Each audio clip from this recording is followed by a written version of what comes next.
Good morning, PAX! This is the PAX Arena presented by AT&T. Today, we are going to be closing out the top 32 of our Smash Ultimate Panda Cup Almost Pro Open. My name is Fickle, one more time here on the desk for the morning show, joined by the illustrious TK Breezy and as well as Coney. TK, how has the action and PAX in general been for you thus far? PAX has actually been amazing. So the last time I came here, I was only here for a day, not west, but east, because I did the Stream Stars and I had to go to another thing. So it's actually been nice to be here for multiple days and get to experience all of PAX. Met a lot of cool people, seen a lot of good matches, and we have, now the end of the tournament. So I'm going to have a great time here. On the other side of things, well, how's your PAX been going? I mean, I just love Seattle. I talked about this. This is my favorite city in the country. Walking down to the harbor, I saw a seal yesterday. Oh my goodness. Never seen one of those in the wild. It was crazy. Swam around, caught a fish and everything. But now I'm interested in this top 32 action. We have some of the best players in the U.S. here fighting for that top spot. Not just the lion's share of the 10K, but also for that Panda Cup finale qualifying spot. I want to pause on that seal action. I also heard you were talking a little bit of smack on the way that West Coast people cross the street. Oh my God, you guys are so scared. Yeah, you guys really just wait. Like that's insane for us. It's crazy. Yeah, I can't believe it because I'll see grown adults, no cars anywhere. You got the orange hand sign up. There are no cars anywhere. I pull the Wile E. Coyote. I'm looking on both sides, and then I start crossing, and I see a 50-year-old guy like, that young man has the right idea, and he'll follow me. Oh yeah, you're double my age. You guys just need pioneers. That's all. That's what's happening. It's like once somebody else, that's a thing we can do. That's a good idea. You guys are like NPCs, and I've broken the code. You guys cross the street like Sims. In New York, we would never. In New York, Boston, Baltimore, literally anywhere on the East Coast, we don't do that. So I come from the South, and you guys are just lucky enough to have walkable cities. I'll just leave it at that because we don't have any public transportation where we come from. And there's no crossing the street without crossing about 6 or 7 lanes of traffic. So there is a reason to be afraid. Anyway, that is neither here nor there. That's not what we're talking about today. If you missed any of the action in the previous 2 days, we had our Stream Stars competition as well as the opening of our Almost Pro Panda Cup Open. We started with hundreds of competitors, and now we've narrowed it down to the top 32. Like Coney mentioned earlier, we have $1,000 worth of prize pool here, and the lion's share will be walking away with a trip to the Panda Cup finale later this year. So there's a lot on the line. We're going to talk about who is in the cup a little bit later, but just to give you a teaser, we do have America's #1 here based on PGR records. You want to talk about that a little bit? You're talking about Light? Yep. Yeah, my guy Light is he's really up there. I mean, like, honestly, he's been up there for quite a bit, too. And I think the thing is, too, for a little bit, there was a time right before, for about a month or so, that Light took off. He took a little time just to kind of chill out for a little bit. And now he's back, and he's looking even better than ever. He always says that he's, I'm a little rusty, I got to practice. And then he dominates the competition. So I don't know what his final form is, but whatever form he is right now seems to be just good enough to be taking these Ws.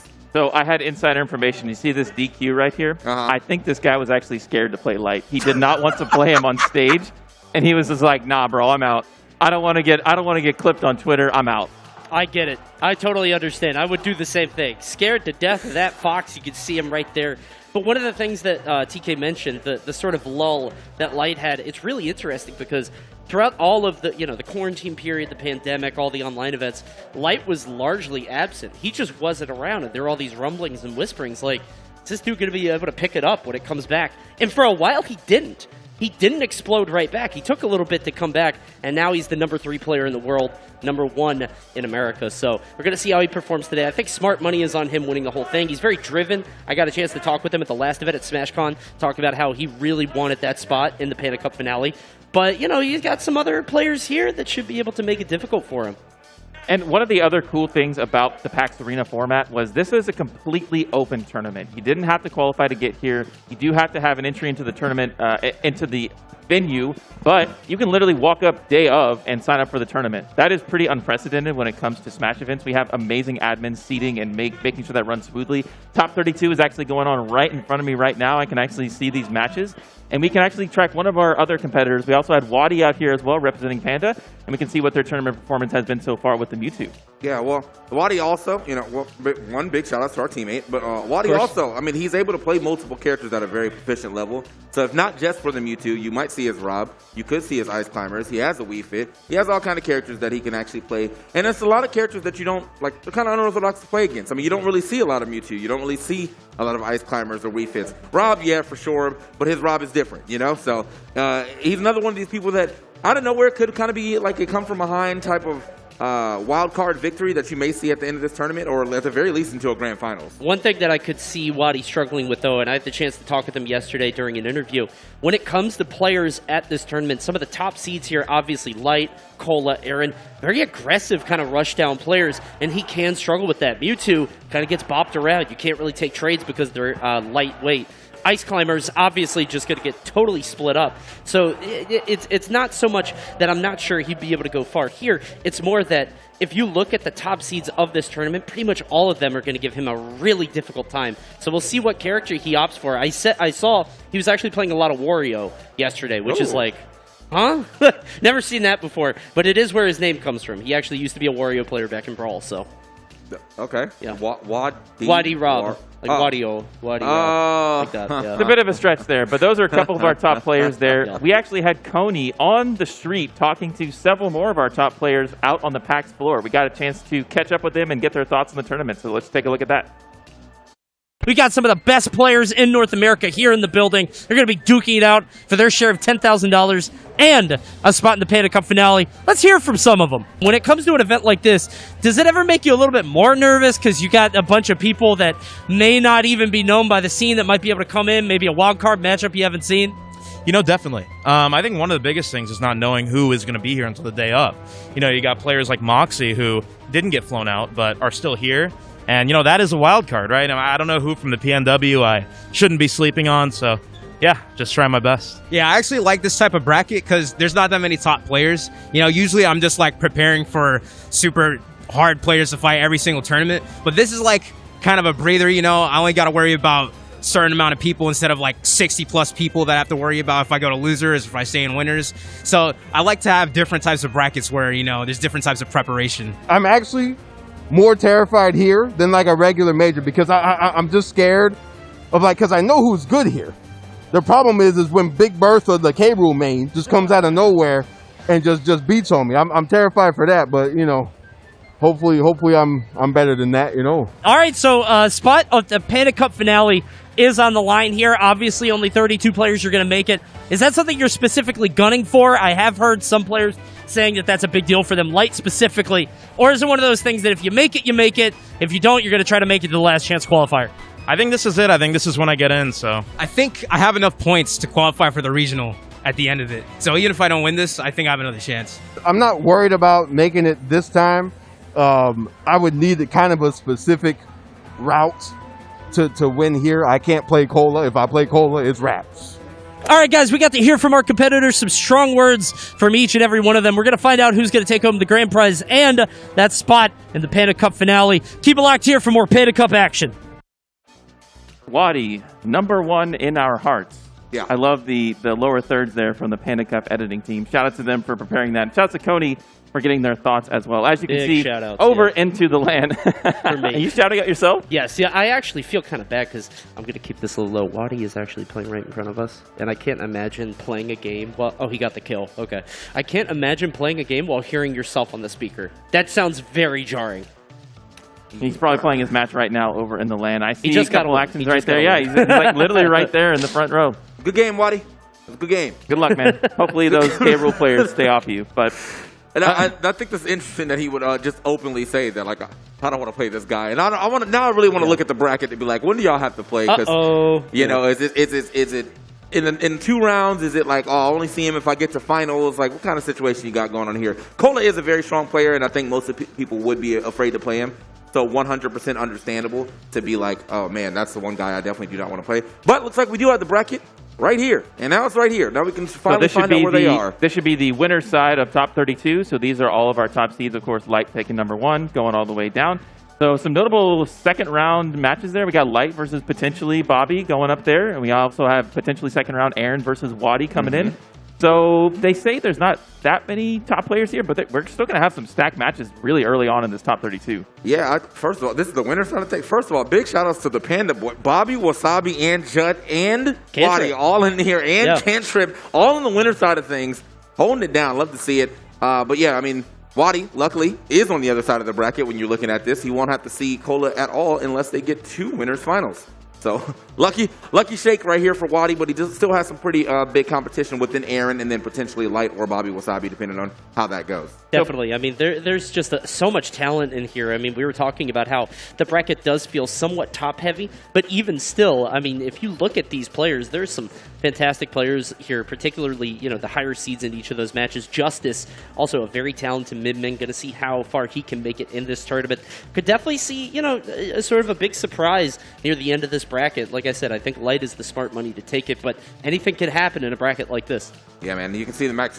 We actually do have some competition going on right now. The tournament has started. If you're looking right here, that is Jut and Moxie playing most likely a tournament set as of right now. So you are seeing, you know, some of it happening currently in front of us, and we will be getting back into seeing that on the stage relatively soon, as we do have, I don't know, sort of get through a couple rounds. This is a lot of people left in a Sunday bracket, so we are trying to get through this top 32 a little bit before we start things up.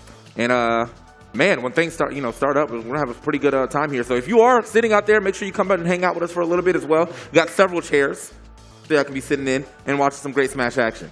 So let's actually take a look at our top seeds coming into this. We have a lovely graphic here prepared by PG Stats. Just a one and done overview of how we're doing here. Of course, we already talked about some of these names.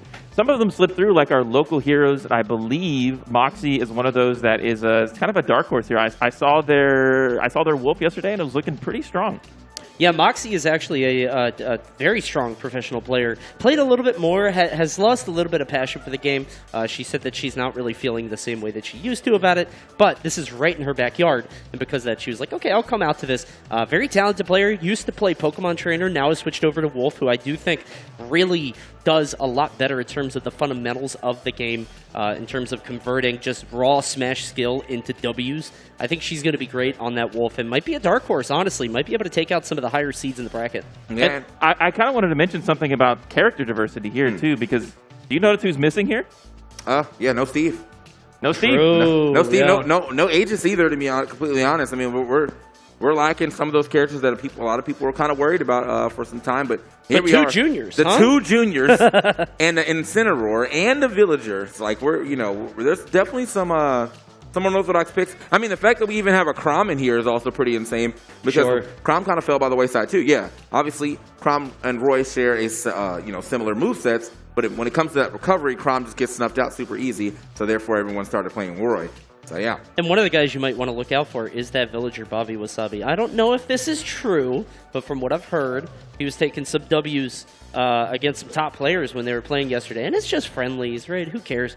But, you know, maybe there's something going on. I don't know. Villager's pretty sneaky. He's got some tricks to him. Bobby Wasabi's got a couple good wins under his belt. He's been kind of flying under the radar, getting out a lot of pools, getting to some top 64s, 32s. He's had a pretty big upset at SmashCon. I forgot who it was. Can't remember who it was, but it was a big deal. Yeah, it was on the stage. Everyone popped off for him. It was a great time. But yeah, no, he's obviously a great player. We know him mostly for the PG Stats side of things, but he says, I don't put the controller down. I do pop off a little bit as well.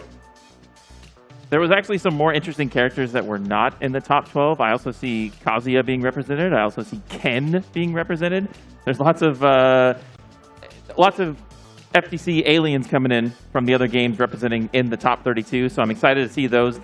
There's going to be a very diverse character selection here that maybe is a little unprecedented at other Smash majors, because this is a local scene and we have some local heroes coming into it. So that is about it that we have here at the desk today. We're going to close out with some final thoughts, maybe a prediction of who's going to take this. DK, you're up. I'm looking right at him, man. My boy Light. I can't go anywhere the other way. I think he's taking it for sure. As far as my fan favorite of mine, I would love to see how well Waddy would do, or if he ends up getting at least to the winners finals, because that is my guy as well. But if I had to go off, if I'm a betting man, off of what I see in front of me, I'd say I'm thinking Light. I mean, if I'm being $100 here, I love everybody that's at this tournament, and I know that sounds very like Oprah to say, right? But no, it's sincere. I love all the Moist players. They're some of my favorite players in the game. They play very aggressively, very rushed down. I'd be happy to see any of them win it. Obviously, Light, I think, is the smart money, but I think Aaron, when the chips are down and he has something to prove, I think Aaron plays with serious fire. The guy has been underseeded continually at event after event after event, and every single time he shows up and he performs in a way that he keeps going up. And I'm wondering if we're going to see that Aaron today. Like I said, Light I think is a smart money, but Aaron, I'm expecting him to make some waves. That's fair too. I mean, you have to think about that. Yeah, in SmashCon he was seated pretty low. I think he was seated like somewhere in the 30s almost. It was low 30s, and he was like, "What is going on here?" So ended up making, I think, top 16. If not top 8, I don't remember the full thing, but I know he was at least in top 16. He popped off, and it's like that's the type of stuff that you expect to see from Aaron, though. You know, you say he's not as good as you think he is. He's like, you know what? I'll prove you more better than that, and actually double my seed placing in comparison to what you thought I was going to be doing. So. Well, there you have it, folks. Predictions from our top analysts. Like, I'm not really a Smash expert, but I hope one of our locals wins, because this is what we do for them. Remember, it's all about the community, and especially the Panda Cup that's putting this on. You heard it here from the doc himself, Dr. Allen. He said, it's not for us, it's for you guys. So will it be the Moist Boys showing up, or will Light shine bright? We're going to determine that after we come back from this break with our top 32 of the Panda Cup Almost Pro Open. We'll see you there.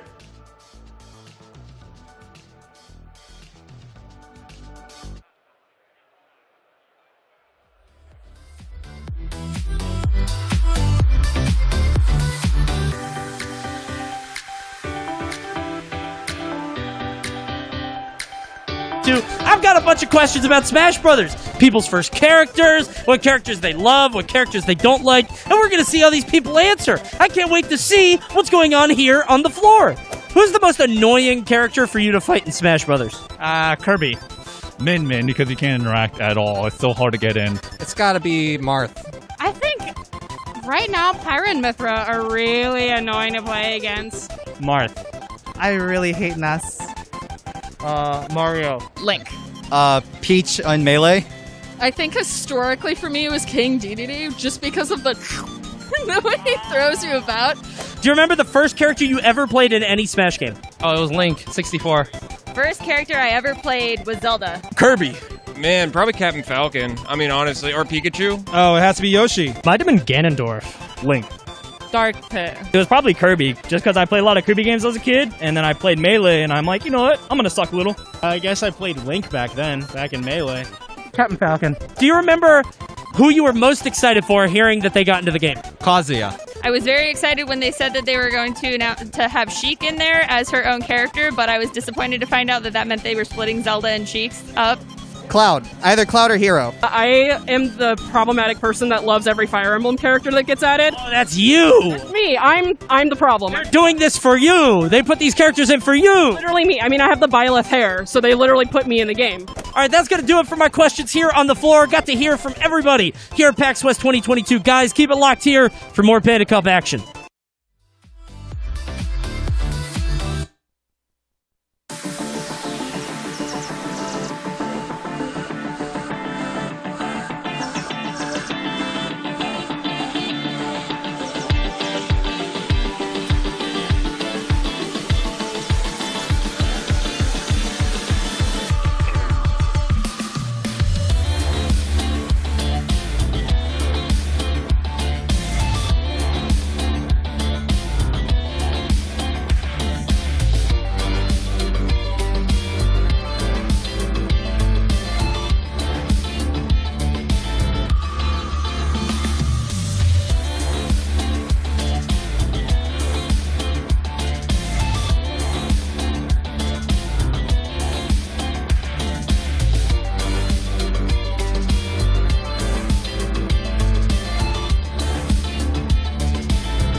And then the doctor said it would stop flaring up if I stopped touching it, which is not going to happen. And that's why I'm just never going to go back to a Turkish bathhouse. What? What do you mean we're live? What show? Oh, the show. We're live right now for the show. I got to make it to the stage. We'll continue this later, okay? But just keep putting the ointment on. I'm sorry. Excuse me. Sorry. Ooh, is this free? Thank you. Excuse me. Pardon me. Ooh. Is there like a host discount for this? Hey, thank you. I'm gonna have so much water. Excuse me, pardon me. All right, coming through. Excuse me, pardon me. Oh, hey, Luke. Yeah, I was wondering, can I get an advance for my rate today? Yeah, my grandma's sick and she loves it when I gamble. But we'll talk about it later. I gotta get on stage. Okay, excuse me, pardon me. Excuse me. Can I get a powder? No, for my face. Thank you. Okay. Hey, everybody. Hey, hi. Hello, good morning. Woo! It's the most cardio I've ever done. Welcome to PAX West 2022. We're still here at the Seattle Convention Center. This is still PAX Arena presented by AT&T. And regrettably, I woke up this morning, Alex Correa. Hi, you're here for an absolute banger of a show today as we continue our almost pro 10K Panda Cup Open. It's going to be nonstop Smash Brothers action for 7 hours today. And at the end, someone's winning the lion's share of $10,000. I'm going to sit down. Woo! Elimination rounds start right after I stop speaking. We're going to have some of the best Smash Ultimate players in America duking it out for a spot at the Panda Cup finale happening in December. You won't want to miss it. I need to go use my inhaler. I'm going to toss it over to the desk with people who probably have better cardio and are better at talking. Hi, guys. Genuinely, probably not yet, but I'm getting there. I'm walking a lot more, you know what I mean? Like, especially in Seattle. It seems like all you guys ever do is walk around. And, now I'm a Seattle native now. Hey, what's going on, guys? PAX Arena. We're back, presented by AT&T. I'm TK Breezy, joined with my man, Coney. And we're going to have a bang-up top 32. How you doing? But before we get into that, also, Alex, learn to love yourself, okay? Just learn to love yourself, goddammit. Can't wait to see the Smash happening today. We got top 32 happening all day today. Some of the best players in North America are in the building, in the world even. Hey. We're going to see who's going to get the biggest part of that $10,000 prize and the spot in the Panda Cup finale. Remember, there's only one spot on the line, so the competition is going to be fierce. We talked a little bit before about the top seeds coming into today, as well as some dark horses that we think might be able to make some waves. People like, Moxie, who's down, in the lower end of the seeds, but certainly could make some upsets happen. But man, a very intimate moment right now with this camera. Yeah. And there we go, back to the stage. All right, here we go. So our first match of today, actually going to be a hot set alert indeed. Moist Aaron going up against Panda Wadi. Now, we were talking about this in the pre-show. Moist Aaron, when the chips are stacked against him, he always performs. Don't really think the chips are stacked against him this hard, but that doesn't mean he won't be performing. And here, as you can see, these win rates show that he is definitely doing quite well against Wadi's characters. This is fascinating, the fact that they've never played in tournament before. This is going to be the first time. Aaron obviously has Wadi's all of his characters unlocked. 80% against Rob, 77 against Mewtwo. The big thing to note here, though, there's no Ice Climbers, there's no Samus, because Wadi can play those two characters at a high level. I don't know if either of them will be good for him, and obviously Wadi has been warming up a little secret weapon that we might see. Meanwhile, on the other side, Wadi, a losing win rate against Diddy Kong. I think that just might be a Mewtwo thing. I mean, Mewtwo just kind of gets bonked around and then can actually, get KO'd by up smash pretty early.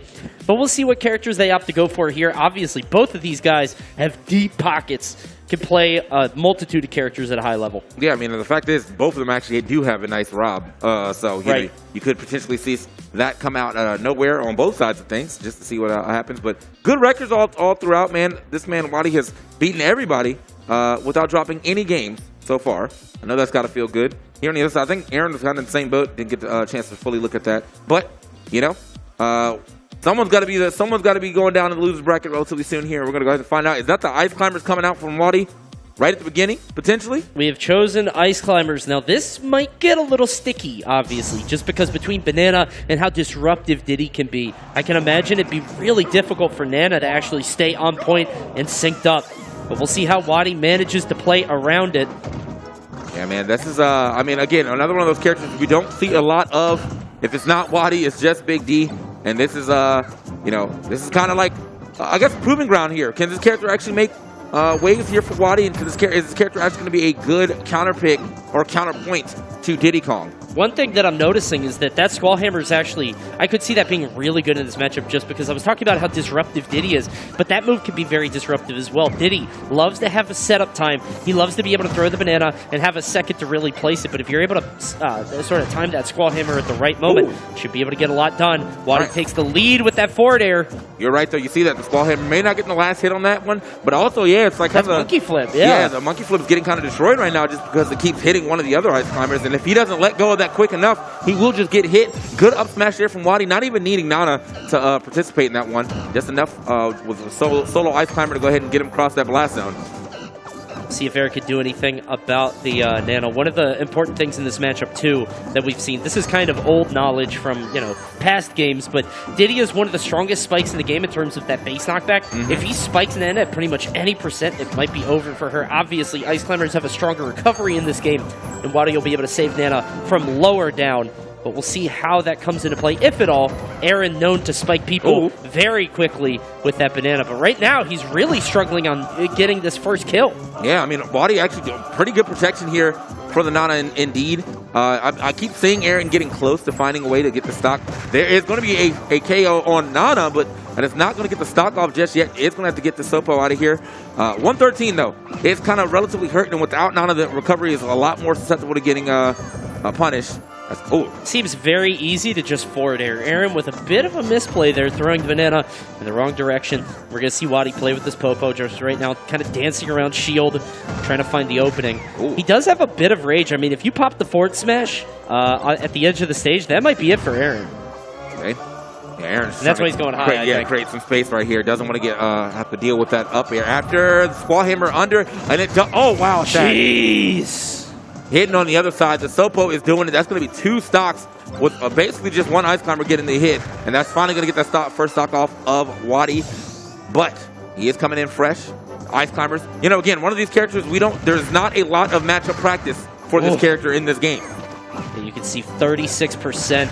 Just if one thing Ice Climbers does well is damage output. If they're together and they're hitting the same target, does so much damage so quickly, already up to 50. Not getting the ledge there, but Aaron can't really capitalize with any Nana hits. And keep in mind, Wadi's going to have 4 more Ice Climbers on the stage in this match, and Aaron's really got to get through all of them. Yeah, he's doing a great job. All together, just kind of like at least separating them, but I feel like there's also flubs in his gameplay where he is right next to him. He does have the punish, and he's kind of just missing it up. I think Wadi is also probably doing a really good job of actually just mixing up where he ends his Squall Hammer on shield. So sometimes, you know, it looks a little ambiguous if he's on the left side or the right side. There's no jump here, no monkey flip either. We have to go to the ledge. Wadi not getting the punish. One thing that I wonder if it's coming into play is the psychology of fighting ice climbers, because I think that if you drop a punish or if you see an opportunity for a punish on most characters, it's like, okay, well, I missed that punish. That sucks, but the game goes on. When you have those punish windows for ice climbers, it feels even worse because you know you should be hitting the Nana. You know it's 2 characters, and that is your win condition. So you feel like you have to make the most of every opportunity, and because of that, maybe sort of psych yourself out. Your brain runs faster than your hands. Just something to keep in mind. This character is not common.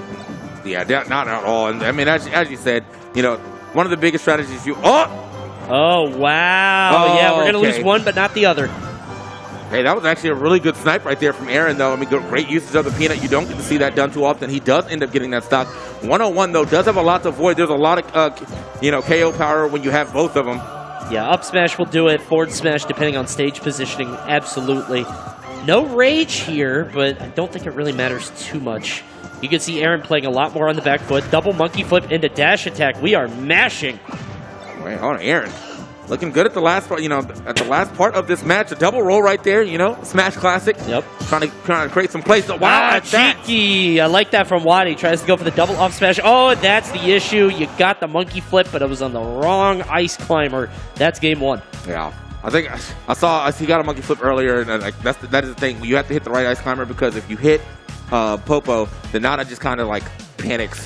Yeah. So I saw the little panic. Oh no! I was confused by that the first time, because I was like, wait, I thought he could smash attack, but I guess it's when you when you hit the one that isn't there. So Wadi taking game one, but let's not forget, I think Aaron is actually one of the better players at long sets. I think he's very good at ramping up over time. He's very good at getting that adaptation and finding holes in your game and super punishing those in future games. I remember there was a set that he had with Tweak way back at one of the summits where the games that Tweak won were kind of long and drawn out, and the games that Aaron won were minute-long 3 stocks. Yeah. Like, the guy is explosive, so we'll see if he has any adjustments into this next round. Continually, you have to think about the fact that he was already adjusting in this game, too. I mean, that was a very like, kind of big gap between them until the very end where he actually brings that one back pretty hard. Here on the other side of things, though, as I'm looking at the screen, I'm a little sad we didn't get this on screen, but Kazuya Mishima and Ken Masters actually fought today.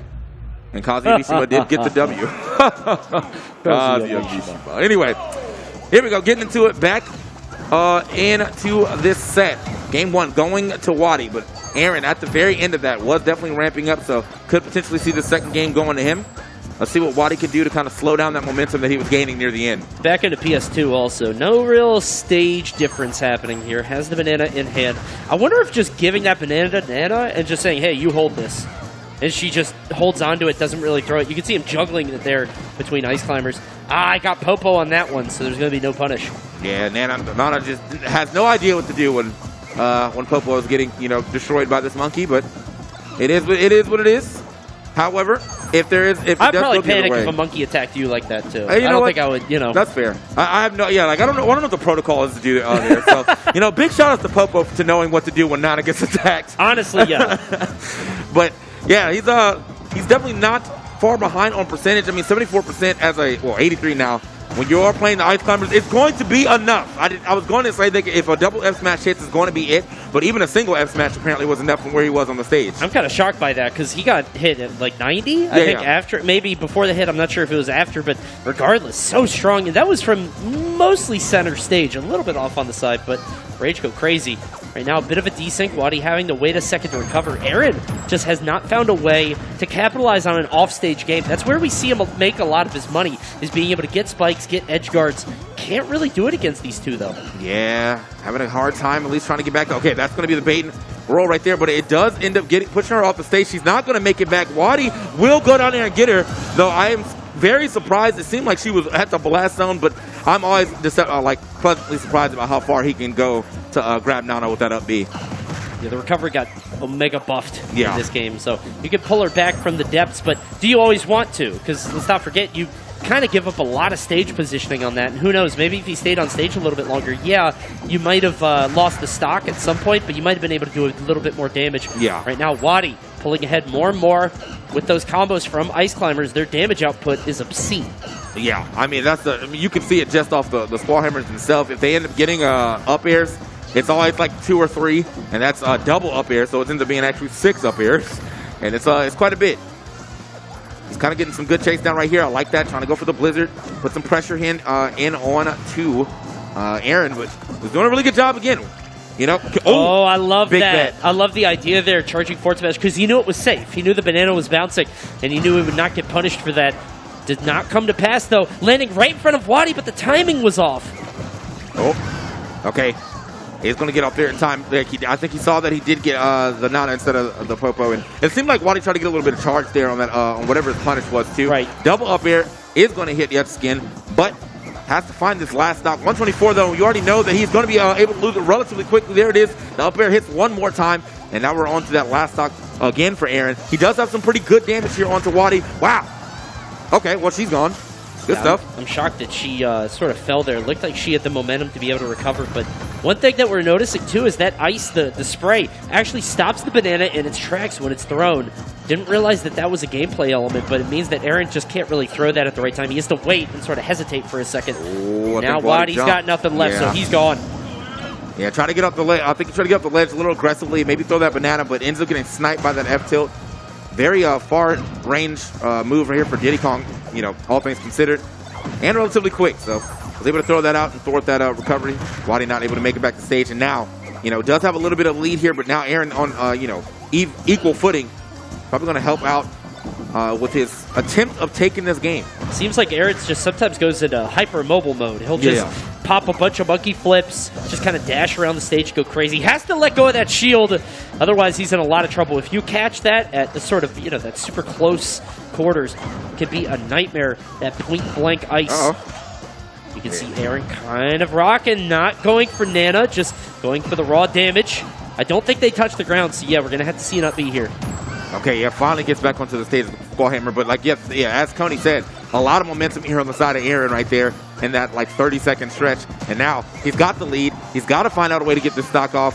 Oh, okay, he's down there by herself, does get the, oh man, again, love the use of the peanut as well to try to kind of thwart that recovery. This is one of the biggest issues with Ice Climbers, is once the momentum starts rolling on the enemy side, it's very difficult to get tempo back because you're constantly just sort of getting staggered again and again. Gets the roll on. Aaron lived? I am so surprised, but that was a really good play right there from Wadi. It works that time. Really good play right there by Wadi, though, using the up air to bait out another option, and he knew what that option was. The roll-in, hits the up smash to get it. Doesn't get the victory on that one, but does find it the second time around. Wadi now up 2-0. I just can't believe Aaron lived that up smash. Yeah, like that first one. That was obscene. The fact he was able to make it back from that, but you can see Aaron kind of lamenting the fact that he gave that one away. It's a tough one. Tough loss to take. Right now, down 0-2. To the Ice Climbers, but it is a long set, has the benefit of one more game, maybe thinking about if this is the character he wants to run. I gotta be honest, I thought Diddy Kong would be a lot stronger against Ice Climbers, but I kind of see why it's difficult. It's hard to keep up the momentum of keeping Nana sort of desynced and behind the whole time. Does that make sense? Like it seems hard to like stay on point that whole time. Yeah, I think us as Brawl players have put a lot of stake into this banana, right? Sure. It's just like, all right, man, you can zone break them at the same time. Like, it's kind of hard to have two characters shielded or deal with it at the same time. But now it just doesn't seem to be as effective as originally thought. And plus, on top of that, if you're not hitting the right one, well, that's like that. So she does get the swing eventually after you get the throw, but she was so far away there, she wasn't able to actually get the hit. It looked like a bait. She was scared, and then she was like, ah! All right, let's see if Aaron, can make something happen here. He's got a lot of damage here on to Wadi, but, Wadi has shown good proficiency in this character. The up tilt into the up air is going to get some extra damage here. Oh, good monkey flip. Nana not going to do anything about it. Double ice block just to keep him honest, to keep him in shield. He's not punched into the corner anymore. Okay. A lot of damage. So more damage on Wadi this time around than the actual Nana. So should be looking for a stock. Actually gets both of them right there. Good usage of the up smash to go ahead and harass on that platform. 147 is going to be enough. Wadi not too far behind as far as damage goes. I mean, especially with the power that Ice Climbers can have getting these double hits, but does have to find some momentum, his footing here onto the stage, because right now Aaron is in full control. One thing to notice, though, is that the way that Wadi lost that stock is by popping that down air a little bit too early. Aaron just kind of sat back. He didn't do anything. He didn't jump into the air. He didn't try to force the issue.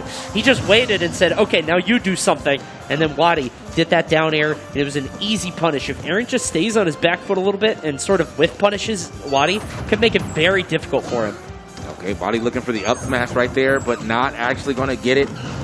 Okay. I love the timing. Yeah. The throw timing is so smart on that, so you don't get disrupted. Yeah, I love using that throw armor. Seeing that, I was seeing that quite a bit against this K Rool. I think it was Moxie playing against K Rool. She was using the throw armor to go through the crown, and now you can see it on a display again. This time going through the entire move of the other Ice Climber. Wadi struggling to get back on solid ground. He knows he needs to get Nana back here. I love that ice block to stall just for a second. Aaron gonna knock it away, but it means he's able to recover safely.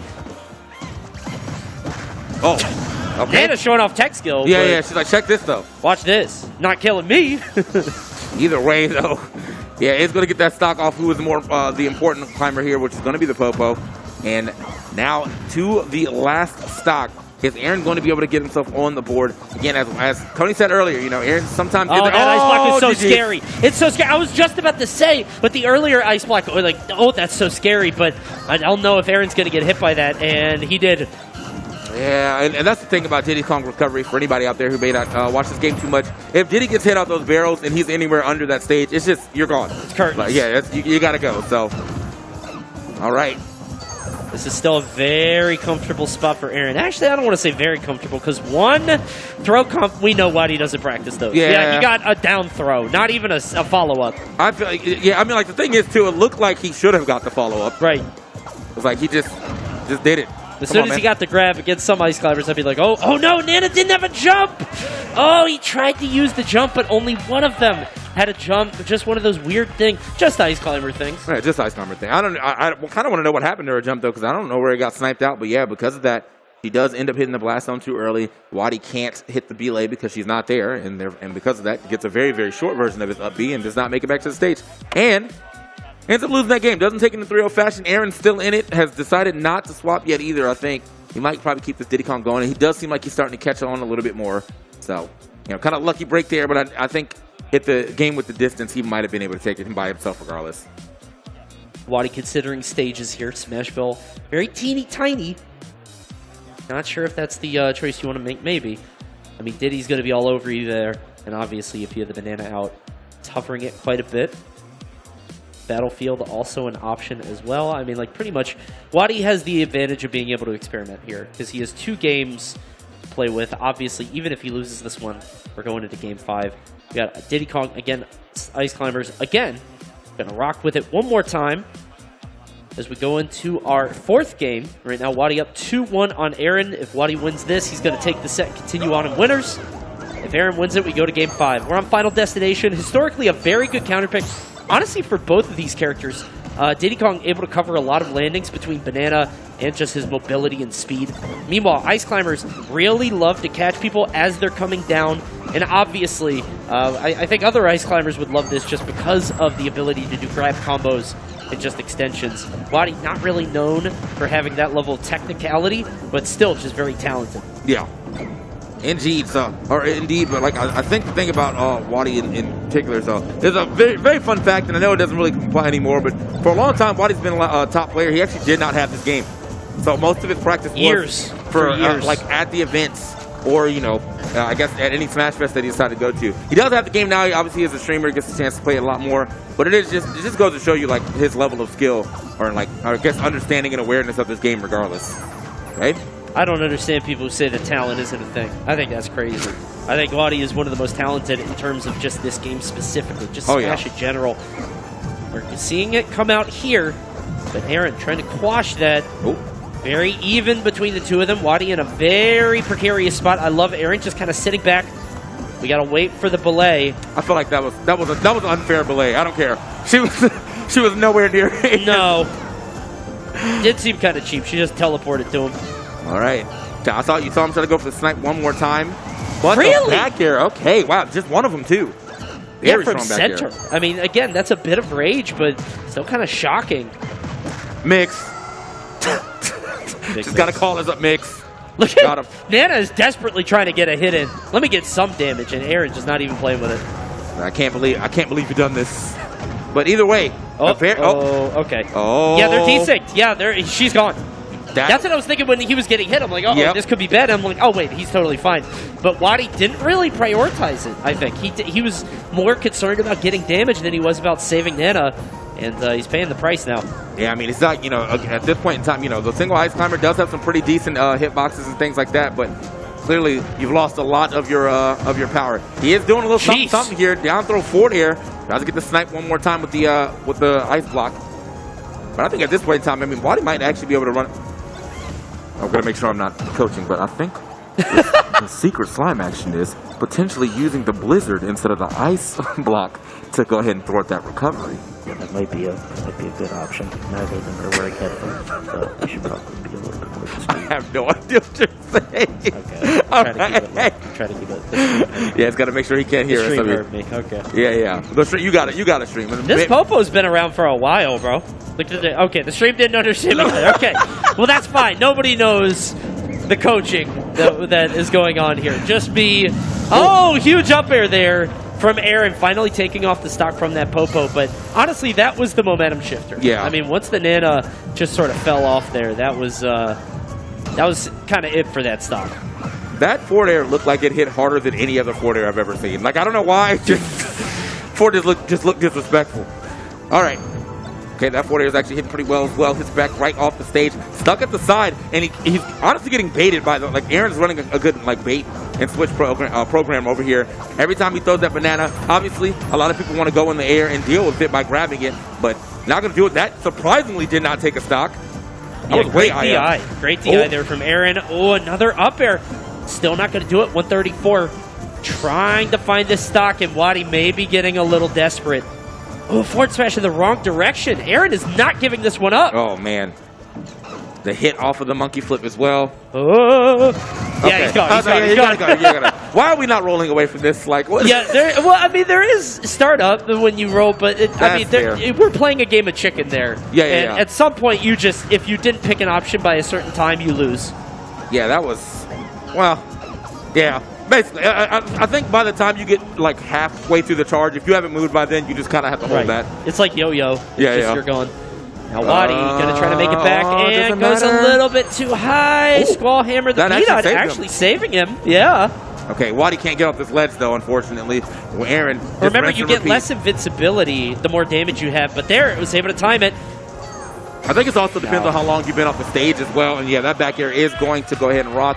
What a game right there from Aaron. That second stop really was, I think, super pivotal or instrumental in his W right there. Being able to go ahead and get rid of Nana that quickly. And that's kind of forced that, like, it was like a Sobo game at like 2%. So, right. Yeah, that's a rough outing there as an Ice Climbers player. But, you know, here we are in the game 5. And that's a game you don't want to throw away on game 4. Like, that's too deep in the set. You know what I mean? If you're going to do that, do it game 2 or something. But we're here at game 4. And now, at game 5, Wadi gets one more counter pick to use against Aaron. Honestly, Final Destination didn't look too bad. But obviously, it was good for Aaron as well. Aaron just kind of put Wadi in the corner and kept him there. Yeah. He was stuck at the ledge for so much of the game. All right, man. So what can he do? So you were talking. Can we talk about the Blizzard instead of the ice? I think the Blizzard. Okay, now there's really something. There's something to be said about that Blizzard. Okay, it's a long-lasting hitbox. Okay, but you would go off stage for it. I feel like with the way that Aaron's recovering, okay, it might work. Yeah, you just kind of fall with it. You know. Okay. Or you could probably do that cool. I don't know how well the desync goes in this game, but like you can do that desync thing where Nana like kind of does it off stage, but like she still is kind of like weirdly tethered to you. It's funny that we're both trying to talk quietly, but the speakers are blasting us. We can't.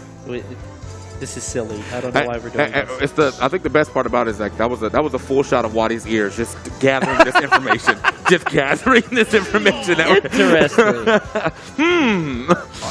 I do like that idea. All right, so the Ice Climbers are indeed still here as we get into game 5. Wadi pretty dominantly on that first game. Second game, I think Aaron was right there. Third game was Aaron's for sure, and the fourth game was even more in Aaron's favor. So it's time for Wadi to, he's going to have to rally. Yeah, I think Aaron's a problem solver. He takes a little bit of time sometimes if he hasn't seen a matchup before, or if something is, kind of surprising him. And I think Ice Climbers certainly do that, but I think Aaron has the brain power to be able to solve it, and I think we've seen it so far. You can see the way that he's playing is a bit more defensive, is a bit more on his back foot, and Wadi hasn't found a way to answer that or deal with it. I think right now, at this point in time, Wadi might just have to let the banana be. Because if you saw at the end of I guess in the middle of the last game, there was a lot of situations where Aaron threw the banana at Wadi's shield or just kind of at him. Wadi tried to re-grab it, and then he got hit for trying to do that instead. Sure. So he took quite a bit of damage just, getting baited into thinking, oh, let me grab this banana. Might have to make it less of an issue by just kind of putting it behind him. It's similar to Rob's top. Right. Every now and then, if Rob throws that top to the other side of the stage and you can separate him in the top, then you have way easier time dealing with Rob. Or just throw it up. Yeah, or throw it up. Either one. And yeah, Aaron just dominating that first stock. Going to take a parting hit from Nano. Why not just take a little bit more damage? But I feel like just you're really seeing the weakness of Ice Climbers here against Aaron, who's just able to weave around their attacks. Ice Climbers do a lot of damage, particularly if they both hit you. Yeah. But they have no range. It's very difficult not only just to hit somebody, but to keep them in the mix. You can see the monkey flip on Nana, and Wadi starting to rally back, but he's still an entire stock behind. Okay, he's going to make it back to the ledge here. The other thing, too, is I don't really know if this stage is benefiting Wadi as much as you would think, because he has picked this twice now, and it hasn't really seemed like this has been a great Ice Climber stage. Yeah, I actually think that Wadi got more off platforms than Aaron. Oh, my goodness! Yeah, the crash landing. Okay. Yeah, I think as you that were saying, Wadigot was getting more out of platforms than Aaron was. For sure. But that's only in hindsight. You know what I Yeah. mean? I didn't really know that before, but like, yeah, I mean, you think about it like this. He's already played a game here as well, and that game didn't go that well. Does finally get the stock, Right. so hopefully, this is the start of something going for him. But yeah, just in general, I'm not really sure how well this stage is doing for the Ice Climbers, at least against Aaron. I'm sure, like, on paper, Ice Climbers love this stage, Sure. but Aaron seems to be doing quite a good job playing on a no-platform stage. That is, goes for the forward air, doesn't actually get it, though, way too low for that one. yeah, gonna cross him up, go behind him, so there's no real punish out of shield. Trying to dance around this banana, but it actually interrupts the Squall Hammer and separates them, so you can't get the big hitbox. And Wadi has not taken a lot of damage here just yet. I mean, take that 45, though. Oh, Yeah, he's hey, yo, actually Blizzard? he's looking pretty good here. I mean, damage-wise, but I don't know how much damage that Nana has taken. That's the sort of X factor here. Yeah. Nana, for all we know, might be at 120. Yeah. And she's popping relatively high. Might be a little lower, Oh. though. Okay, hold on. I mean, a forward smash here would be huge. Hey, yo. Blizzard Oh. doesn't have a follow-up, though. Yeah, good match, actually, right there from Aaron, because the follow-up normally for that is to go run over and hit the up tilt into the up air. But he does end up finding that forward air. So we're right back to last stock here for Wadi. It is taking quite a bit of time for him to get to the situation of actually making a dent into Aaron's, game. But he is managed to do it. 102, though. It might be a little late for that dent. See if he can get something going. Good read right here from Wadi. Yeah, tried to get the up air combo, but couldn't quite make it happen. Honestly, if Wadi had the grab combos and sort of the technical aspects of Ice Climbers down, I would say that this is way more even than it looks. But Wadi is going to have to use some raw brain power here to be able to win this one, and he's not going to be able to use Nana. Okay. Yeah, this is probably going to be it right here, though. That is a very light character, and Aaron with the deserved pop-off for sure, because, man, I mean, that was a scary-looking set near the beginning, but as you said, Aaron the problem solver. Definitely, I do be solving some problems. He truly do. Aaron's the engineer, bro. He sees an issue in front of him, and he takes a few games to lose it to it, and he's like, okay, what do I do? How do I adapt to this? I mean, usually the answer is camp a little bit more, play a little bit more defensive, because I don't think that's in his instincts. I think he wants to fight and show that he's better than you. Yeah. But I do think that as Aaron sort of goes over a set and learns, I think Aaron is more liable than nearly any other player to reverse 3-0. I think it's just in his skill set. Yeah, that definitely worked out quite well for him. And just, again, with the way that he was able to see what happened in the first two games, even then, but it was actually by the second game that he really seemed like he kind of figured it out. Just had to flesh a few more things out. And then, he kind of rinsed and repeated his whole strategy for the last three games. It was like, I put you at the edge. I use this very safe banana pressure or my very safe moves to deal with your character, and every time you try to reverse me with my own banana, I'm just going to get a free hit. So good stuff to Aaron. I definitely like the strategy that you pulled out. You made work for you and ends up getting that W. As we get a couple replays here to see exactly how the action popped off. I do feel like that playstyle can be a little bit more difficult against more, let's say, capable characters. I mean, Ice Climber is not a bad character by any means, but certainly not in the upper echelon. And I think that they're a little one note. Maybe once you figure out how to sort of deal with them, you find a strategy that works for you consistently, can be difficult for them to be able to rally back. You can see the passion in Aaron's play, just sort of hit, kind of frustration as he was losing the games. But after that game 3, he was able to take it and take the whole set. Yeah, gotta give it up to Aaron on that one. Again, Wadi, was trying to make this here Final Destination work, but Aaron seemed to really have a good strategy for that. And obviously, it got him all the way to the W's. I love this thing. Yeah, that was funny. Like, what do you do? Just chill him right there. And there's the crowd here at the PAX Arena. Thanks to AT&T for the replays. Nice watch, Wadi. That was a pretty nice watch. That is a good watch. Yeah. You know what I mean?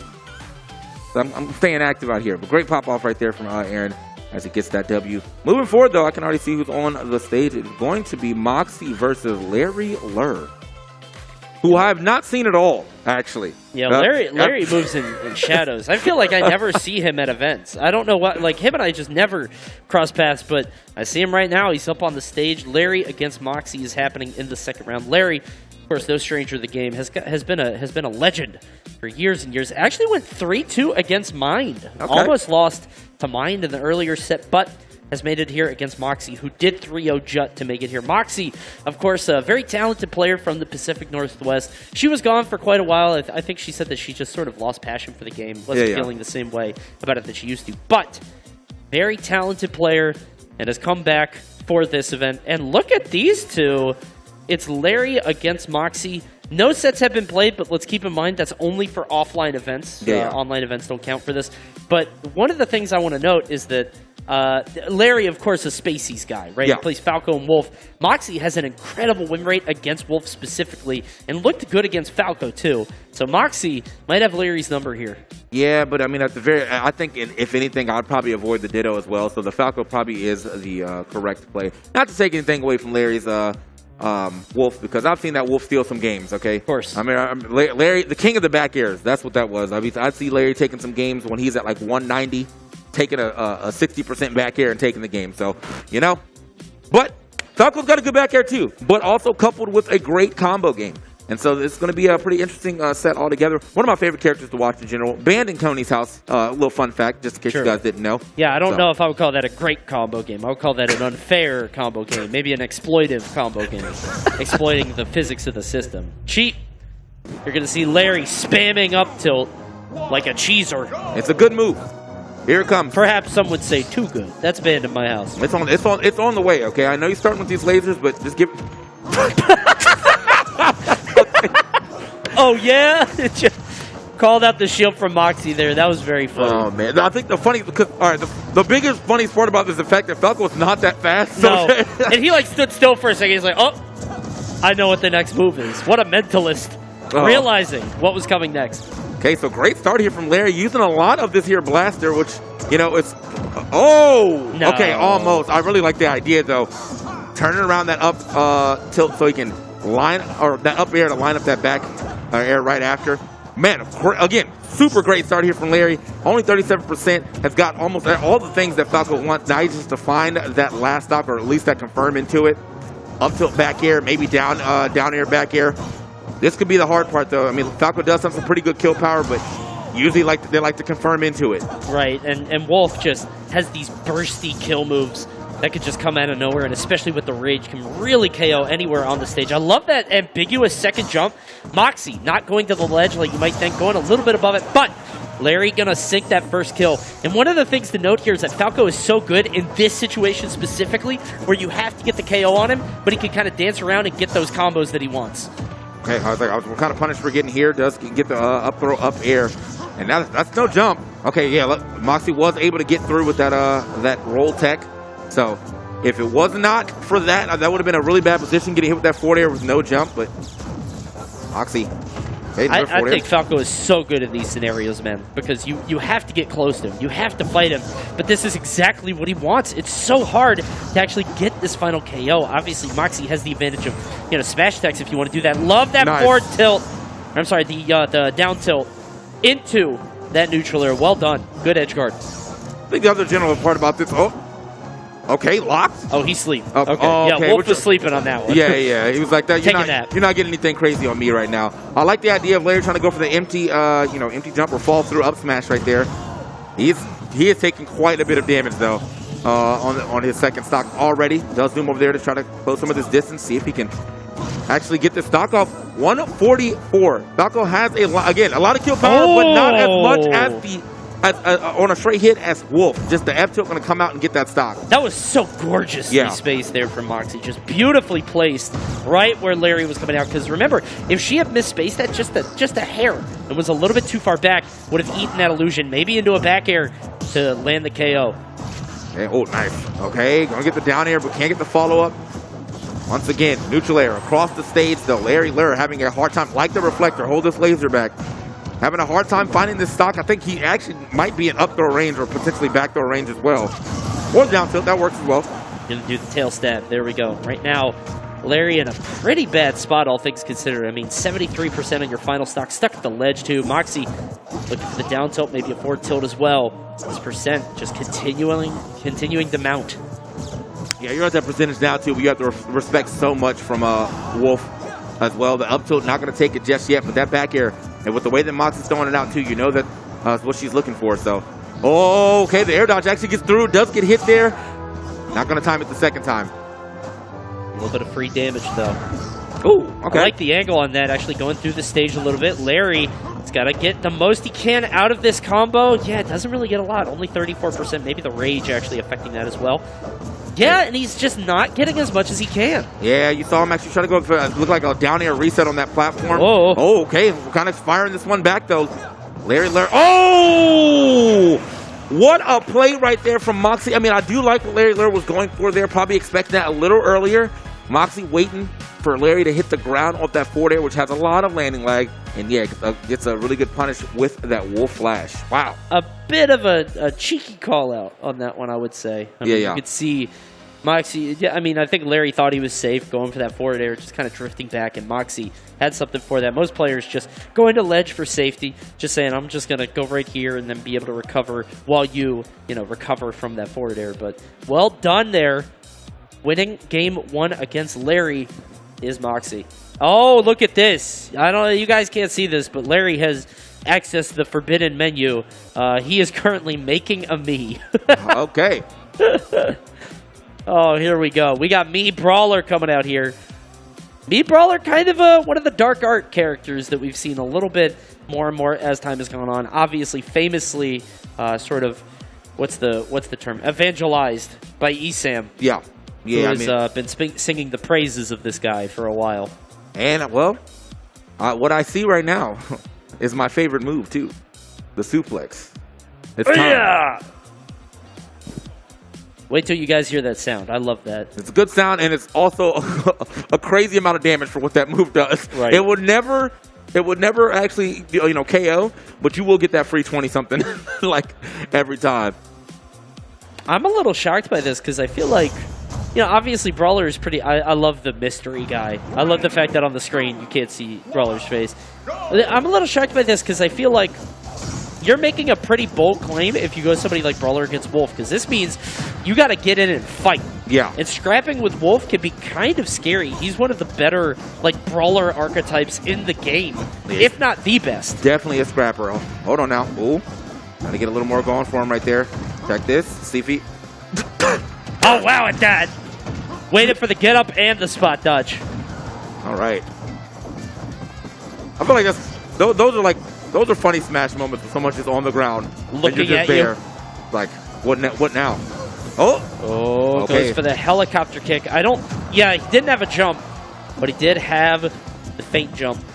Feint kick? I don't know. It's a jump. Feint something. Feint. Yeah, the feint move. Okay. Gonna send up the down air, not gonna land. I think down air will KO pretty much anywhere on stage. That move is very strong. You can see down tilt into up air. Yeah, just take the free hit. Yeah, easy one right there for Larry. So a good start for him. Oh, yeah! There it is. Quick 22, just like that. But yeah, I was gonna say, easy W here for Larry at the beginning, but at the same time, this looked just like this in the first game. The Falco was looking really good at the beginning, and then Moxie kind of just figured it out. So Moxie might need just a little bit of time to figure out what Larry's doing before she, she strikes. And it looks like that's exactly what we're getting right here. Does have to find the stock sooner than later. The eyes on that whiff grab. They're huge. I love that they put a shocked face in for when you miss a grab. It's a good bit of character design. I love that. You can see right now just kind of dancing around each other, both of them trying to find the hit that might confirm into a KO. Obviously, the forward tilt setup not quite enough. Nice. Love that. There is helicopter kick, though. Not long enough. Not long enough. I mean, he did have the feint jump back, but was definitely not going to get all the way back to that stage. Probably has the better recovery, though, for as far as going horizontal. Uh-oh. You want to talk about horizontal? Moxie went from right to left on that one, getting 64% unanswered. And this is exactly the same thing we saw in the last game, where Moxie she comes alive in the second stock. What the? Huh? What angle was that? Like a Goomba. Right off the top. Just got Koopa Troopa. I don't know what happened on that one. It's gone. 200 points. Yeah. I don't know why Wolf went that way. Yeah, that was a really just... Oh, yeah! All right, you lied to me. You said that move went KO. You told me that move didn't KO, bro. Okay, listen, okay? That's the one place I don't expect someone to get grabbed, okay? Azuna drops just to death right there. Yeah! Oh, man. Larry Good pulling stuff. out all the stops on that one. Got the Goomba stomp into the Azuna drop. That's wild. Oh. Using everything in the Mii Brawlers moveset. Every part of the Buffalo is being used here as we go out to the next game. It's 1-1 currently. Talk about some lucky kills right here from Larry Lur. Like, well, the second one, that's all skill. That's a good time to use that. Someone's standing too close to the edge, and why don't you just take them with you, right? You know, shades of Melee Kirby. But here, just was not expecting that to happen like that. Does end up getting the W with the Mii Brawler, who he just made. Okay, fresh off the production factory. Yeah, this Brawler is like 5 minutes old. Look how strong it is. Okay. So, as we get a little close, I like that idea. Yeah, not bad. That's an excellent move if your opponent is shielding. Like TK said, does do like 20%, something like that. Yeah, it's big pretty back crazy. air. Not the strong hit though. Oh, okay. That back air is going to hit as well. Trying to get back to the step. Wow. Wow. Yes. Yeah, Larry. He had fake jump, right? I feel like he did. I feel like he overestimated how long that was. If you got hit, even if he didn't have feint jump, he got hit. So therefore, he would have got it back. But Right. yeah, just overestimated how far that was going to go. Not going to make it back to ledge. Luckily, he does have a lot of damage here onto Moxie, so not the worst time to lose that stock. But Moxie, you know, is going to try. Okay. That actually would have KO'd. It would have. I love that move. He's pretty much just using the same set that I use, except I use counter because I think counter is funny. Yes. Yeah. The counter is hilarious. I use this set. Sometimes I'll switch out for the shot put because that move is funny. That move is funny. Yeah, I don't play Brawler for anything Ooh, other than the funny. This is not looking good right here. Nothing funny going on for Larry this time around. No. Dead serious on this one. Moxie felt insulted by that suplex KO in the last game, and who could blame her? Finally, Up Smash is going to ring true. Right now, 1 to 2 stocks. Still a tough spot to be in. Okay. Boom. Tries to get that grab. Okay, hold on now. Larry Lur looking all right here for a second, but then Moxie firing right back. Little 4-piece combination. Right. The empty jump is going to get him through. Does not actually go for the helicopter kick, which I thought maybe the second time. You need something really sneaky here. You need There it is. That's not a kick. Yeah, it is. Oh my God! The angle on that is disgusting. That was straight the right. The angle on that is disgusting. That was 3 p.m. on the clock. Oh my goodness. All right, I didn't know the angle was that bad. The kids are out of school now, bro. Yeah, I guess so, yeah. Like that's Late lunch a wild DI, one. yeah. Okay. So, 100%. I mean, he is very hurt. 100% against the Wolf. And there's several moves at Wolf's disposal that will get you past that blast zone. Larry Lair does not have the option to go for the suplex He's either. gone, right? Oh, no, he had jumped. Kept his jump. Very smart. Okay, trying to get back down to the... Oh, good grab. Okay, catching some up airs. And that's not easy to do against Wolf, who's just sort of stubbornly trying to neutral air down. Wait a minute. Scary spot for Moxie to be in. That's the helicopter kick. Will that do it? Oh, my goodness, the angle straight left on that one. My goodness. Yeah, bro. It's 9 o'clock now. So, he said the kids got out of school, and then he was like, all right, it's bedtime. Like, all right, it's bedtime. You got to get out. 9 o'clock bed. You guys got to wake up early tomorrow. Oh, my goodness. From right to left on that, Larry stealing that game away from Moxie. Like, absolutely. What a way. Just not expecting that to be the way, but like, yeah, after I saw the first time you get hit, I haven't seen that move in a while because most people go for the uppercut, right? Right. Larry's saying, no.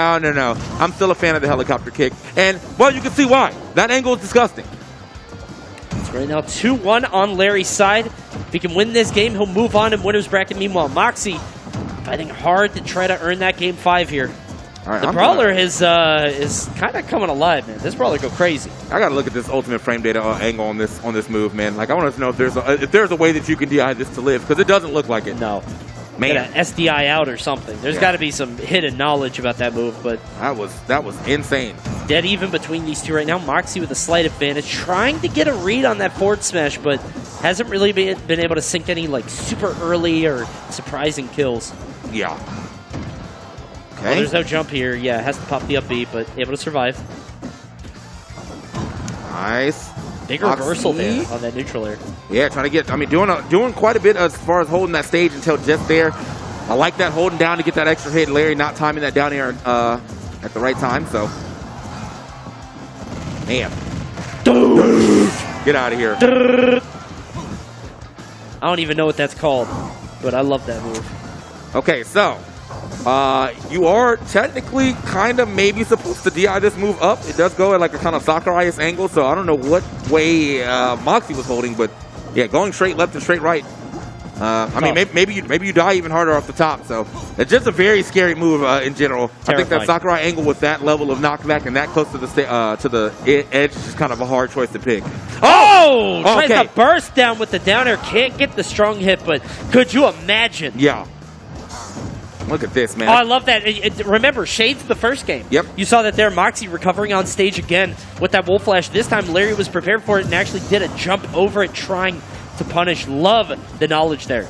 I gotta say, man, you know, with the way that Larry has played, I've never seen that backdoor animation.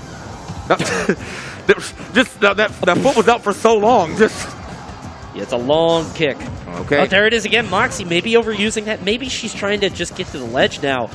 It is maybe misspacing it, but Larry happy to punish it every time. 147. They're trying to find the combo hit. I mean, down tilt should combo into something, or just a raw up smash. That's fine too. Larry, one stock away from moving on in winners. Yeah, Larry just kind of pulled a trick out the, or you know, pulled a page out of the Fox book right there real quick. He's gonna drop that up smash. I see it coming. I'm gonna go ahead and use this as an anti-air. Larry with a very solid lead, but can he close this out? Moxie is kind of slightly on a tear here on the second stock. Got a lot of damage here to Larry. Still has to find a way to get the stock off though. Probably needs about another 30%. Working their way toward it. That back air probably would have taken for sure. Yeah, no question, I think. But Moxie just hasn't been able to sync the KOs that you kind of expect from Wolf to like pop out every once in a while, right? Like a back air out of nowhere. I think she got one in the last game that got rid of Larry at 100. But we're not seeing like smash attack kills or like I feel like as Wolf, you need really bursty out of nowhere KO options to stay on pace. Right. Because it feels like Larry is just kind of, the combo differential is just, you know, he's able to get so much more. Hey, Larry somehow not going to be able to get all the way up there in time. Maybe too much damage plus too much rage.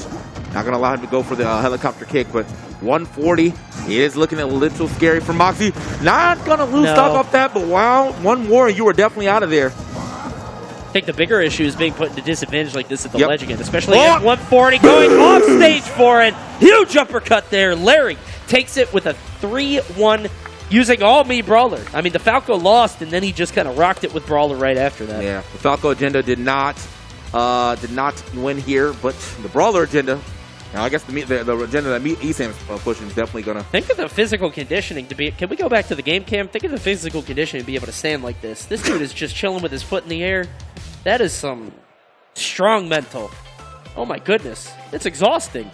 Not strong How mental. long are you going to be like that? Like until someone decides to play the game, I suppose. But yeah, that was, I mean, really good set right there for Larry. Larry does end up taking that over Moxie. I know he's feeling good about that. Is he just going to stay there? Yeah, he doesn't move. His right leg is just, look at that, man. The lactic acid is building up. That guy is. Okay, I definitely meant Larry, but I mean, because he's still on stage as well. However, I mean, we can go back and talk. Get up, Larry. Yeah, look at that, bro. Oh, no, Larry's up there because we got an interview with him. Yeah, there we go. We got Alex. $100 to the first person that can actually do this for more than a minute, okay? That sounds like a Panda video. We got to make that. Oh, yeah. Do this pose for a minute. We should do that. Oh, man. Yeah, I mean, there's no strain on his face, you know? That's pretty crazy. But you know what, man? As we said, Larry is on stage with their man Alex to go ahead and talk about that last W. Alex, take it away. All right, how's it going, guys? I'm here with Mr. Larry Lur. We just decided to prove you wrong. So if you want to start, do you have a timer on your iPhone? We're already at 10 seconds. So if you just want to start the timer. Larry, you started with Falco. What was your thought process there? Because interesting pick. Did you know that you were going to pull out the Me Brawler next, or was that just you're trying to fake her out, or what was up?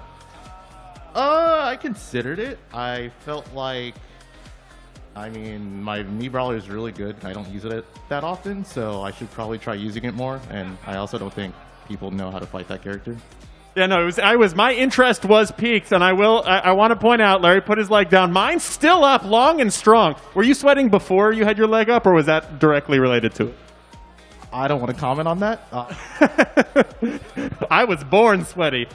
So, Me Brawler, is this something you practiced a lot before you came here, or is this just something that you pulled out of your back pocket, or? I practiced them a lot before, but recently I haven't been playing them that much. But it's one of those characters that I feel like I can not play and still do really well with.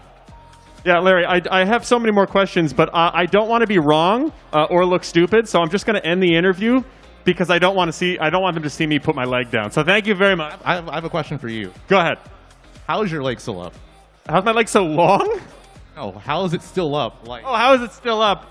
Mostly stubbornness, but that's pretty much how I do everything in life. Speaking of which, hey, yeah, here's the stubbornness. I'm going to go ahead and toss to break, but before I do that, I want to talk to the thing that really holds me up in my life, and that's AT&T. PAX Arena is presented by AT&T.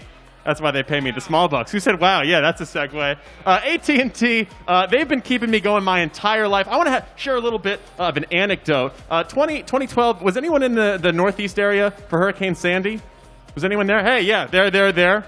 This is a little anecdote about how much I love AT&T. Coney up there, he was there. Every single service in my house stopped working. Water, electricity. You know what did work? My AT&T internet. They kept everything going. So while I didn't have food, water, or electricity, I did have Vine. So they made the whole month go a lot faster. They were the one thing I could count on during a natural disaster, and I love them. I also have their 5G service. It is fast, reliable, it's secure, and it's the reason for the season. It's the reason I'm up here. It's the reason I get out of bed in the morning, and it's the reason we're going to come back in just a second. There's more Smash action coming up in our Almost Pro 10K Panda Cup Open. Don't go anywhere, because there's more elimination rounds coming up right after this, so do not go anywhere.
Welcome back to PAX Arena, my boys. We are back into it, about to get even more action going for you. It's some Smash action here. So if you have not already been watching all the PAX Arena, well, come on through. Hang out with us for a little bit. We are in top 8, so we're getting down to the nitty-gritty. We got the best of the best. Once again, PAX Arena, presented by AT&T.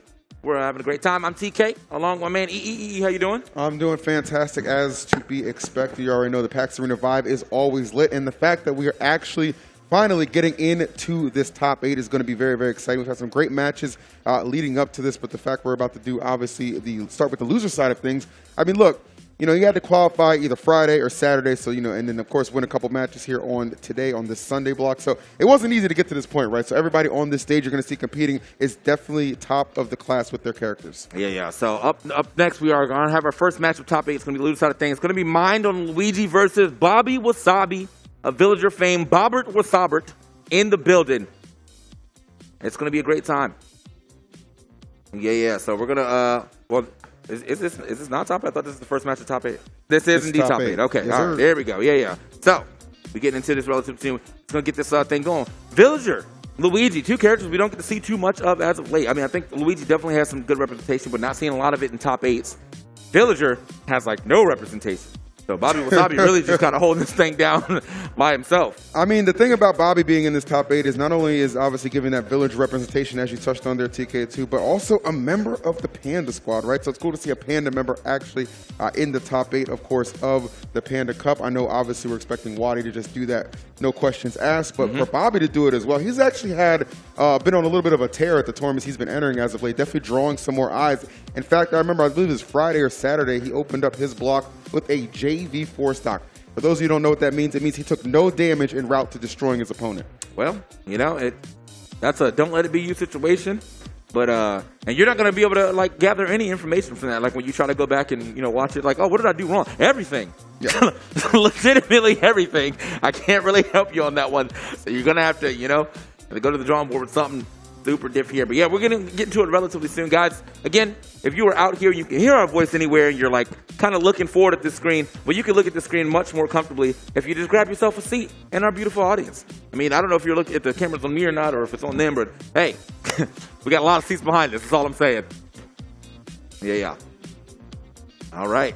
Turn around, I can obviously see the tournament performance, some good runs coming through 100%. And I saw the head-to-head as well. So they have no sets played between each other. So this will be a first-time encounter between Bobby, Wasabi, and Mind, which I think is kind of actually makes for a more thrilling encounter as well, too, right? Yeah. You always kind of get those things where it's either a rubber match or a run back or something like this. No, this is fresh out the fire, straight into the kitchen. I'm ready for it. I think about the fact, too, that, when you think about this matchup in particular, there's one thing that obviously Luigi wants. He wants to get his hands on you, right? He wants to get a grab. He wants to do some crazy stuff off that. Of course. Villager is one of the most keep-away characters in this game. So it's going to really be a war of attrition between how well can I, zone you out versus how well can you get it and actually get yourself a grab. It's ironic that Villager is such a keep-away character, but then just has the net. The net essentially would mean you want to approach at some point in time, but no, it's actually just a misdirect. This character wants to keep that distance between you, use those strong projectiles to just make the match just unbearable in some instances, but we'll see if Mind will be able to fight his way through the onslaught that can be Villager. Yeah, man, and that's the thing, too. I feel like that's one of the main Villager traps. It's I put the Lloyd Rocket out. Well, okay, good air dodge to get through. Are you going to try to jump over it, or are you going to just try to block it? And if you try to block it, I'll grab you. If you jump over it, I'll hit you with the forward air. Easy 50-50 right there. Good damage, though, coming in from Mind as he is finding his way in, is using that Zaire, that plunger, or that, little plunger to actually get in there. Wait.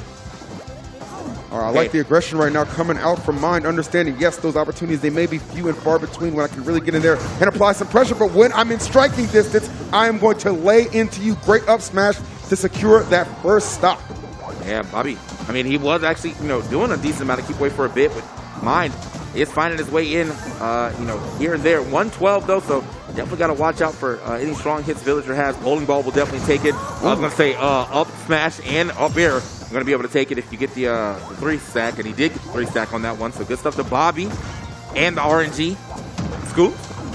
Oh, nice. Oh, that doesn't work. Okay, well. Not at all. He said, listen, I got that Cyclone ready to just kind of escape that pressure. One of Luigi's go-tos. It's especially in disadvantage. Yeah, Luigi gets out of there pretty quickly with that Cyclone. And it has, I think, invincibility at the beginning, so therefore it's nice as a combo breaker tool. Hold that. All right, coming through. Oh, yeah, got to be careful when that tree is up. You know, the axe can be out. A very devastating tool from a villager. Bobby right now has taken control of the match.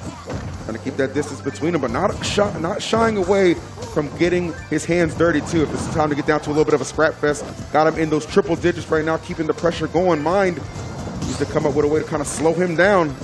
Again, axe on deck. Boom! Just taking a slice. I genuinely like the way he did that too, because it looked like he was trying to kind of come down with some type of, like forward air probably, but instead, dropped the even stronger move on him with that axe to go ahead and get that stock. You also saw mine actually start up a pivot grab, so he had the right idea of how to punish it. Yeah. Just didn't get far enough away. Oh, nice. I like that. Able to water the sapling even off stage. Very smooth maneuvers right now for Bobby. Starting to really pull ahead. Good grab, toss him off, and then threaten with this tree. Yeah, you've got to go a little bit lower. But again, Deja Vu takes the stock off the same way as he got the first one, the up smash. Old Reliable paying off and keeping us on even footing. Okay, scooped up.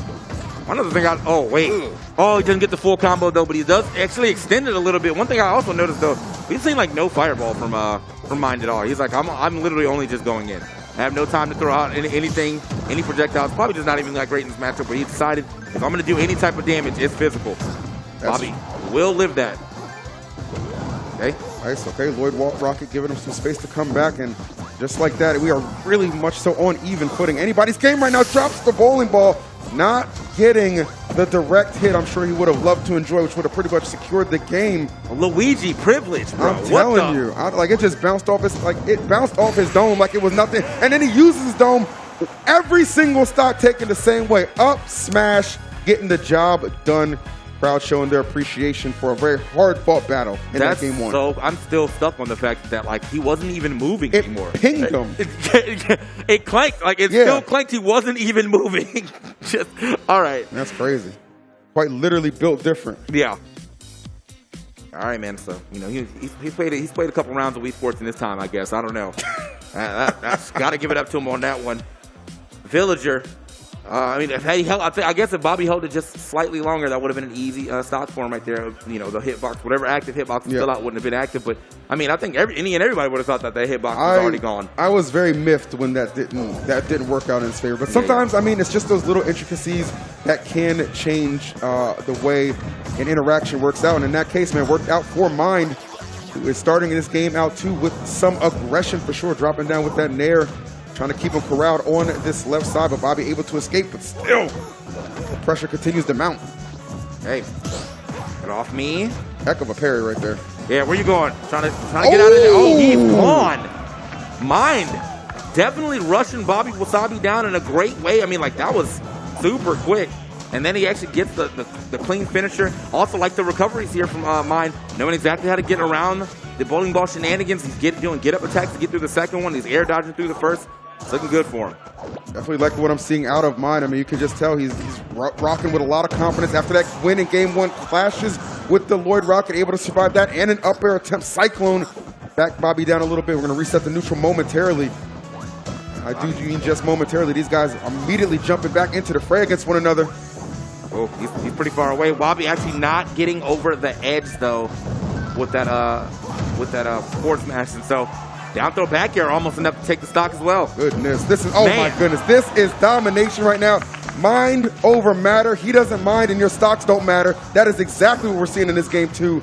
Just devastation right now for Bobby. And stocks definitely ain't mattering him at all. They're dropping like flies right now, but he is finally going to lose that first one. Still, man, a full stock lead. Okay, the tree hit. That was actually a really good pressure right there from Bobby Wasabi. Could have actually got a shield break. Stuck in the stage. Okay.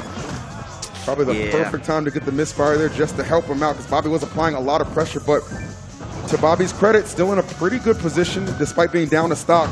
Oh, but one grab can change everything. There it is. Oh my goodness. I was like a maestro on that one. I was just like doing the music cues, and my man Mind was right in sync with me as he dominates game two. And one away, TK, from advancing in this losers bracket. One away, and you know what's crazy? I feel like our resident Luigi main that we see a lot, Elegant. Yeah. I haven't seen him do that in so long. I thought that wasn't real anymore, bro. So honestly, Shadow patch. Sounds like he has to just go back to the lab because Mind said we still got those. My man Mind is definitely on a tear right now. Bobby, a little stunned right now in these first 2 games. We've already seen some reverse 3-0s, you know, some backdoor 3-0s. We know it is quite frankly, it is possible. But it is going to be a long road to make that happen. It could possibly start right now in this game number 3 as we are on Smashville. But the only smashing going on right now is Mind smashing through the stocks, 0 to death, unanswered. Bobby in a lot of trouble. All right, man, that's a 0 death. So yeah, it's a tough one to eat for sure. And Mind is continuing to just really just kind of have his way with Bobby. I mean, this villager right now, we already know a little underrepresented of a character. Kind of some of these limitations maybe being exploited right now by Mind. Hey, yeah. Mind's defense too. I mean, you got to give it up to all of this. Like, yes. Now he's avoided most of the villager shenanigans. You know, has not been hit by that until just now. Finally, but most of the time he's been able to avoid that. Yep. He's been able to get back to stage pretty freely. He's been breaking zones. Does get hit by that tree though. I like that. Bobby using that tree to cover a lot of the platform. However, stuck off the stage right now. If ever there was a time for that bowling ball to connect, that was certainly it. Oh, Bobby! Turn around on him. Okay, that's how you do it. I like that. Bobby with the tricky recovery into the reversal. That's what you got to do. You kind of turn their own aggressiveness, their own offense into a liability, and Bobby did that perfectly. Going to take the lead, but only momentarily. A clean back air going to put us on even footing for this 3rd game. Must-win situation right now for Bobby. Mind looking to get the clean 3-0 sweep and continue this loser's run. He wants it more. Bobby has one thing to do right now, and that's to avoid getting grabbed. You saw what my man Mind can do off it. He's got currently 2 of those, actually, the 2-0 deaths. Bobby's still at 0. He's taking quite a bit of damage trying to get this grab, but it still is a threat for Bobby that he has to watch out for that. Yeah, Bobby, 100%. I mean, you said it best right there. 100% aware of that. The win condition very well for Mind right now could be one singular grab. Clearly has the conversions down packed. Yeah, this is the best thing you can do right here. You have a very nice kit of zoning tools. Oh, okay. I think the rage actually was too much for him as well, but still, it does get quite a bit of damage just like that. Good juke. Bobby getting nice with the recoveries here. Set up. Oh! Way down there. That's a makeup for game 1. Oh, yeah. That's a makeup for game 1 when it didn't hit. Oh, yeah. Bobby keeping himself alive and finding a fossil. Great. Wonderful. That's actually hard to pull out. I've tried it. It's not easy. Animal Crossing is a fickle game. Man, what a way to get back in there. Bobby Wasabi starting off that last, what could potentially been his last game of the tournament, getting 0 death and still bringing all that way all the way back. And I think that's good for Bobby too, like just on a confidence level too. Like obviously, you know, if you get the game, it's a little different whether you squeak by it or you dominate it. He dominated it after he got absolutely obliterated on that first stock. So that's got to feel good for Bobby. Let's see if he can ride that little wave of momentum into a 4th game. And after that, man, who knows what could happen. Hey, so Bobby, you know, if he can make it happen, that's going to be great for him. But at the same time, though, he does have to do it from the opponent's counter picks in all stages now. Oh, wow, at that, what a combination. Neutral air into the up B. Did he taunt as well? Is there a little taunt in there? I mean, he might have. I didn't. Oh, no. I thought I saw a little taunt. But Luigi's just a weird character. He just be doing things. So. He really do. Might not have been a taunt. But either way, it is definitely an effective first stock, nonetheless, for Mind. And is absolutely picking it up in a big way. Similar to that first game. But we'll see if Bobby can have another bounce-back performance en route to doing just that. Oh, okay. He does manage to get through and surprisingly be able to make it back as well. Bobby putting out a lot of pressure here on this ledge. Oh, the combination. Tag team. How do you alley-oop with yourself? How do you alley-oop with yourself? This boy is different. It's a dunk contest with it. All right. That's, I mean, I don't know why that felt so disrespectful. Take that back. Definitely a good match brewing right now. Bobby yet again finding himself in the route to potentially forcing another additional game. Clearly Mind trying to kind of cut that off right now. You don't want to allow this guy. Dude, his conversion rates off of that are so sick. It's just like he doesn't hesitate. He just pulls the trigger and always finds his man. He's so quick with it, yeah, every time. Now, Bobby, in another situation, got to avoid this grab. There's not a crazy amount of damage here on the Mind where I think he's out of the scenario. Being able to get this combo. Oh, man, the Lloyd Rocket player of the game right there. Saving Bobby from potentially imminent doom. And he gets it another way. He's nasty. Oh, my God. Whose mans is that? Whose mans is that indeed? Whose mans is that? No grab needed right there. Come on, bro. That was insane. Come on, bro. All right, now. 3-1 victory for Mind, showing up big time at the Panda Cup here at PAX Arena, man. Definitely giving you guys a show. That was beautiful, man. Like, again, you know, you always expect it. Yeah, all right, you know, avoid the Luigi grab, avoid the Luigi grab. Yeah. He's like, actually, you just got to avoid me in general. just got to avoid me in general, bro, because it don't matter when I get that hit. Yeah, that's stock right there, man. That was incredibly played. I mean, shout outs to both competitors. Definitely, Bobby gave us some heart-stopping moments as well, some great combinations, but Mind just a few steps ahead down the stretch when it really counted, and he's going to be your victor and get take another step through this top 8. Win himself, get a little bit closer to maybe trying to get that prize. I don't know. We'll see how he's feeling. I know he's on stage with my man Alex, so we're going to throw it over to them to get some words from our winner. All right, guys. I'm here with Mind, and the question backstage was, who is this guy? The Panda people were all looking at Bobby Wasabi. They thought it was in the bag the way Bobby's been playing this weekend. You come up and you rocket him out of the stage over and over and over again. I also think Bobby got a little tilted, but that's neither here nor there. How do you feel those games went? Overall, I think those games went pretty well. I had a game plan set in mind. I had prepared a little bit yesterday because I was anticipating that this character might come up. So I felt pretty prepared going into this. Played my plan, played pretty slow, patient, reacted well. Did you plan for Bobby to be the most aggressive villager of all time, going in on absolutely every opportunity he had? No, not at all. Villager, I definitely expected it to go a lot slower, but Bobby just playing a lot faster. I feel like it let me play my game a lot better, and it enabled me to get a lot of conversions.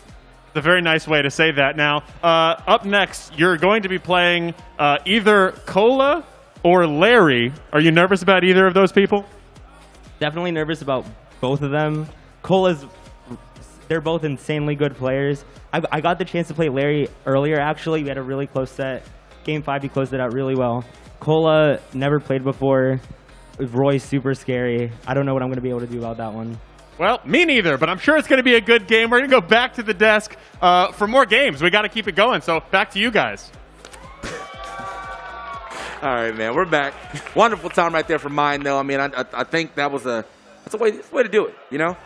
You're the player that most people probably don't know too much about name-wise, especially from the stream side of things, unless you're a local hometown hero. Yeah.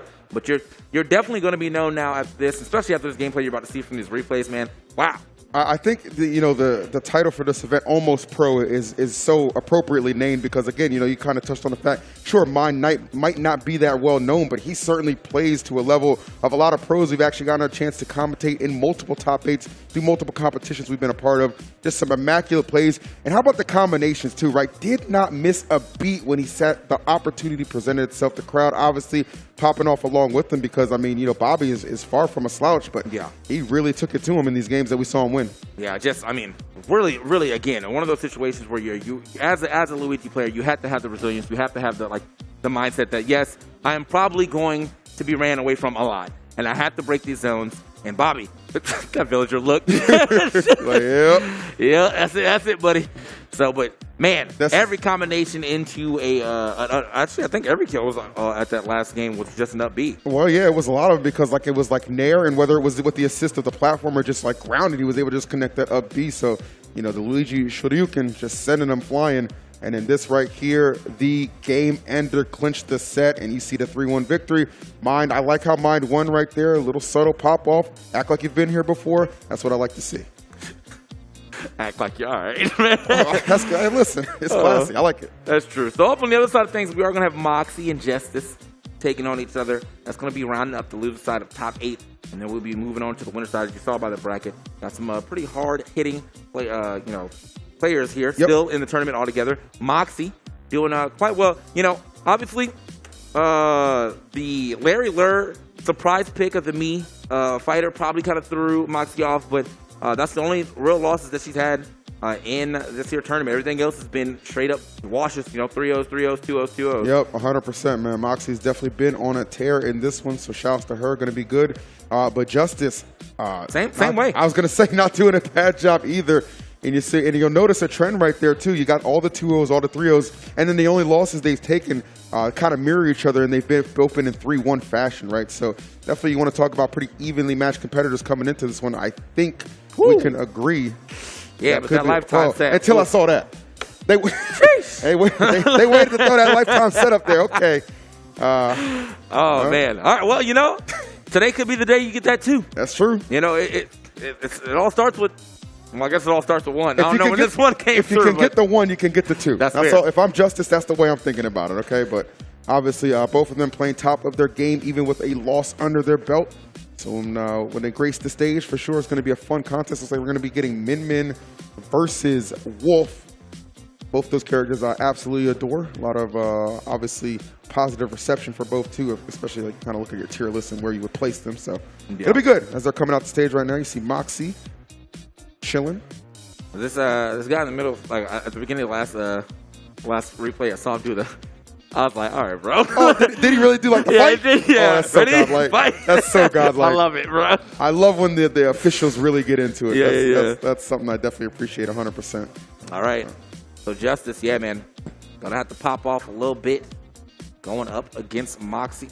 Probably favored to win it, obviously by the 8-1, but Moxie has been gone for a little bit. Now on the way back, the fans, the crowd, looking pretty nice out here. Yeah, I love a nice full arena, man. We got the AT&T crowd cam to put those beautiful faces on display. We got a nice full arena. Everybody showing up to watch some good Smash action. And if you're in earshot as well of my voice, please feel free to come take a seat at the arena. We got plenty of seats available for you guys, and we promise the action will not disappoint.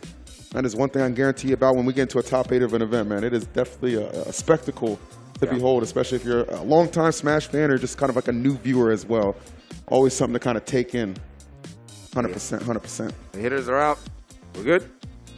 All right. He looks so serious, bro. Look how serious he looks. Hey, bro. Hey, man. He's not even playing. Yeah. He's just officiating. He's learning. He's learning. Love this guy. Yeah. All right. So yeah, we're getting set up relatively quick, relatively soon. I think his controls are. Oh, I guess he's not in the game. Yeah, this might be the first. Is this the first time Justice is on the screen? I thought I saw Justice play yesterday, but because we've had so many different competitors go through, it's very possible the name could have been deleted. Yeah. So I gotta kind of put that back in. I know that happens to me all the time, but that's just because they think I went 0-2 so quick. I get one on the board. Come on now. I'll give you one. You'll give us 3. You're good for 3 wins. I'm a 3/4-2er type person. You know what I mean? You won't get no W out of me, but you get a hot 17th place. Like that's what you get from me. A hot 17th. A hot 17th. That's what you get from me, bro. I love that. All right. Oh man, love that. Yeah, Justice now set up. You see him putting his controls in. Now we're gonna get into it. All right. I mean, I feel like this will be a good. I mean, it's that 8-1 record that's clearly skewed in the favor of Moxie. Might have you think this could be a bit of a wash. But There it is. Fight. He doesn't miss a beat. That's my guy, bro. He doesn't miss a beat. But I got a feeling this one could go the distance. I'm excited for it. That first match we had in Losers certainly was very impressive between Bobby and mine. So expecting Justice and Moxie to be able to follow up that performance quite well as we got the character selections going on right now.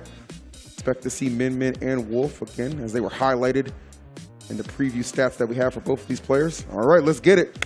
All the talking is concluded. We're about to get into that action, and that's what it's all about right there, folks. You see that beautiful trophy, that beautiful cup in the center stage. But let's go. Game number 1, Pokemon Stadium 2. You know the vibes. Genuinely, another thing, too, is I really, because Wolf kind of has been kind of like a dying breed.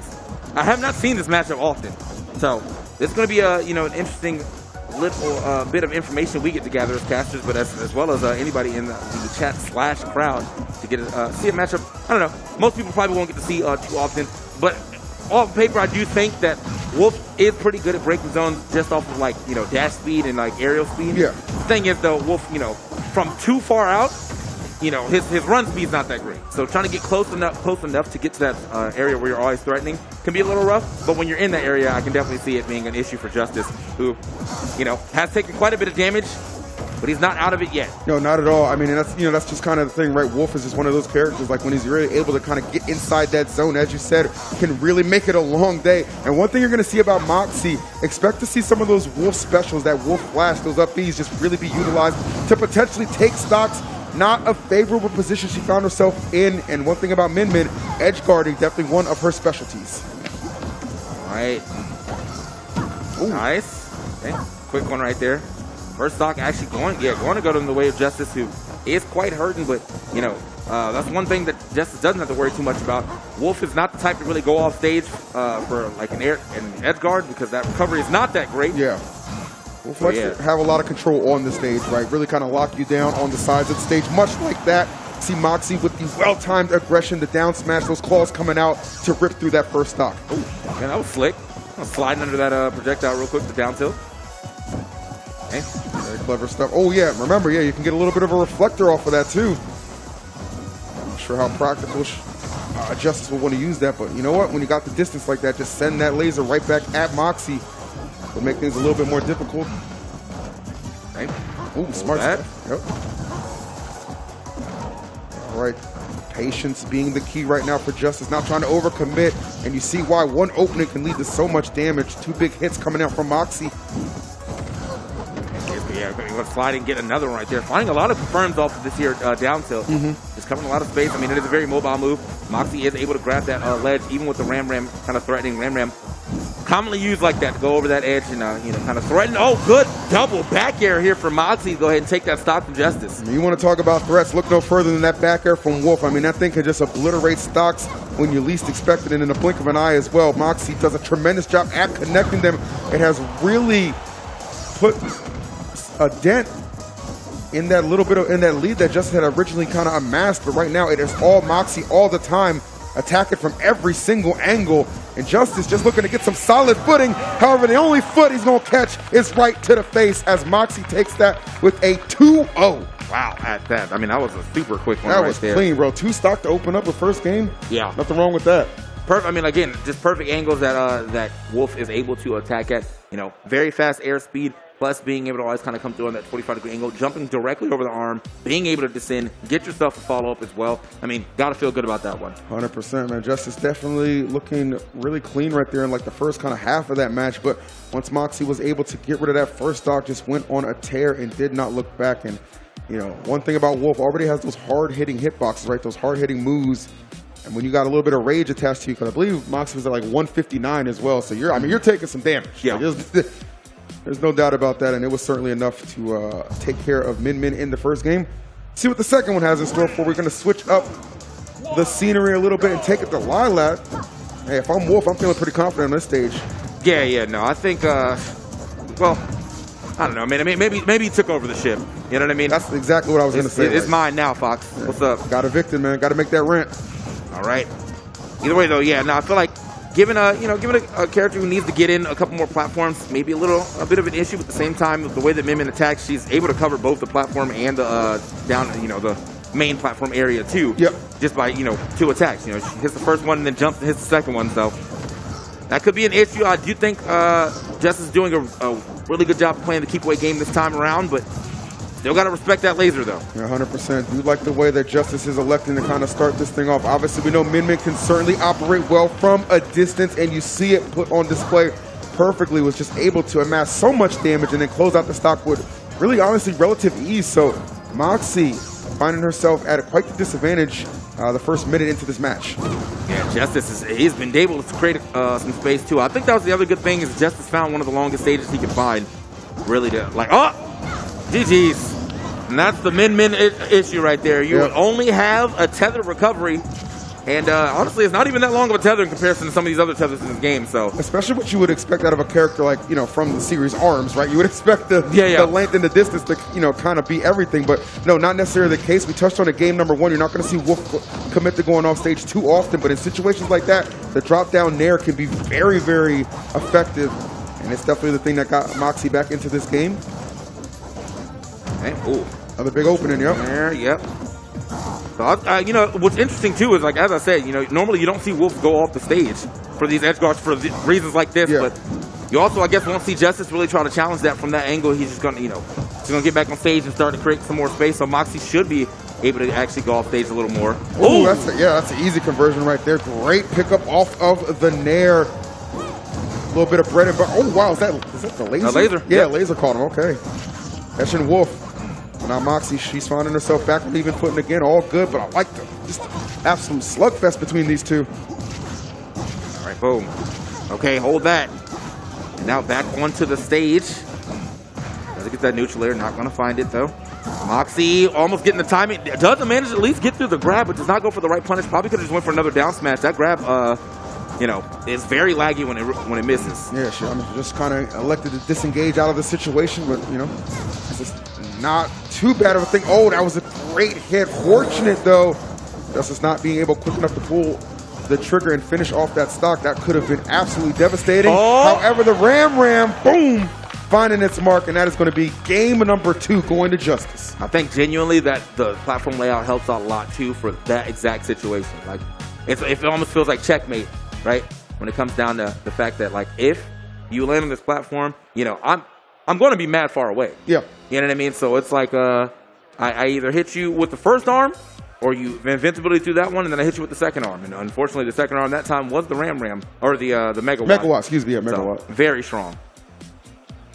Yeah, that's the way to do it, 100%. So good stuff to Justice. I really like the fact, too, despite, you know, kind of leading, and then, you know, Moxie she was able to kind of make a little bit of a comeback, but Justice not allowing that to, you know, kind of get in his head, just kept his head in the game and was able to pull back the win. So good stuff. Got us going into game number 3 on even footing. And you can see right there just how much, you know, those arms can really make the difference. We saw the laser taking care of stocks, the Megawatt as well. So, you know, Min definitely have a variety of tools, of course, in that kit to get the job done. But Wolf being such an all-around solid character, this is definitely going to be a stage that Moxie is certainly going to favor on this small battlefield layouts. Let's see if it pans out. Scooped up, hold that, little back throw action. Does get the powered up arm too, so Moxie gonna have to watch the way she recovers here, or at least deals with that second arm right now. However, says I will get back. Oh, wow. The reversal, that was cute. That was nasty, okay? I mean, just the fact that you're just kind of putting that fear into Justice at the very beginning of this. Let's go.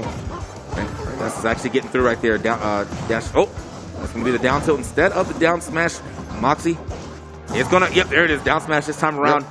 Not gonna be strong enough to get past that blast zone just yet, but nice. Liking the pressure here. Justice is putting on the Moxie. Yeah, they're really doing a good job, just kind of exchanging blows, and really Justice just threatening that first stock. 115 between the two up until that point. Goes for another. Oh. Okay. I was gonna say we're gonna go for a nair off stage. Nope. It's gonna get back safely. Gotta watch the recovery. It's too low. Not gonna be able to make it back. I think the Wolf Flash would have got sniped out by the Ram. So I don't understand that. You got those long claws. You mean to tell me you can't grip onto the ledge? I don't got the magnets. It's not realistic. You don't got the magnets, man. I'm sorry. It's just not realistic. But it's all good. It's all good. Nonetheless, you know, Justice not gonna have any complaints about that. Moxie though, trying to get that first off. Good snipe with the laser might. Okay, wow. Not enough to put Justice out of range, but a good attempt. Yeah, Justice actually keeping the jump. I like the idea right there for Moxie to go for the Wolf Flash. Yep. Almost connecting, but does still, I think, find the up tilt right there. Yeah, up tilt trading with the nair. Going to be beneficial for Moxie. Oh my goodness, but that certainly is not. No shot coming back. Yeah, that's rinse and repeat right there. See you later. That stock is going. Justice up 2 stocks to 1 over scared Moxie. for a second, too. I think the first time Justice hit Moxie, actually saved Moxie. Allowed Moxie to get a chance to actually hit the ledge, but luckily Justice kept up the resilience of using that Ram to keep knocking out Moxie back. So looking like this could be another game for him. Yeah, it did feel like that was like a little bit of an insurance policy, but yeah, as you said, to get smart enough to make sure, just kind of rinse and repeat to make sure the stock was initially taken. Right now, Moxie in a little bit of trouble. Gotta find some answers quickly right now. And lead getting ever further so out of control right now from Justice. I don't know, man. Justice was saying, you know what, it's about time I added a 2 right there. You saw the discrepancy, 8 wins to 1 in their all-time history. Justice said it's about time I got another one. You got to think about the fact that, you know, it could have been on a different character than 8 losses was. You know? That's fair. Min is one of the later additions to this game. So, all right. Catch. Okay, does manage to make it back. Moxie's still trying to find a way to get the stock off, but now Justice is putting on really good pressure right there. Look at that, mixing up where he's landing. Still landing with some landing hitboxes as well. Does finally get a hit. Is it going to be enough? No. And Moxie can't even go out there. Challenge the F tilt should be, though. All right, forward tilt finally going to be enough to put that one away. We've seen situations like this before from Wolf. No trouble really making up damage, and of course the strong hits can definitely turn the tide. Moxie going to need a couple of them to get through, though. Justice understanding a great position to get Wolf off stage and not let him return. We'll see how it's going to go down. All right. Get off. Boom. Okay. Wow. Oh, man. For a second, I thought we were about to get a Wolf Flash just to try to finish this thing off, but no, Moxie does not pull the trigger. Does have a lot of damage. But the Megawatt neutral air will do it. I was going to say has a lot of damage, so can probably look for that back air now. But no, the Megawatt neutral air is going to go ahead and find the hit. That means we are now 2-1 Justice right now. Yeah, winning the flex game. Yeah, Moxie, I mean, she found like a lot of damage too, like, below that platform. It looked like Justice made a little mistake on charging one of those attacks, and she's able to string together a quick little 40%. And as you said, maybe was considering going for like the Wolf Flash, but thought better of it. Obviously, might have actually landed in a position where if it didn't get the KO, she would have just, plummeted to her demise right there, just given she wasn't on the stage. But either way, Justice up 2-1 right now. It's kind of like a little bit of deja vu for Moxie. Recall her set with Larry, got that first game and then lost the next 3. Looking like that could be a repeat pattern right now if she can't force a game number 5. It could all come down to this on the loser side of things. Let's find out. Game number 4. It is a big one for both. Oh, man. Moxie, trying to get it to even smaller stages, but I'm not really sure if this one's going to help out too much. This allows Min to kind of play the center stage even better than before. You have the house, always call this the house, basically. And I think when you're playing against a character who's going to be playing this type of range, sometimes can be a little detrimental to you, and that's exactly what it's looking like. Moxie not being able to get anything started in the snipe. Not enough for the stock yet, but man, 114 already. The Justice is 10, and the Megawatt is out, so not much longer on this stock. I mean, Moxie's stock definitely on borrowed time. Yeah, if you're Moxie, you just understand, yes, I need to find those openings. I do need to, initiate some aggression, but I've got to play so close to the chest as well, just given how fragile this stock is so early on. Definitely finding some hits, though. Great connections, not shying away from taking the challenge. I love to see that. Even at this higher percent, the up smash not going to be enough to do it, but she cannot afford to take another one on this first stock. 135, not where you want to be, and there it is. The second up smash comes out, and that stock going to take a plummet. It was crazy that the Min-Mins really tried to act like this character was dead when they got the Nair nerf. Oh, she's unusable now. Come on now. That's clickbait. Come on now. This character is alive and kicking, but obviously Moxie doing the main kicking right now. You saw the back air, reads the air dodge, able to punish with the Nair to finish it off. Great stuff. Her combinations absolutely immaculate. And this is what Wolf can do, even coming in at a deficit. Just so many ways to route his way back into the fight. This is what Wolf does sensationally, and you're seeing it put on display right now. Okay. Getting back to the stage once again. Finding a lot of success in this down tilt. It's been working out quite well for Justice. Justice once again. This time around stuck on the on the outsides, but if he can manage to make his way back inside just like this, he's going to be back into the driver's seat of the stage control. Yep. Here we go. Oof. Hey, swinging. Little swing and a miss. Nice playing at a distance. Justice not trying to give Moxie any free openings to get on any additional damage. Got to land with a little bit of aggression sliding through. Ooh, that Nair not going to find it smart. We'll take a couple of those jabs, however. They're going to make it back to stage yet again. That neutral air. Moxie definitely doing a good job of finding where they can get into that zone. That back air would have easily cleaned up that stock with just a little misspaced. Hold that. Just send it back. Hold that 2 times. And then send it forward with the Megawatt just busted through. 1 stock away from Justice to get this W here at PAX Arena. Win on the big stage. Certainly something I'm sure he's eager to find. Moxie, though, something to say about it. This could be huge. That's the go jump. Off stage. Nope. Yep. It's going to keep it locked down. Seemed like that other arm was a little bit of a bait, too, or at least force Moxie to not try to come off the stage. Yep. Moxie does get the neutral air here. Oh. Okay. Nice. Wow, you got to give Justice a lot of credit. He faded a lot of attacks from Moxie in that situation, just getting back to the stage. I think genuinely Moxie had the right idea with that F-tilt. Just probably didn't expect to see that Minion roll go so far. Me either. I was damn near in the middle of the stage right there. Whole body just stretching. Whole body just stretching. All right, stretch that leg real quick, though, from the dash attack. Moxie got to get this stock to keep the tournament run alive. Oh, out of a jump, though. Maybe out of opportunities. Wolf not going to have the gas to make that back. And the 3-1 victory going to Justice as he eliminates Moxie from the bracket. Wow, at that, I know that's got to feel good. I don't know if that was his first time in the stream, but it was definitely my first time watching him on stream, and did a really good job here. Moxie going to be taken out at 7th. So still, obviously, great placement for her. I know she's probably going to want a little more there, but Justice really kind of holding it down here on the min-min, getting that second victory. Well, I know we haven't had an opportunity to see Moxie compete in a while, so I mean, I think, you know, coming back and having a good show, a good top 8 showing, you know, here at PAX Arena, definitely something to be proud of, and I hope she decides to kind of compete more often, because, you know, it's always good to see some good Wolf players. We got some great ones out there, but, you know, the more the merrier as far as I'm concerned. But the star of that show in that instance was absolutely Justice. Again, 3-1 victory with Min, so kudos to him. Yeah. I have to say, though, you know, we're going to actually hear what he has to say in a second, but I do have to say myself, man, you know, great display of that character. I guess Alex will go ahead and let us know exactly how he feels about that character. Alex, take it away. Guys, justice has been served. Yeah, you haven't been up here yet, have you? No, not yet, man. What was it like playing? I mean, you've been doing a lot behind the scenes. You've been doing really well. This is the first time you've been playing up here. Was it easier to play on stage than you thought? Was it harder? Were your nerves up? Oh, I've been on stage, man. I can handle the heat. I've been around. It's really fun. I love competing my whole life. I just meant standing next to me. It's nerve-wracking, right? Frightening. Yeah. Terrifying. I don't want to be here either. But you seemed really into those games. I think maybe the nerves were coming from playing someone like Moxie. She's a fierce competitor. Nothing is guaranteed. Were you nervous going into the game? I was a little nervous. Like, we've played a lot, and she's a really good friend of mine, and she just hasn't been at tournaments in a while. And so, like, I've really wanted to win this set to show how much better I've gotten in the time that she's been gone. Just because, like, she would always beat me, like, game 5, and then sometimes she would destroy me, and I would never be able to get one. And so I'm just really happy and honored to be able to finally get one today. So did you keep anything in mind other than don't get to game 5, it sounds like? Like, what, or also don't let her get close to me? Like, what was in your head? Okay, so I have a secret strategy, and I'll tell everyone right now. This is an exclusive. Everyone get your Twitch clipping fingers ready. The secret to playing Min is to pretend every single character is Psych Up Hero, and you'll just never get hit.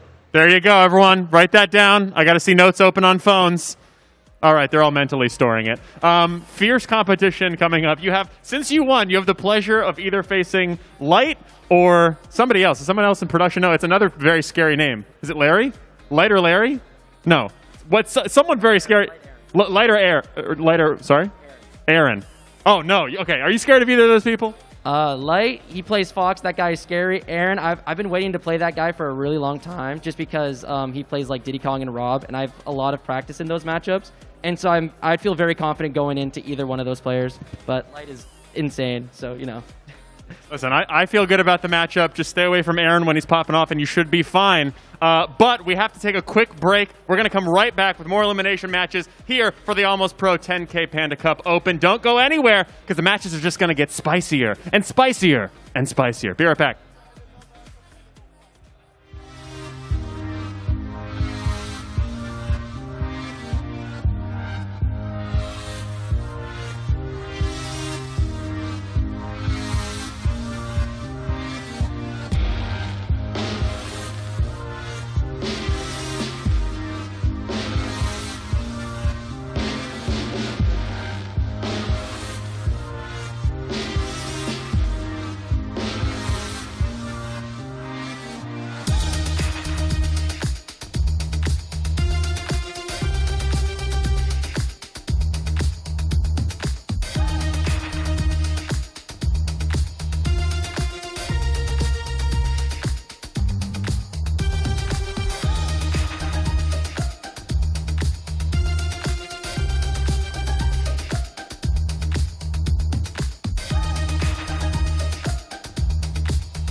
Welcome back to PAX Arena presented by AT&T. I am Lyric, joined here by one of my favorite people to cast with, Kimona. How are you doing today? I am doing wonderful, Lyric. It has been such an amazing weekend, not just here at PAX Arena, but throughout the entire event.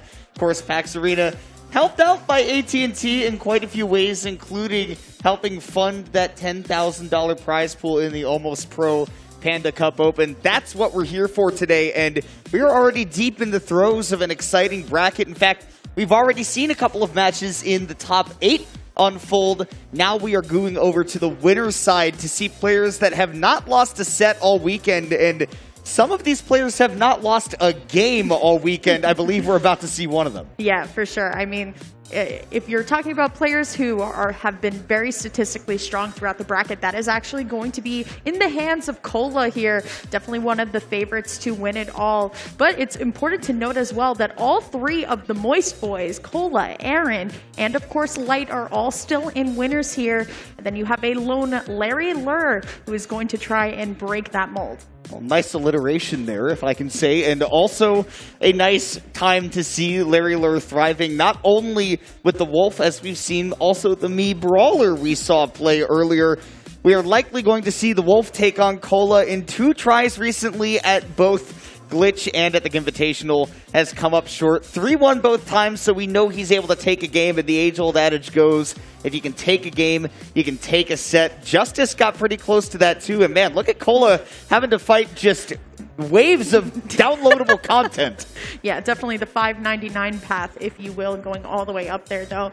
But we, as the casters, we are able to see who Larry is going to go first, and that is actually going to be the Wolf. We haven't seen the Wolf too much. In fact, we did get that wonderful showing of Mii Brawler a little bit earlier here. But let's look at Larry's path a little bit longer. A little bit of Falco as well, but did use Wolf throughout the bracket. It's very important to note, though, in round 1 of top 32, going game 5 with NorCal's number 20, and that's Mind. And honestly, you look at this bracket, again, we have all these stats because it is powered by PG Stats, a company that I am proud to provide my services for, and I'm proud that they have been able to bring us this as well, because we can see Larry had a pretty demonic bracket path to go to, because before he even hit top 32, he had to play against Captain Carson, who also proved to be quite the formidable threat. It's been nonstop for him, and right here going up against Cola, worldwide top 10 player, it doesn't get any easier. For sure, and I know both of these players, speaking of rush down play styles, definitely just want to hop in and play each other as well.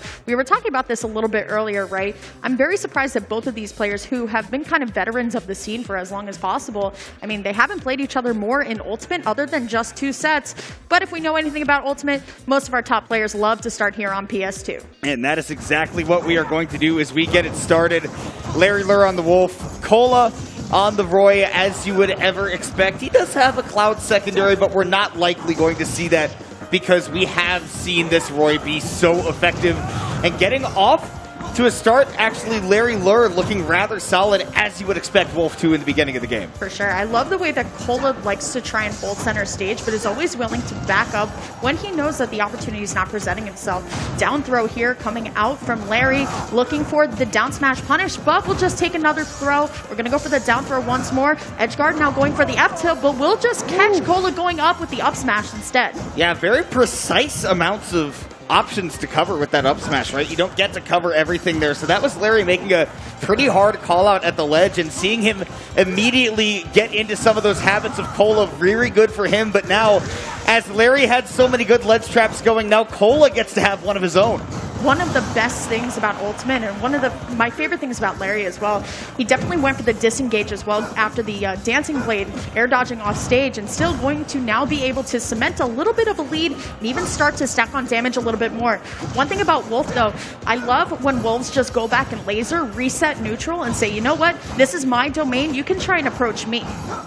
Well, and this is going to be one of the puzzles for Cola to solve, right? Is that, for the most part, he is on point when his movement is on point. That was a very clear demonstration of that. Nair 1, waiting for that jumping, getting the back there afterwards.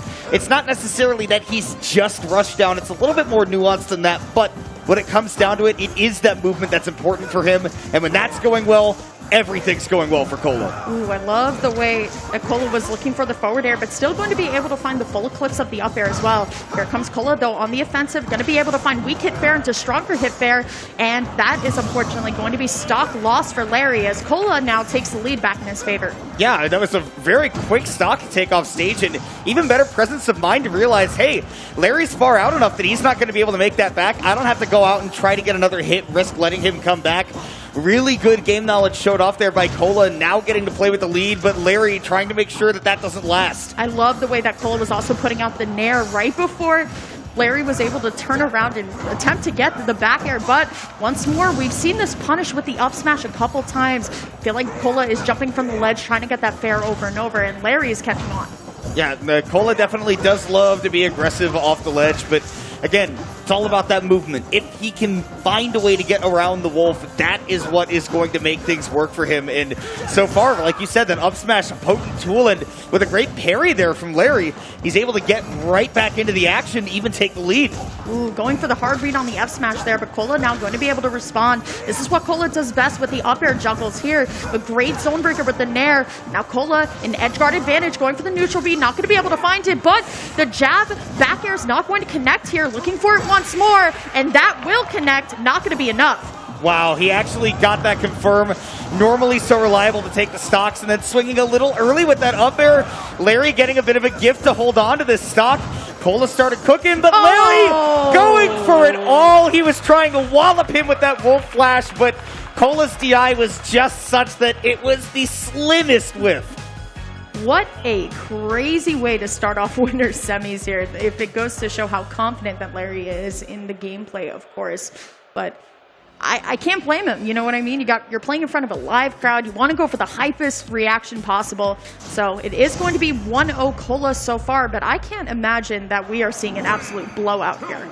No, we've already seen that game one go very closely, and close enough that Larry says, hey, if I go back to Pokemon Stadium 2, feel like maybe this is a place where a 1-1 could be the end in the future at this game too, but Cola getting off to the hot start. Now he's going to put Larry right back into the corner, and he is all over him. Larry with an intelligent recovery, though, able to make it back. Yeah, taking a little bit more time off of the side of the stage as well. Now using the laser, trying to find the dash attack, but Cola's going to be able to go right up there with a grab. F-tilt, one more coming out from Cola. Another one right at the ledge could possibly KO here, but now just looking for the side special. And once again, just going to disengage and go right back into neutral. Wait for the opportunity to come to him. Yeah, you see that every time Cola jumps forward, oh my goodness. Well, don't even worry about that. Larry jumping forward waywardly, getting caught by that up smash out of shield, and that's exactly what I was going to talk about with Cola. Every time he jumps forward, it doesn't necessarily mean he's going to throw out a move. Sometimes he's just trying to see if you'll react, give him something that he can punish in return. That's exactly what he got.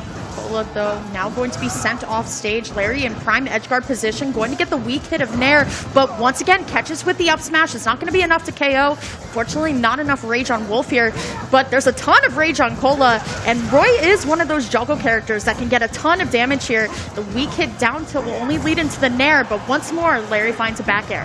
Yeah, as these percents get higher, Roy's going to hit all that much harder. That forward tilt didn't even need to connect, but Cola, the little bit of misinputs off the side of the ledge, and I feel like that's gotten him into trouble a couple of times. We saw him mess up an air dodge back onto stage once or twice, and possibly even a couple of these times he's just getting up into these up smashes. He's just getting caught in his movement there a little bit.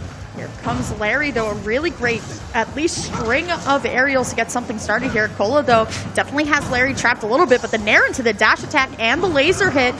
Larry, though, not finding the right timing on the Nair, going for the F-tilt, but Cola's got to fight his way out of this corner. Larry punishes with an up smash, looking for the up tilt to go with, but it's getting a little bit sticky on the right side of the stage. Yeah, getting out of the corner against either of these characters, a tall task for sure. That's why Cola wants the Wolf in the corner, but Larry getting aggressive out of the corner. We've seen it a couple of times already. Now going right back to the ledge. Risky place to be against Roy, but I think he's noticed a little bit of a lack of confidence from Cola in this game too. Trying to find the option here, just rolling out of grab's range here. They're both going to trade positioning on this edge guard here, as Cola is going to land with the side special, and just once more separating each other, and it just feels like a ledge battle constantly. We're not really seeing the in-game, in central neutral of stage. Now here comes Larry, just trying to find this edge guard. And boy, he is living like Larry right now. That dash attack to give him that stock lead. May not hold on to it for long given the kill power of Roy. But Cola not able to find the setups. This is what has made Larry so successful in this set thus far, is that Cola's been looking for particular setups to get his KOs, to get big damage, and Larry is just right outside of that range constantly, but face enough rushdown, you'll crumble eventually. We go to last stock. Absolutely. Now, once more, it seems like Cola has Larry kind of stuck on this ledge here. I love the air dodge. Once again, to switch positions. The down smash is going to connect. Going for it all once more with the down air. But now this gives Cola the green light to start getting on with the assault here of the aerials. Trying to find something, only weak hit F-tilt. But once more, all of these weak hits are kind of hurting Cola here. Yeah, it seems like that down air off stage from Larry was just like a mistake almost. It seems like that woke up Cola, and he said, yeah, also you trying to finish me off in style, firing back with just as much killer intent. He's hunting for those jabs to convert into a back air, just can't find it yet. The Wolf will take a trip up into the skies where Cola can potentially look for something on the juggle. Okay, speaking of juggle, Cola trying to find the juggle, but it will just be the fair. Larry is going to live it out as Cola just presses forward air 3-4 times in a row. But the recovery blade will actually do it. That is going to be Cola extending the lead 2-0 right now. Yep, that blazer out of shield, really, really reliable. It's got not the best kill power, but if you eventually get your opponent up to those higher percents, you can eventually take a stock, and it's pretty reliable there because you get armor on startup, I think on frame 6 or something like that, so it's pretty quick. You can protect yourself from an opponent landing on you with an aerial, and then you can take the stock off the top. That's what Cola got, and hey, when the chips are down 2 games in a row, we've gone down to last stock, things have looked close, but the scoreboard doesn't tell us that. It's a 2-0 lead for Cola. Yeah, it's been last stock, last hit basically every single game so far. So now it is going to be Larry coming out of the gate swinging this time with a nice 50%. But if it's something that Cola does well, it's rack up a ton of damage very quickly. Once more, we're going to see a little bit of this passive neutral here, just trying to shoot the laser and find the opportunity. But now Cola just dash dancing back and forth, waiting for Larry to come in. Well, I think that what we're seeing here is a really good dichotomy of 2 different playstyles, right? Where Cola is very opportunistic, right? He's trying to open people up. He's an initiator. And Larry Lur is much more of a prevention-based kind of player, right? Where he's not looking to create his opportunities. He's trying to stop you from finding yours. And when he does try to get in there, man, Cola able to fire back again, opportunistic as ever. I have not seen up smash KO as much as possible until this set right here, but Larry will be able to find the back air on Cola's return back to the stage. Now we're going back to even here. Cola, though, looking to extend this lead, only finds the first hit of Nair there, which put him in a scary spot, but still, a lot of these aerials just getting the light hit. Yeah, and that goes for both sides, right? These players are both looking for big confirms. They're getting those big starters, but then they're not getting the big damage afterwards. Conversions like that for Cola are going to be important. Conversions like this from Larry can't be dropping things after that up air. You've got to be able to convert at least one more hit after that up throw, but just wasn't able to find it. Larry, though, going to be able to find triple fair before, unfortunately, Hitbox is clanking. Unable to just get a full string all the way across to the side here. Weak hit back air by Cola, and now trying to find another back air, but good parry. And once more, these dash dances are getting a little bit tricky here as well. And we see Larry loving to try to play that grounded game with Wolf, right? Control your movement. And Cola's found his way around. Again, he's just such an initiator. But Larry, with the Swanton bomb with an air all the way up top, did not give it up for a moment, and he has got Cola on last stock. So too will he take a trip there as Cola gets it with the forward smash. Once more, we are seeing this last stock, last hit scenario probably coming out from both players, but now Larry going to at least initiate with a couple of the aerials to start here. I mean, Cola's trying to open him up with the nairs, of course, but unfortunately turns around. I feel like Larry was going for the grab, but just controller said no. Sometimes you just get caught up in that movement, right? Again, for either player, that can be important. Cola, though, with the call-out on that down smash, and I think what tipped it off was Larry's movement before that, right? That he just inched up a little bit, and I think Cola realized something was up that was different than usual, but Larry getting ever so close to sending this to a game 4. Cola, though, going to be able to find the back air, which puts him in favorable position on the edge guard here, trying to read the jump, but that's going to allow for Larry to at least get a hit in. Cola, once more, looking for a loose back air, but this allows for Larry to get the dash attack right in. Just jumping, trying to find this Wolf back air. Cola, though, going all the way out there for the KO, but Larry, unfortunately, misspaces the up smash. Yeah, he dashed instead of walking forward for that up smash, so he just went a little bit too far. And again, just dropping those small opportunities where they matter most. DBZ! The DBZ moment! They both go down at the same time! And we are going to see, if you don't know, this is one of the rarest occurrences you can see in a game. We are going to have a one-stock playoff to determine the result of that game. You may never see that again. I cannot believe we just witnessed this in front of the PAX arena. Everybody staring in awe here as we are going to see something that we haven't seen in competitive Smash in a long time. I've actually got goosebumps right now.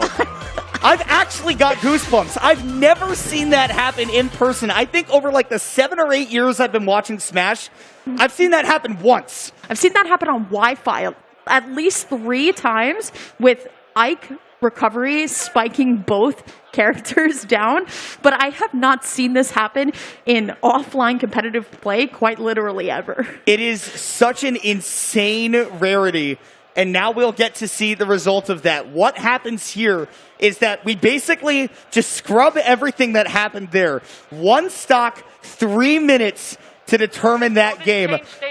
I have hardly ever seen this before, but we will now see a one-stock game to determine who took that game 3. And then potentially, if Larry takes that, we have to go back into the set and keep playing it.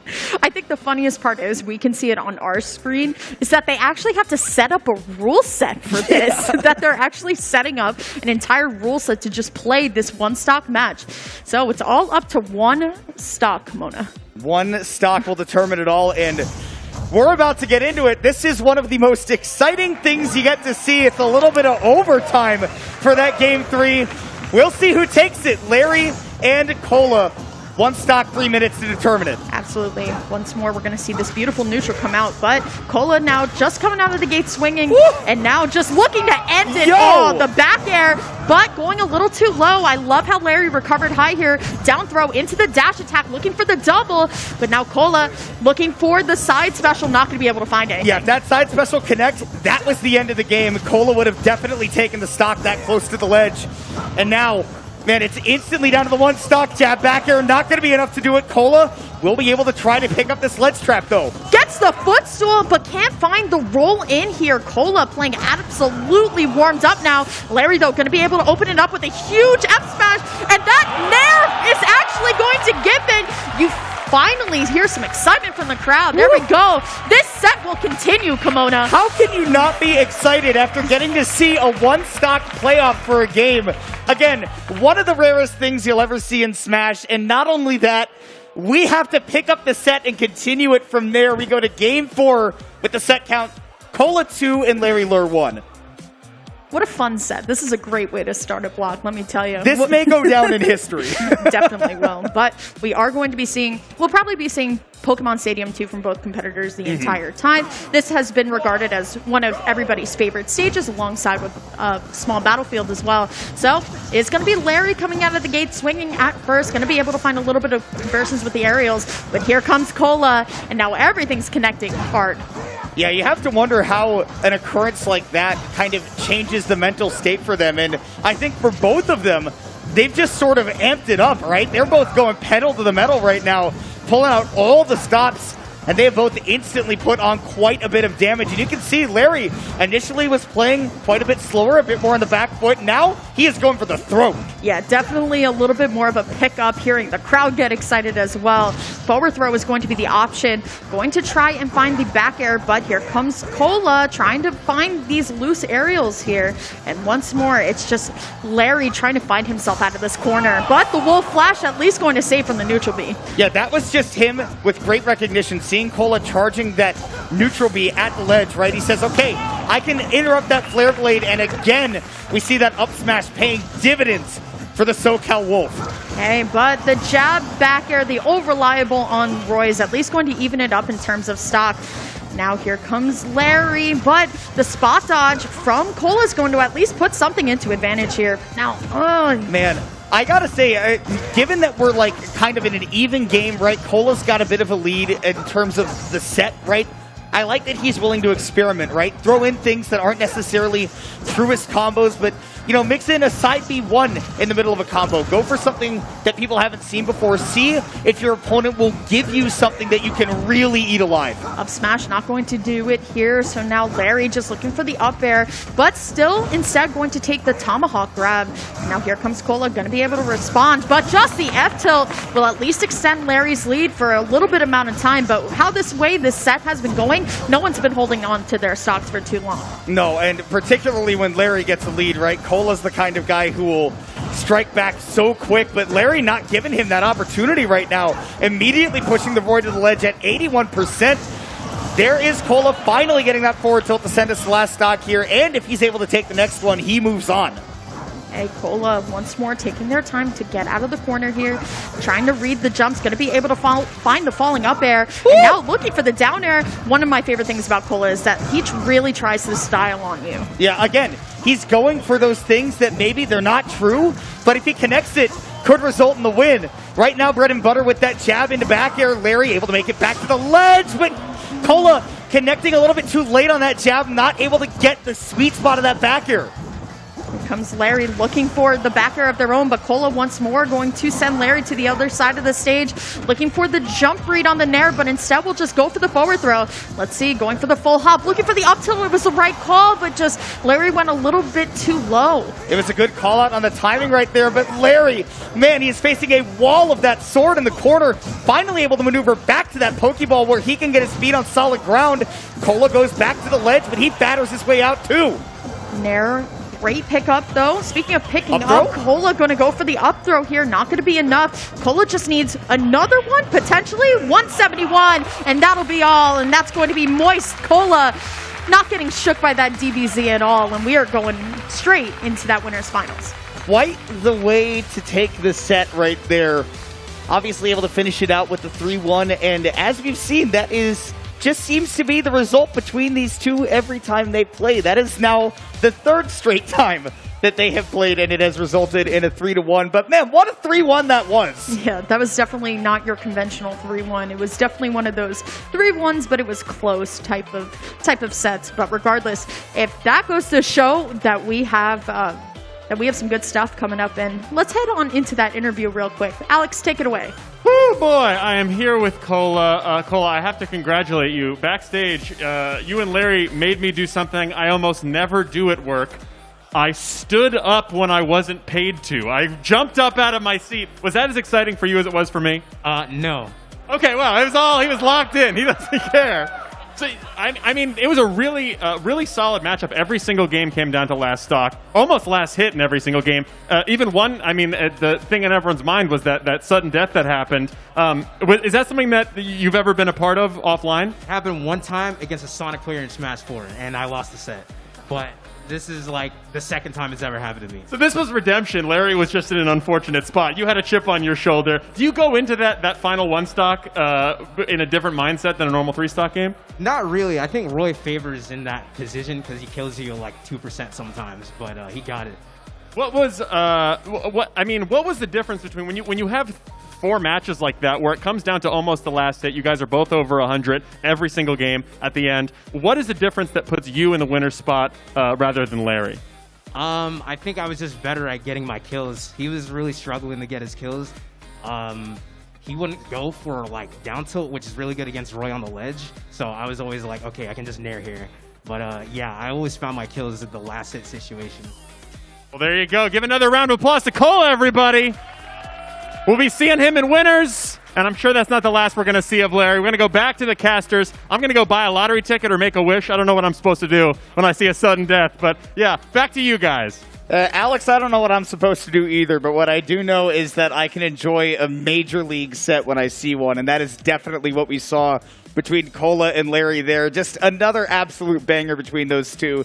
And now we'll get into another exciting set. This is going to be the other side of winners semifinals, and boy, do we have one of the most exciting players in the entire world, also part of Moist Esports, also top 10 in the world. Before we do that, let's take a quick look at the replays of that set, because we have to give it the dues that it had, and especially to Larry for just the ideas that he had.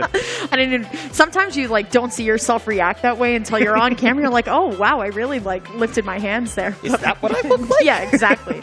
But regardless, this was such a great set. I'm sure the crowd was loving it too. I love the applause too after every stock. Feels good for sure. But once more, it's just these two players are so seasoned. Larry has been playing since Brawl. A lot of people don't know that, and still so good. That's a cola emote for you, Cola, if you're going back to streaming. So regardless, what a really great. Oh, that was the DBZ. I like held on to you. I was like, what do we do? I think we all had a reaction of, wait, they both went out? Like, we're actually going to see a sudden death? And then you saw Larry was able to take it. Again, he's just one of those masters of clutch, being the veteran player that he is, right? He's been around since he was known as Does Everybody Hate Falco?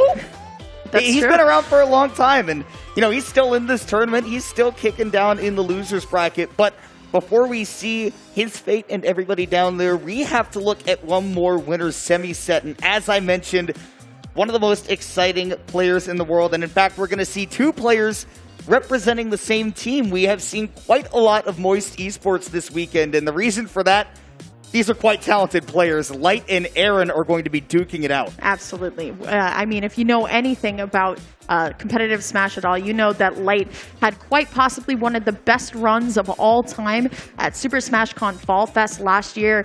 And speaking of Super Smash Con Fall Fest last year, that was the last time these two actually played. So it's been over a year. I always love to point out, thanks to the power of PG stats, that these percentages that you may see below the characters are actually these players' win rates versus those characters. So Aaron apparently has an 83% win rate versus Fox, and Light has a 77% win rate versus Diddy. Yeah, so there is a slight sort of discrepancy there, but it is close enough that you can't really take the entire matchup into account. You do have to take into account the players. And hey, if you look at Light, for example, this weekend, well, you see quite the good player indeed. He is without a single game loss thus far. And honestly, I would almost expect that, because if you've kept up with the videos that PG Stats made, you would know that Light back at MomoCon this year had a run very similar to this. And that was a tournament with multiple hundreds of people at it. And he only lost 2 games throughout that entire tournament. So a performance like this is precedented for a player like him. Absolutely. Well, we've talked about Light a lot, but I always love to talk about Aaron as well. Aaron has done a very good job throughout the past couple months outperforming his seed. He's always tweeting about, you know what, you're seeding me too low, you're seeding me too low, and then really goes in and outperforms. So far, though, I mean, if you were in the arena earlier, you heard Aaron pop off versus Wadi. That was a very, very close set. Reverse 3-0, in fact, and that is, kind of, Coney was talking about it earlier, but that's the kind of player that Aaron is that in a best-of-5 set, right, the longer that the set goes on, the better that he's going to play. And hey, the longer we go on, I'm sure that this crowd is going to grow and get even more excited. I see you guys hype out there. I know that we have had some good action already, and man, I hope that you stick around, because this set is definitely going to go crazy. For sure. The best player in the United States, Light, going up against Aaron. And I heard Coney call Aaron the engineer earlier. I really like that, because Aaron definitely knows this character inside and out. Did play this character in Smash 4 as well as, oh, I like your cosplay. Beautiful cosplays There I are see. some great cosplays For here. sure. But I would call Aaron an engineer, because I thought he solved practical problems. Listen, buddy.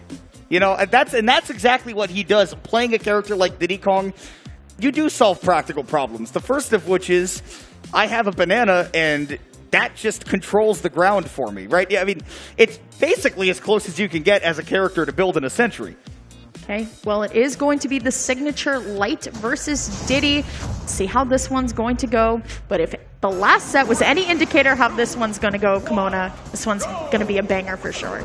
Yeah, Game 1, Pokemon Stadium 2, again, lots of top players love going here, and especially for two guys who love to focus on the adaptation, the player-to-player game, rather than the matchups. That's how I would describe Light and Aaron. We might see the whole set here. Absolutely. Aaron, though, going to use the get-up attack to at least just get Light's aggression right off of him. One of the things about Light is that he always plays with such aggression that you're totally terrified to make any move because the onslaught of aerials that this guy delivers is unreal. Yeah, Fox has a whole lot of safe aerials that he can toss out, but only if you're precise, and there's that ground game. Both of these players want to control that, and Light, with just the speed that Fox offers, certainly able to do that. Aaron trying to find their way in, will find the Nair here, but here comes Light once more. These dash attack conversions that Light finds is just so amazing every single time. Just going to trip Diddy himself and still up tilt back air, throwing the banana once more, but now the tech chase on the platform. Aaron wants no part of it. All of this is custom. You can't practice a sequence like that, but that is exactly what you expect out of a player like Light. Again, he is just living up to the name. Lightning quick every single time. And we've seen how good Aaron is, but Light is doing just that. He is making light work of this game one. Here comes Aaron, though, trying to find some of these trips with the banana, but Light once more going to find the reversal. The fair into the up air. And now here comes Aaron, going to get a nice fair from the ledge here, but Light just not letting Aaron leave the side of the stage at all. We'll see Aaron just try to get back to a little bit of stage control right here, right? The biggest problem for him is that not only has he not been able to make big use of the banana yet, Light has also been able to use it pretty well himself, just like you see here. No way! And again, you cannot write that up. You just have to think of it on the spot. And boy, is Light putting on a show for that game one. You know, it's kind of funny. Rarely in competitive Smash do we actually see Shine used as a reflector. And honestly, here, Light just anticipated and knew every single time that Aaron was going to throw it. And one thing about Light as well, he always knows where you're going to go for that up smash. He's always ready to go in and just throw it out. And a lot of times, it's gonna KO. We are indeed I going to get... I can't say that. we are indeed going to do that. Yeah, it can't come out of my mouth because, frankly, I'd like to not breach my contract. Absolutely. Well, here we go. Like you said, Kimona, we are going to be playing on PS2 predominantly the entire set. So now Light just trying to find the Nair, and we'll find double forward air into the Shine. My goodness, putting on a show. Yeah, that was fairly good by Aaron, though, to make sure that he held on to his double jump. As a Diddy Kong, you have to have that to make sure that you can get the most out of those barrels. And love the use of the banana just to kind of keep Light on his feet there at the ledge, but nonetheless, speed overwhelming. Light able to get back onto his feet.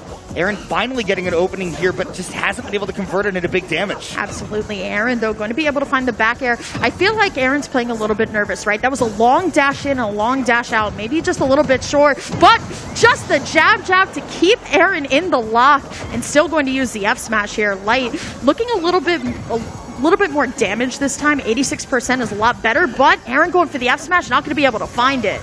Beautiful recovery by Light, though. Going all the way under the stage so that it's impossible for Aaron to contest him out there, right? Otherwise, he pulls a banana, he drops it down, he throws out a down air, he gets the stock easy, he won't miss those.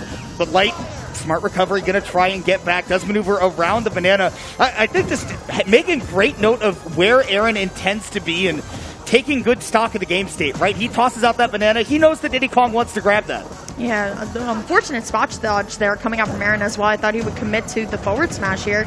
But speaking of forward, Light going to be able to find the forward air, going for the forward smash of his own. But now Aaron just trying to find the up smash, and he will right out of shield. Yeah, I'm loving this right now. It felt like in game one, Aaron was trying to kind of play a little headstrong, right? Which he can do at times, trying to match Light in that fast-paced gameplay. This is what I like to see from Aaron, though. We see him get Light off stage, slow down the game a little bit, and just let things get a little bit of time to breathe, because Light can be suffocating. Finds the fast fall fair, but can't find much else after. Light using the Nair as kind of a combo breaker here, but beautiful grab up by Light, looking for the up air. We'll just take the banana and hide instead. They're both trying to work around this banana pretty well. I think that you just can't praise it enough, as Light is able to read that movement there from Aaron. You can't praise it enough how good the item play has been from both of these players, right? Like you would expect it out of the Diddy Kong player. Got to be able to manage that banana peel, but for Light too, these two just trade it back and forth like they're having a catch. Absolutely.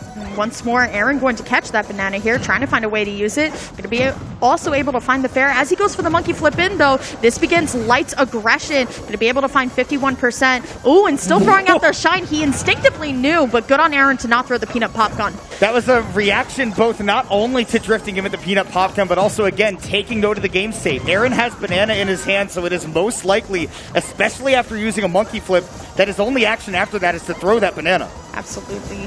Now we're going to see a little bit more of the laser percent. Light trying to find that kind of ready, set, go mark here. Aaron, though, once more going to land with the nair and finds the back air. We are going to last stock.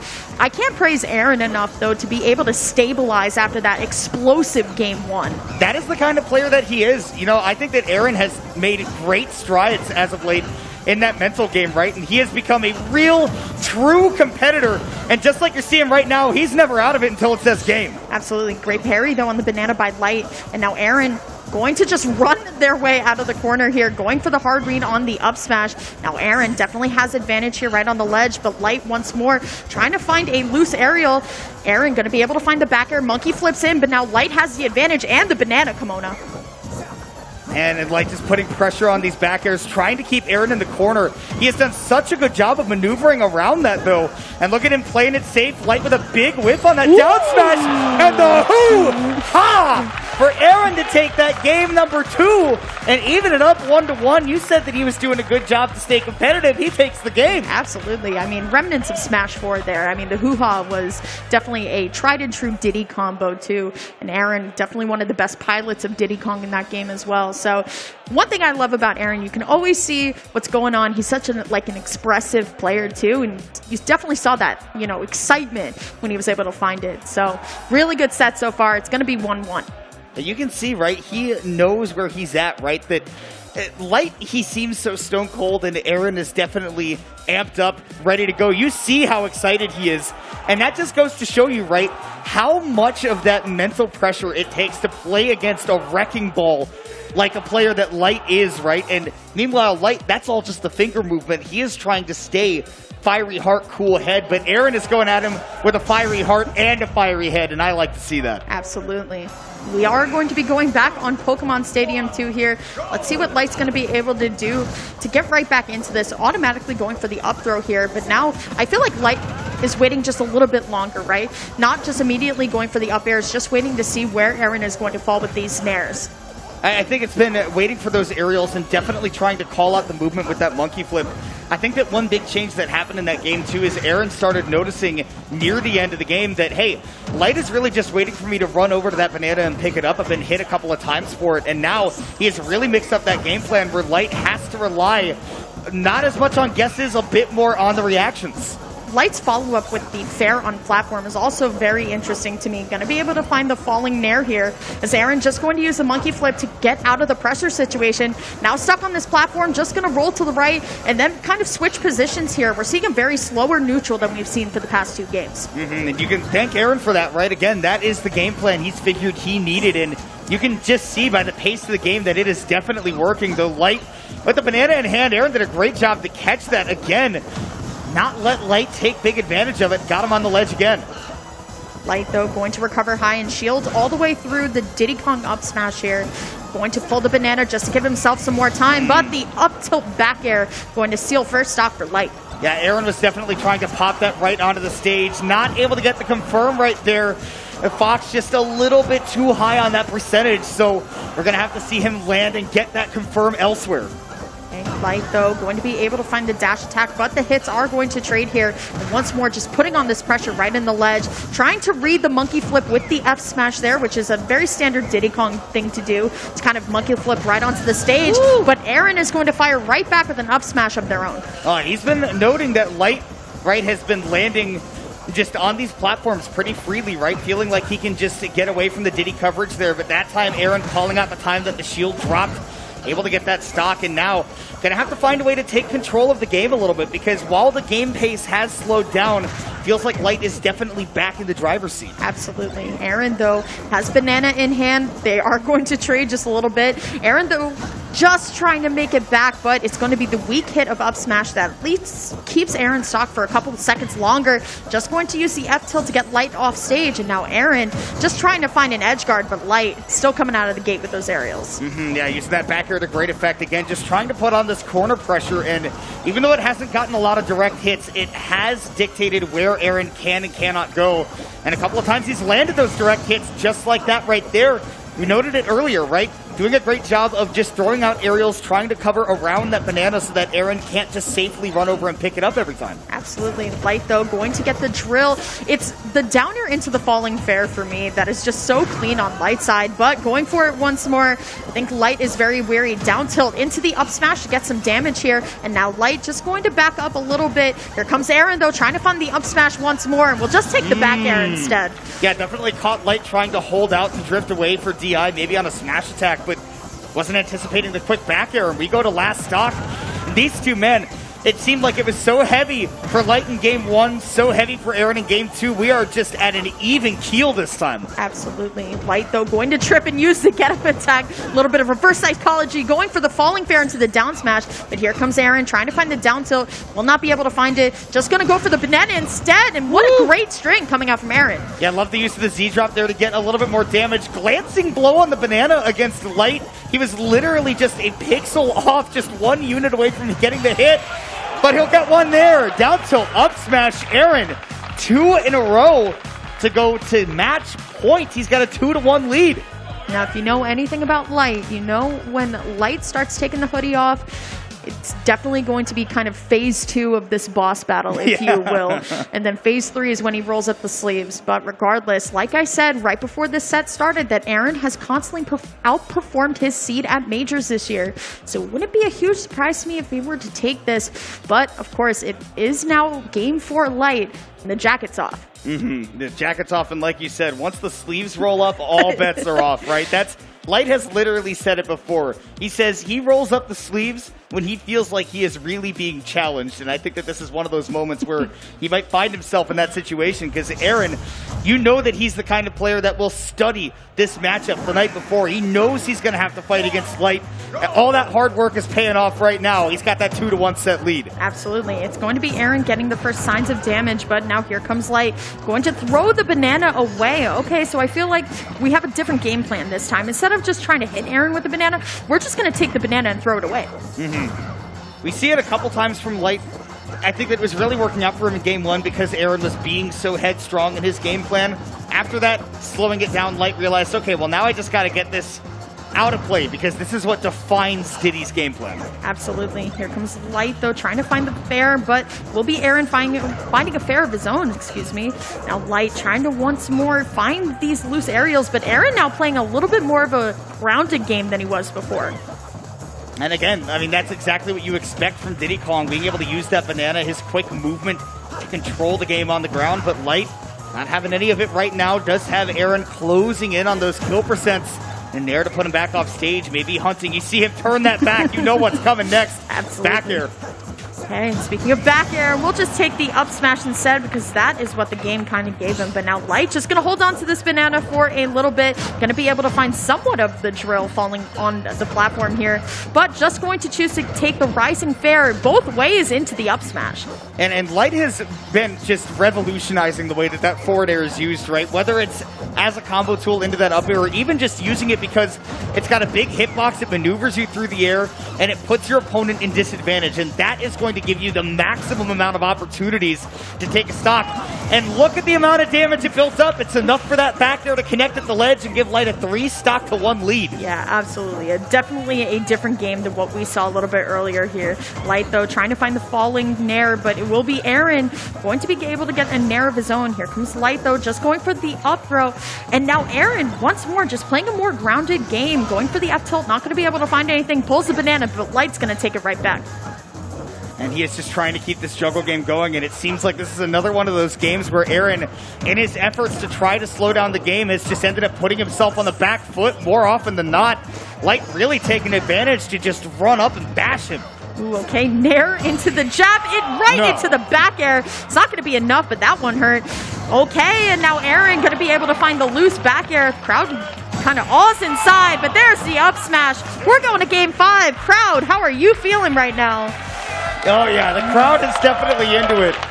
And how could you not be, given the way that this set has gone, right? It seemed like it started off, oh man, just another typical Light game, and then all of a sudden, Aaron comes in with 2 straight games. It looks like he is about to just cruise to a 3-1 win, and then Light goes into that phase 2 mode, right? The hoodie comes off, and then he takes that game convincingly. So now the question is, Can Aaron push him to that phase 3 of the boss battle, right? Will we hear the main themes start playing as we go into game 5, the final phase? It's like when one-winged angel plays and Sephiroth shows up, and that's what it's like playing versus Light. But once again, game 5, Aaron looking to make another upset this year, but now Light kind of trying to chase Aaron around the stage at this point. Going to be able to find the initial dash attack opening here. Can't find the up air to go with, and now hitboxes are going to kind of trade.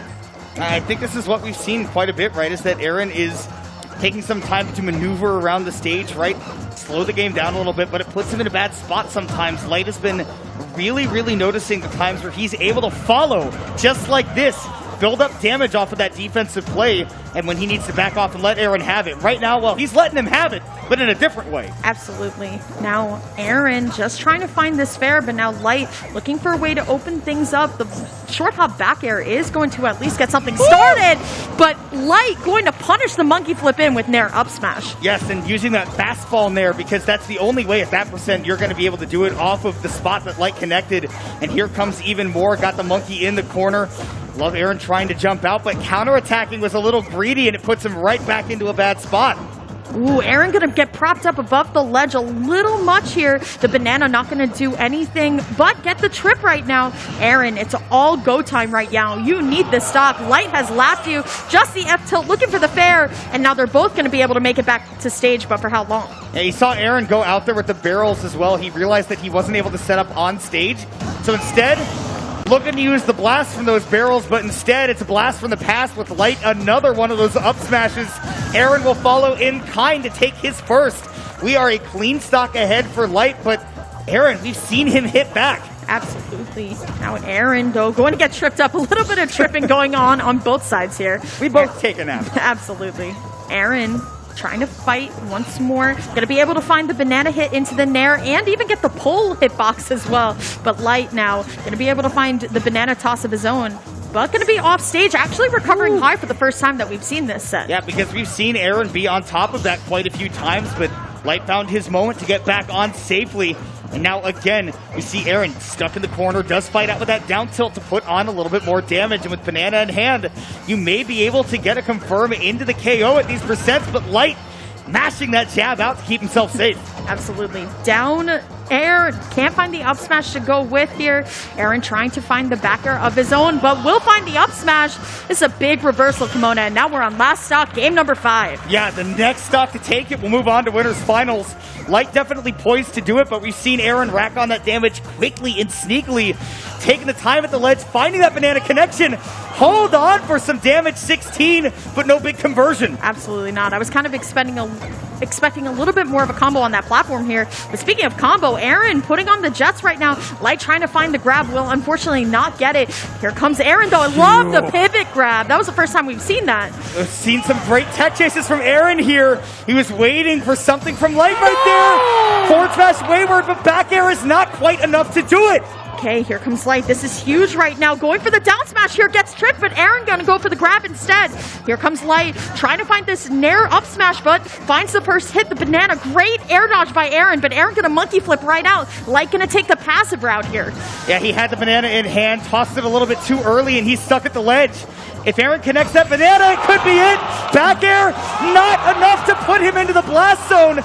Light gonna have to do it one more time. Off a little bit too early. Oh my goodness! Up smash!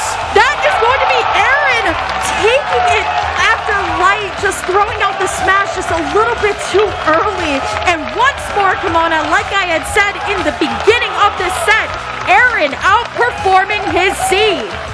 Not only that, but getting a landmark win. You can see just how much it's taken to do that. Aaron just has to breathe a sigh and give it up for Aaron one more time. That is a big win. He's going to need to take a moment after a performance like that, when it all looked like it was going to fall away with Light at a 3-1 lead in that game 5. He was able to clutch it out and write his own story. Shaking his head no as well. Definitely just looking up high in the sky. Good job, Aaron. I know you can hear us. But regardless, once more, Kimona, these winner semis sets have been absolutely explosive on both sides. We get DBZs, we get game 5s. That only goes to show what more we have in store. Yeah, and again, cannot state enough that it is a really, really big win for Aaron. And I think that we should go over to the stage with Alex to hear a little bit more about that big win. Can we talk about that? All right, guys, give him one more round of applause. Aaron, everybody. Woo! That was super exciting. I mean, you know it's going to be good when you have moist-on-moist violence. I mean, it's fun to say, even more fun to watch. I mean, were you excited for this matchup from the very beginning? Oh, of course not. Yeah, no, that's one of Diddy's worst matchups. But I am definitely always happy to play a fellow Moist member. Shout out to Charlie, Moist Critical. Amazing boss. So I was excited to play Light in that regard. I mean, listen, you were up against maybe one of the best competitors on this continent. You pulled it off. I mean, it even goes so far, like, in the back, a little behind the scenes, we always ready the camera on who the production thinks is going to take that last game. And the camera was on Light for like 90% of it, and at the very end, they swung over really fast. So you didn't believe it until it happened.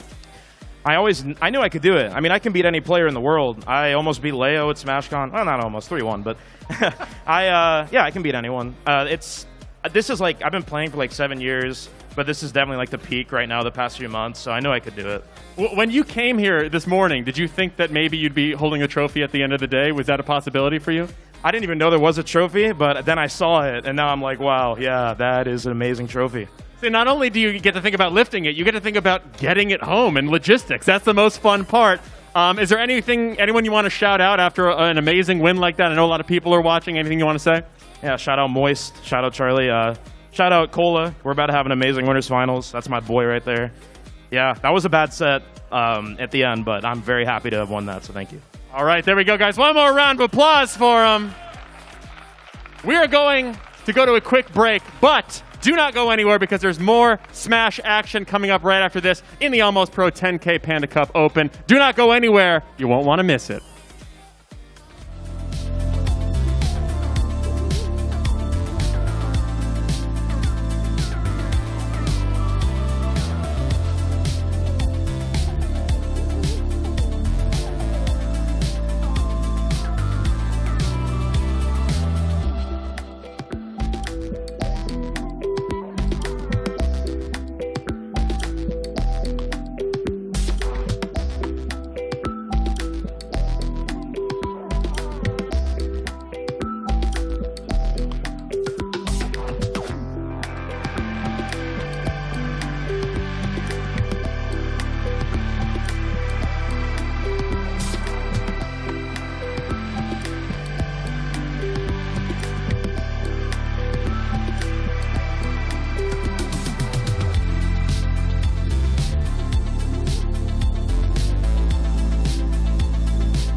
and welcome back to the PAX Arena presented by AT&T. It's still Lyric and Kimona here. Kimona, we've had the craziest winter semis on both sides that we've seen in a while, honestly. For that, I've seen at any tournament. I mean, not even just a convention tournament, not a dedicated Smash Major, whatever. That was just one of the most intense pair of winter semi sets that I've ever seen. And now we get to follow that up with a rather exciting losers quarters, which is where we're going to go to for the next two sets to sort of wrap out this first half of the top 8 before the top 4 ensues after that. And we're going to get to see a rematch in our first edition of losers quarters, because I believe Larry Lurr and Mind played earlier to the tune of a Game 5 set. And then they will once again get to play here coming up. As you can see right behind us, that is going to be the PG stats data that we got going on here. There it is. Words are hard sometimes, everybody, even for commentators. But regardless, shout out to PG Stats for the lifetime head-to-head that Larry has 2-0. But Mind has been close every single set. Just coming down to these last sets, I have to just point it out. Right below the characters, you can see the percentage win rates. And it looks like Larry has about a 50% win rate on Luigi as a whole, you know, plus or minus some data as well. But that's kind of an interesting stat when you're going up against Mind. Well, and part of that, I think, is the fact that the Luigi that Larry Lurr statistically would have fought up against most often would be Elegant, widely known as the best Luigi in the world. And going up against Mind, right, somebody who could take him there, it shows that it's not just the fact that he's going up against one of the best Luigis, it's also that Mind is really good and that this could be a struggle matchup for him. Again, he pointed it out. That was a 3-2 the last time that these two played just a few hours before. Larry Lurr is able to continue his run here in the losers bracket after his loss to Cola. But man, what a run that Mind has had as well. Look at the names that he's had to take out consecutively. 3-1 over Jut, big 3-0 win over Wadi, and then continuing the run of disappointing pandas everywhere by getting a 3-1 win over Bobby Wasabi. Absolutely. And if you don't know Mind, you may know a lot of our other players in top 8, but Mind is actually ranked 20 in NorCal. So this is a player that does attend tournaments regularly and does play a lot and is rather good. But there is our lovely crowd. Hello, crowd. Yes, we see you on your phone right now. All of you out there, but we especially see all of you who are ready to give us the hype background that we need, right? This is for you out there in the crowd, for you at home, and everybody is evidently piled onto one side, which they are. I can't blame them. Yeah, that's what I'm looking at. That's the people right there. And yeah, you pointed out, by the way, that Mind at number 20 in NorCal, Larry Lurr has been ranked in SoCal pretty much as long as he's played in any Smash game. So even up here in Seattle, we get to see a battle of NorCal versus SoCal, and that is always a fun, heated rivalry to watch. Yeah, a West Coast classic, if you will. Just like winners, though, starting out on PS2 here. Well, we'll see how this goes. Larry Lurr has obviously shown that he is plenty ready to play a whole set on PS2. Mind, though, this is definitely about the character for him, right? Luigi, one touch can mean it all. We've seen it from him all tournament, and he has not been dropping those confirms when they've been available. Absolutely, and the crowd has also been loving the 0 to deaths as well, but it is going to be Larry coming out of the gate swinging, as he's going to be able to follow up the Fortunate Wish dash attack with the F-tilt here. Still, one of the things that makes Larry so scary is how he's kind of like a predator, right? He's stalking you around that stage. And he is not going to let the Luigi go for free. Even sniping him with the laser. Mind gets saved by that misfire. Does, of course, hit that tech. You have got to be ready to do that as a Luigi. And here's a grab, down throw, down B with all that rage. Kiss that stock goodbye. And once more, the crowd is just loving it here. So now here comes Mind, going to be able once more to get the start of the 0 to death. Kimona! Don't be looking at me. Look at the crowd. They're the ones that are all behind Mind, getting an instant 0 to death. Again, with all that rage, giving him the assist. And how can you not be excited when a stock goes away so quickly? Yeah, no way. It seems like Larry has gone to the bottom of the food chain in that Apex Predator analysis that I made a little bit earlier. Now it's yes. Mind. The hungriest of them all. A fat Italian man. Oh, great spot dodge, though, coming out from Mind, and once more has turned the tide of this match, going up for the up B once more, but now I think it's all Mind show right now. My mind has been blown. I think that Larry's has too, because he thought that he had a punish, he thought he had a tech chase on the platform, and then a trade from Mind results in him getting a stock. into that Cyclone. Just great awareness over there on behalf of Mind, getting that 1-0 lead, and Larry definitely reeling a little bit after that game one because the stocks just vanished so quickly. Yeah, for sure. It's the thing, though, about Luigi, right? Luigi, I always love to throw into that one-touch category that I have for a lot of these characters. One touch, you get really nervous because they can potentially take your stock. Same thing with Kazuya right now. But it's all about the Luigi show, and it's not going to KO, but it definitely makes a statement. You know, again, 80% and the crowd oohs and ahs, and he just can't help but do it as a down throw will lead into nothing. Mind just definitely looking for a panic option from Larian, and he's had him on the back foot this entire time. Absolutely. Double fair, though. Larry going to be able to fire back with double fair, double up air as well. Mind, though, going to be able to find the falling back air here. And now, once more, just back turned, going to be able to find the lean with it, rock with it, with that up smash. That was so smart, too, because he's threatening that back air that entire time that he's just dawdling up in the air. And it's a quick enough move that Larry has to respect it for a long time. And then by the time he can react to the fact that Mind didn't use the back air, up smash is already out and punishing you. Absolutely. But the air dodge is going to be caught out by the falling back air that Larry has in store.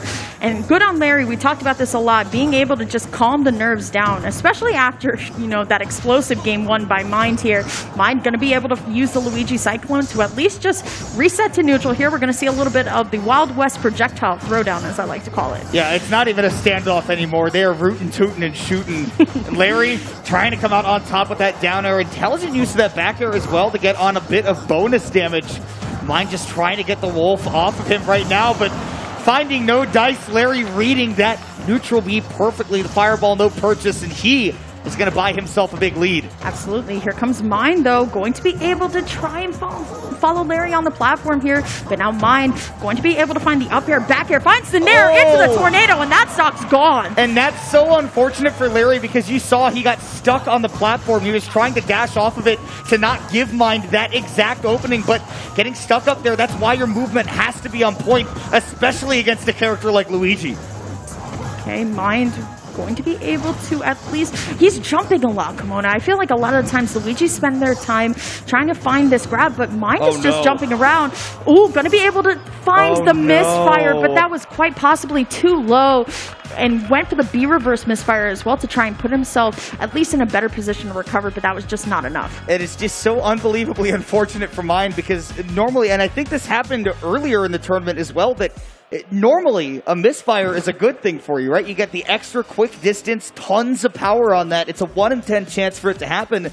But in that case, Mind was building the recovery around, you know, not getting the misfire, right? Just making a normal recovery.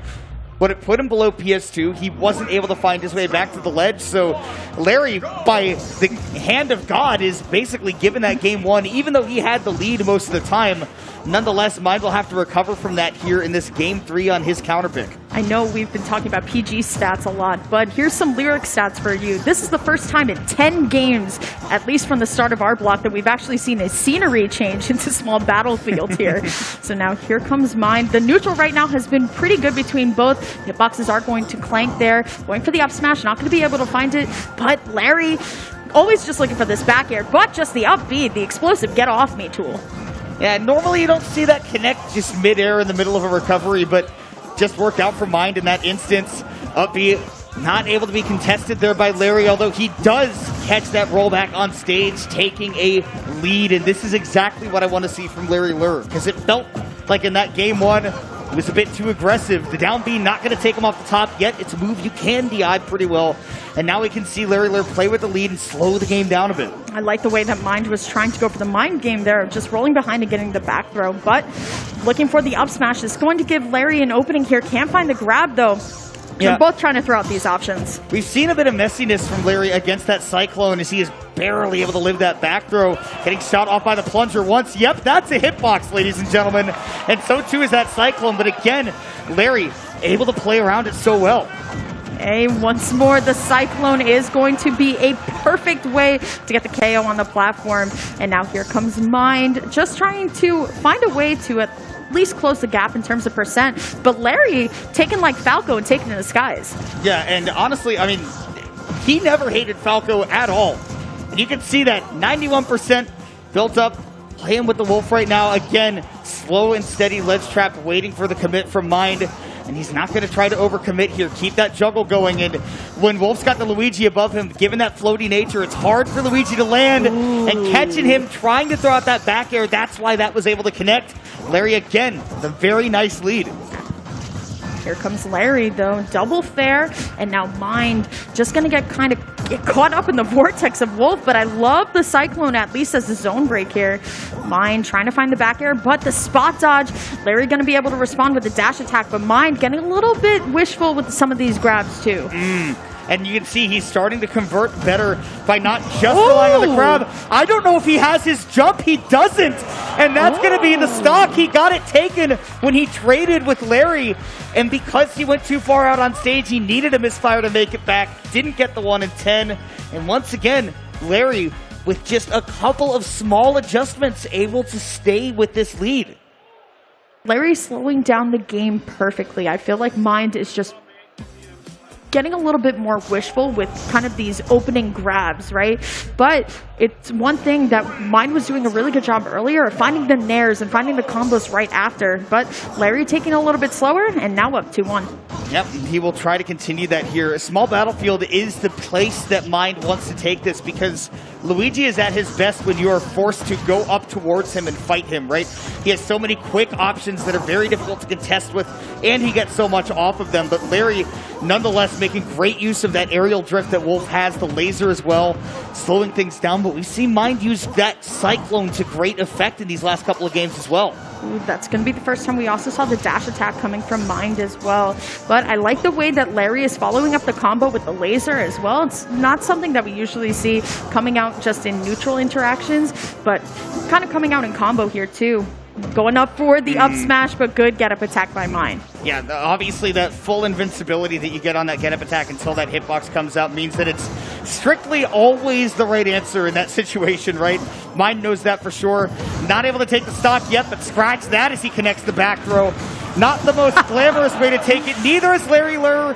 Dropping right off the platform with that back air, something you always have to be ready for. Yeah, the top players always just know how to take a stock back very, very quickly. Mind once more going for the grab, and now Larry going to be able to find a little bit of a conversion off of it as he waits right underneath the platform, trying to poke with the down tilt here. But here comes Mind, going to be able to at least find the chops, but not finding these impactful strings, but nothing left. I love the creativity there to try to use the back hit of that nair to maybe set up for something big instead of trying to just cash out with the back air, but instead Larry taking advantage.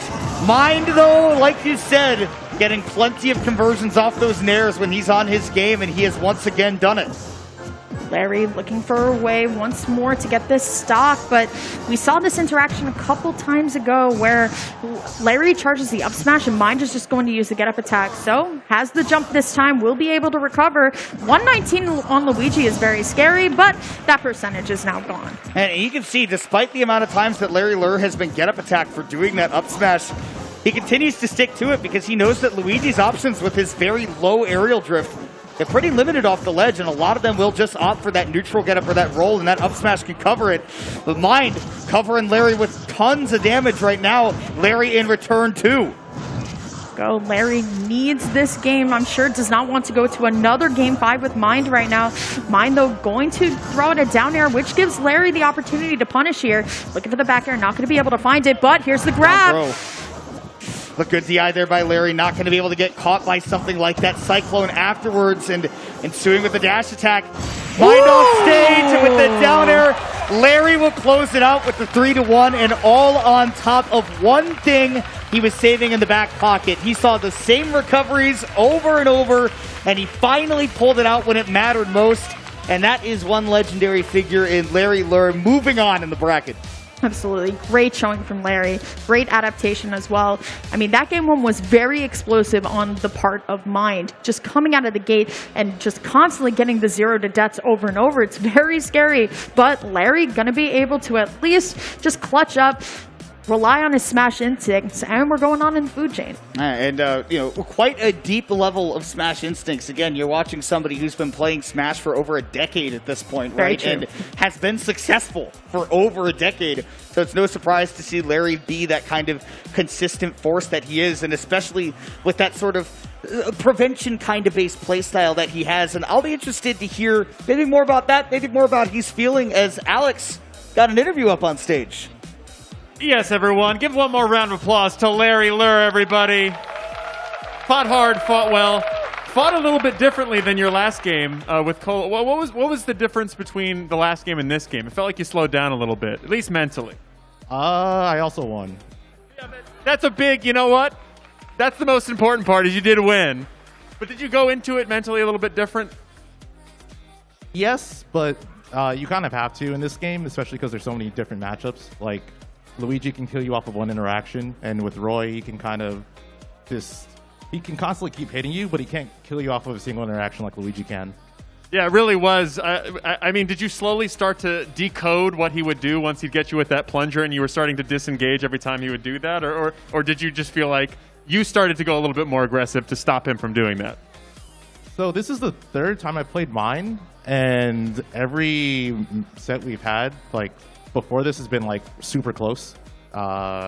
And I think he's, like, the best Luigi at getting, like, the death combo, so I have to really, really, really try to avoid getting grabbed. Going forward, are you more nervous or excited, or a mixture of the two, or what's up? Definitely more excited. I feel like whoever I play next, I could beat, and then it's also just going to be a fun set. Hey, I'm excited too, but then again, I don't really have to do much except for watch. Thank you again, Larry. One more round of applause for Larry. And let's keep that rolling back to the desk because we have more Smash to get to and less me talking. Thank God. Yeah, thank God indeed. No, I'm kidding. Alex has been doing a great job up there. Thank you much for the interviews. And again, I love to hear from Alex and Larry up there. It's always fun to dive into the mind of Larry Lurr, right? The deep depths of the man who has somehow captured the enamoration of Hideki Naganuma. Absolutely. Well, there's the AT&T replay for y'all. Some of the highlights from the set that we saw a little bit earlier. I mean, this game one, Kimono, was for the books for sure. Mm-hmm. Yeah, we saw Mind go absolutely nuts. I mean, you heard from Larry, right, that Mind is just one of the best players at getting one grab and then turning it into an entire stock, but we saw a couple of unfortunate moments for him, whether it was on his own, that trade right there, one of the reasons why he ended up losing that game 3, and then it was just kind of the Larry Lurr show going on in that final game, in that game 4, where, I mean, it wasn't really a highlight reel necessarily, but you see Mind like rolling his eyes at that, because again, you just have to not have that brain fart, remember that back there can come at any time. Yeah, I love watching the player cams, man. Like, it's so fun to watch these players really get into it too. And I know when I play, I like move around a lot. We call that Mario Kart DI in real life, where you're trying to make a turn to the left and then you go to the left yourself. But regardless, here is our bracket that we got so far coming up. Once more, that will be Mind out in 5th, and then the loser of the next match will also be out at 5th as well. We got Light and Justice once more. We haven't seen Justice in a little bit. They did take it 3-1 over Moxie, but Light now has to go up against a Min. Yeah, definitely can be a very difficult matchup for Fox. It's one that is just, you know, you would say that like an even matchup is like 50-50, right? It could go either way. And it's even side to side. I think that's one of those matchups where it's like 80-80, where each character can do so well, they can destroy each other so hard that you just have to consider either side, right? And it'll be a whole lot of fun to see that. And again, got to give it up to AT&T for making it possible to have this whole tournament. I mean, AT&T 5G is fast, reliable, and secure. And if you want to learn more about America's most reliable 5G network, you can do so at att.com/5G. And if you're here at the venue, you can go check out the handheld lounge at some point. If your phone needs a little bit of a recharge, or if you just want to get that lightning fast connection, they got you down there. Absolutely. I was sitting on the bean bags there this morning. It was very, very comfortable. It's comfy. Yes, they are very comfortable. So shout out to AT&T for, of course, presenting the PAX Arena to us as well. And thank you for your support. Thank you to AT&T for the support. Thanks to all of our sponsors here, and especially big thanks to the crowd as we get to watch one of the most, I don't know, the poetic, like, this feels like the title of like a final anime episode. It's Light versus Justice. Ooh, jeez. And we are seeing two players that, you know, side to side, they have a slightly winning record against each other's characters. It'll be fun to see how it shakes out as they play each other for the first time, with Light making this trip up to the Pacific Northwest, where Justice says you know what? This may be my turf this weekend. Absolutely. It's very important to note as we see the PG Stats powered slide here, anything could happen. But, of course, Light is coming back with a vengeance as well. And we talked about Light's losers run a little bit earlier in the block. And he can really go on a run for sure. So Justice definitely has to be watching out. It's one of those things where, like, Light in the winner's bracket, very good, very stalwart presence. But when he's in the loser's bracket, that is somebody who is playing with, like, something to prove, right? Light always just seems to find another level in the loser's bracket that almost just gives him a power-up. It's crazy. Absolutely. Well, we see Justice unrolling their controller right now. Let's get a little bit of streamception, if you will, for that brief moment where you could go through the Matrix tons and tons of times over. But that is going to be Justice, who was seeded 7th and did outperform their seed. It is very important to note. But let's look at Light's tournament performance so far. I mean, we talked about it earlier. It's going to be all these 2-0s and 3-0s, but it was Aaron actually winning their first set on Light here, so pretty historic moment. And not only that, right, again, it's one of those runs where it just seemed like Light was so unstoppable. And on the other end, Justice has had kind of a similar run, only ran into a real roadblock against Cola, but then after that made the run through losers to make it the top 8 by beating, it says Grandpa Frank, he's Papa Frank this weekend. Justice was, still the one that came out on top regardless, 3-1, and then was able to take down Moxie as well. And again, another one of those historic moments where the set record has been, so tilted in Moxie's favor. But we heard Justice talk about it, right? That, hey, Justice came out saying, I want to prove to her that I've gotten better, right? See how good I've gotten at this game. And now a real proving ground at this moment against the #1 American player. Can you do it here on the big stage? If there is any time to do it, it is now for sure. Here comes Light, though, coming out of the gate swinging as he does. Beautiful 31% combo as Justice is already off stage. It's not even 10 seconds into the game yet. And now Light just having his way right now. Right, here comes Light, though, just once more jumping around. It's all about how Justice gets back to stage, using the down air, but now this is kind of the problem that we see with this matchup, right? Min has range, a distance demon, if you will, said by Great Sakurai. So now, here comes Light, though, gonna be able to find the up tilt back air. That's just stock, no sparks, no nothing. Yeah, Justice is probably trying to DI away to not get hit by that big finishing hit, right? Not let the combo ensue in the first place, but now we see Light right back up to his old tricks at the ledge, although Justice tossing out those arms real quickly, able to make some distance, and like we said, all he needs is that distance, reaching out with that Dragon Arm to even things up. And what did I say? This matchup is 80-80. Yeah, we talked about this a little bit earlier, but one of the things that Min does have the advantage in is that off-stage game. You have Ramran, but also that Dragon Laser as well. A lot of the Fox recovery options, side B, or just the up B itself, they need a little bit of time to charge up. So now Justice taking advantage of that, getting the first stock. But now here comes Light, once more going to be able to find the fair into the up smash. Not going to be stopped just yet. No, and Justice taking his time to recover, but man, Light not letting it go with that back air at the ledge. Going to be able to take that lead and take it quickly. And again, we've seen how these fast-paced games go. They tend to go in Light's favor, and it has certainly held true thus far. I like how Justice is also throwing out Megawatt right on the ledge as well. It's kind of like step back 6 feet, but Light unable to find the F smash there. So now Justice once more using the arms in a very creative way. Going to just try and grapple onto ledge here, but Light opting to reset neutral, going for the up smash, not going to be able to find it, but Justice still teasing with that Dragon Arm. Yeah, making sure that Light stays wary on those recoveries. Love the stall right there. Hitbox not active long enough for Justice, and Custom right there on that tech chase. Going to use the down smash, which will send Justice flying off stage and giving Light that game 1 victory. We were talking about this earlier, Kimona, and you actually said it. Everything that Light does is a custom combo, if you will. Everything is a little bit different. So let's see where Justice is going to take Light, and it is going to be the first time that we are going to be seeing Lilac Cruz in this top 8. I believe we saw Light take Moxie here yes. for 1 game earlier, but only the second time we've seen Lilat. And honestly, maybe the second time that I've seen Lilat played in tournament in like the past 2 or 3 months. True. It is not a commonly gone to stage, but one that Min can certainly take really big advantage of, especially against a character like Fox, who has to grab that ledge oh so precisely, and Min can really do a good job of covering that. Light now going to try and read where Justice is going to go. But now here's Justice putting himself into the corner, and Light resetting neutral constantly here. Has the back turn, potentially going for the back air, but just going to follow up with the dash attack combo here. Already just jumping around a lot of the things that Min Min has, like that laser and megawatt, but going to be able to find the drill. Can't find the aerial to go with. Yeah, no full committal. We didn't see the final hit of that down air come through, so no combos available for Light.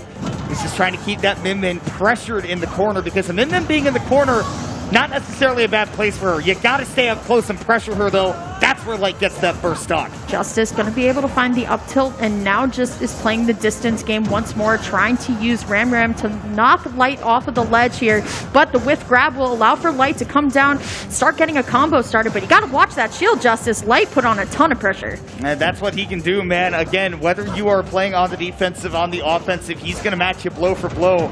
And here we see him once again get the Min Min off stage. This is where we have seen him put on so much damage, and it will continue. It is a struggle to get back on stage as a Min Min sometimes. Ooh, okay, great spot dodge by Justice to not get hit by the up tilt. We've seen Light time and time again get that up tilt back air, which is pretty deadly on this stage as well, being Lilat. We're going to just go for the up throw there in the mix-up, trying to find the mark with the spring jump into the Dragon Laser, but just Megawatt seems to do just fine. Yeah, rolls right on in, knocks you on your feet. Definitely gives Justice some damage, and I love the way that Justice has played around being on the ledge. Again, normally not a great place for Min Min to be, but this is the best ledge play I've ever seen from a Min Min in terms of getting back on stage, stalling, giving yourself options. Justice has been great out there. Absolutely, I agree with you there too. Justice, though, trying to find the Megawatt. Not going to be able to find anything, though. So now Light trying to find the approach in. Going to try and spot dodge, but once more, this is the game that Min Min plays. How do you get in? All right, now, I mean, Justice honestly playing a mid-range rather than that long range. Actually trying to leave open perhaps those close-range combos. You see Light setting up for those back airs at the ledge, but again, man, Justice has been so hard to lock down over there. It's finally a big read with that forward smash, interrupting all those arms. Light now looking to extend this, but now Justice has to find a way to stack on as much damage as possible. Oh! No! Misinput for sure. Yeah, it was either a misinput, right buffer to try to get like a fast fall neutral air or something, or even try to down air but just missing the stage, and that's really unfortunate to see because it looked like Justice was really matching Light blow for blow there, but looks like maybe a little bit unsteady on Lilat is now opting for Smashville for Game 3. And the idea here is that, yes, while it may be a small stage, and you might think, oh, well, that means that Light's going to get up in the face of Min Min constantly. The plan here is that it's a small stage, so it's easier to get tossed off stage. And if Fox is off stage against Min Min, he's not having a good time. Absolutely. Totally agree with you there. As we go on into Smashville, as our platform lightly scrolls on in, but here comes Light, trying to find the dash attack, finds a little bit, but now here comes the whole load of pain that we are all used to seeing. And it's just back and forth between just the grounded move, the nair, the grounded move, the nair. Light making great use of it to the tune of 88%. And again, this is the gambit on Smashville. Fox will be able to get up close to you constantly, but if you can create that distance as a Min Min, you're going to be the one having a good time. Absolutely. Trying to find the mark with the Dragon Laser once more as Justice just going to jump with a lot of this Megawatt that we've seen, but up air is not going to be enough. Going for the back air there, but great air dodge coming out from Justice here as he takes his time on the ledge, but Light was ready with that up smash. And he's just going to try to avoid the Min Min on the stage, which is, again, tall order. She can stand not even at center stage, a little bit farther than that and still cover the whole thing, right? If she's standing under that platform, she can hit you no matter where you are. But Light doesn't seem to matter where he is suddenly teleporting into your face and putting on damage. You just see the way it climbs, it climbs. And with the up smash on the platform, Light right now living high on the hog with a 3-1 lead. How many times have we seen Light get a KO with no sparks, no nothing, you're just gone. Going to be able to find the down tilt, falling fair here, going for it once more. Let's see if Light's going to put on a show here. Justice going to be able to respond, but the grab unfortunately going to be in front of Light here. So now Justice trying to find a way to get some damage on the board, but Light always ready with that up tilt pickup. And always just looking to string these combos more. No tech, no punish. He was looking for the tech chase right there, but Light, all business right now, was going for something crazy with that up B. Not going to find it in the back throw. It's not going to be enough to blast zone Light just yet. And man, Justice forcing that low recovery where he misses. Phenomenal edge guard. Yeah, I love the little tether cancel we got on the arm there to go all the way off there. Once again, shows that Justice, such a great min, but it is going to be Light reading the roll onto the stage and getting the up smash, sealing their way into top 4. Yeah, he is surging ahead in the losers bracket, as you might expect. He's been filling the bill all weekend, and you know, with that one stumble against Aaron, who is playing so well in winners finals, Light has not let him slow it down even a bit. That 3-0 victory, moving on to loser semifinals to play up against Larry Lurr. That's going to be a whole lot of fun to watch, but you're not going to be watching it with us here on the desk. We're going to be tossing it over to another set of casters afterwards. You're going to be joined by the voices of the Smash community. I think that we can all say that in the Blast Zone. Coney, TK, and EE will all be joining you for a TriCast. And before we do that, we're going to probably check out some replays. We're going to go to a break. We're going to get to talk about all of that.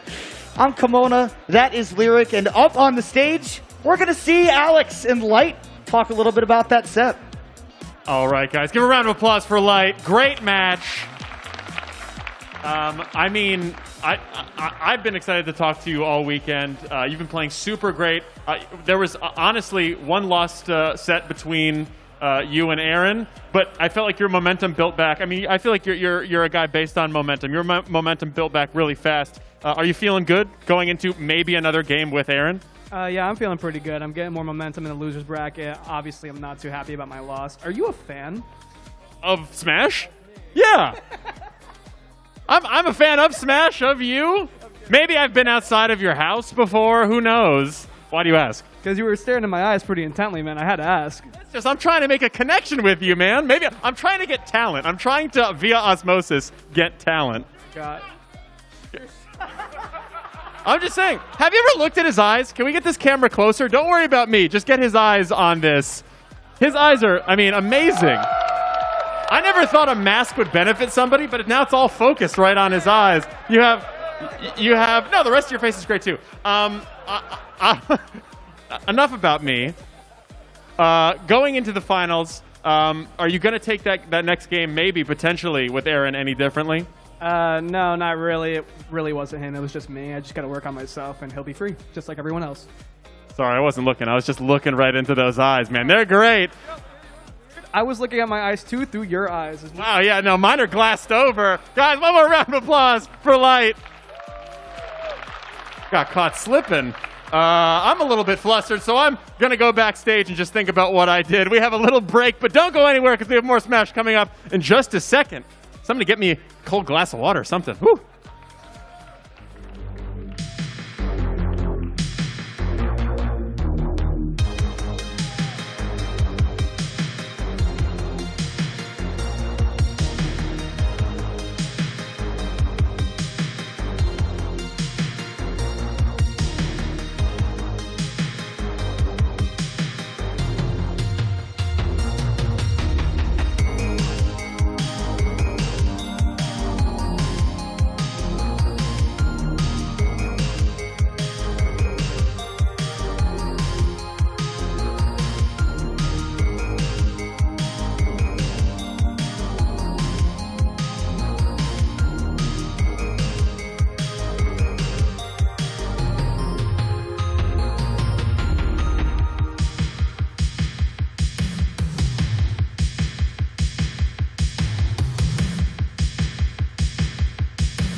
right, and welcome back to PAX Arena, presented by AT&T. We're about to get through the end of this here 10K Pro, Almost Pro Open.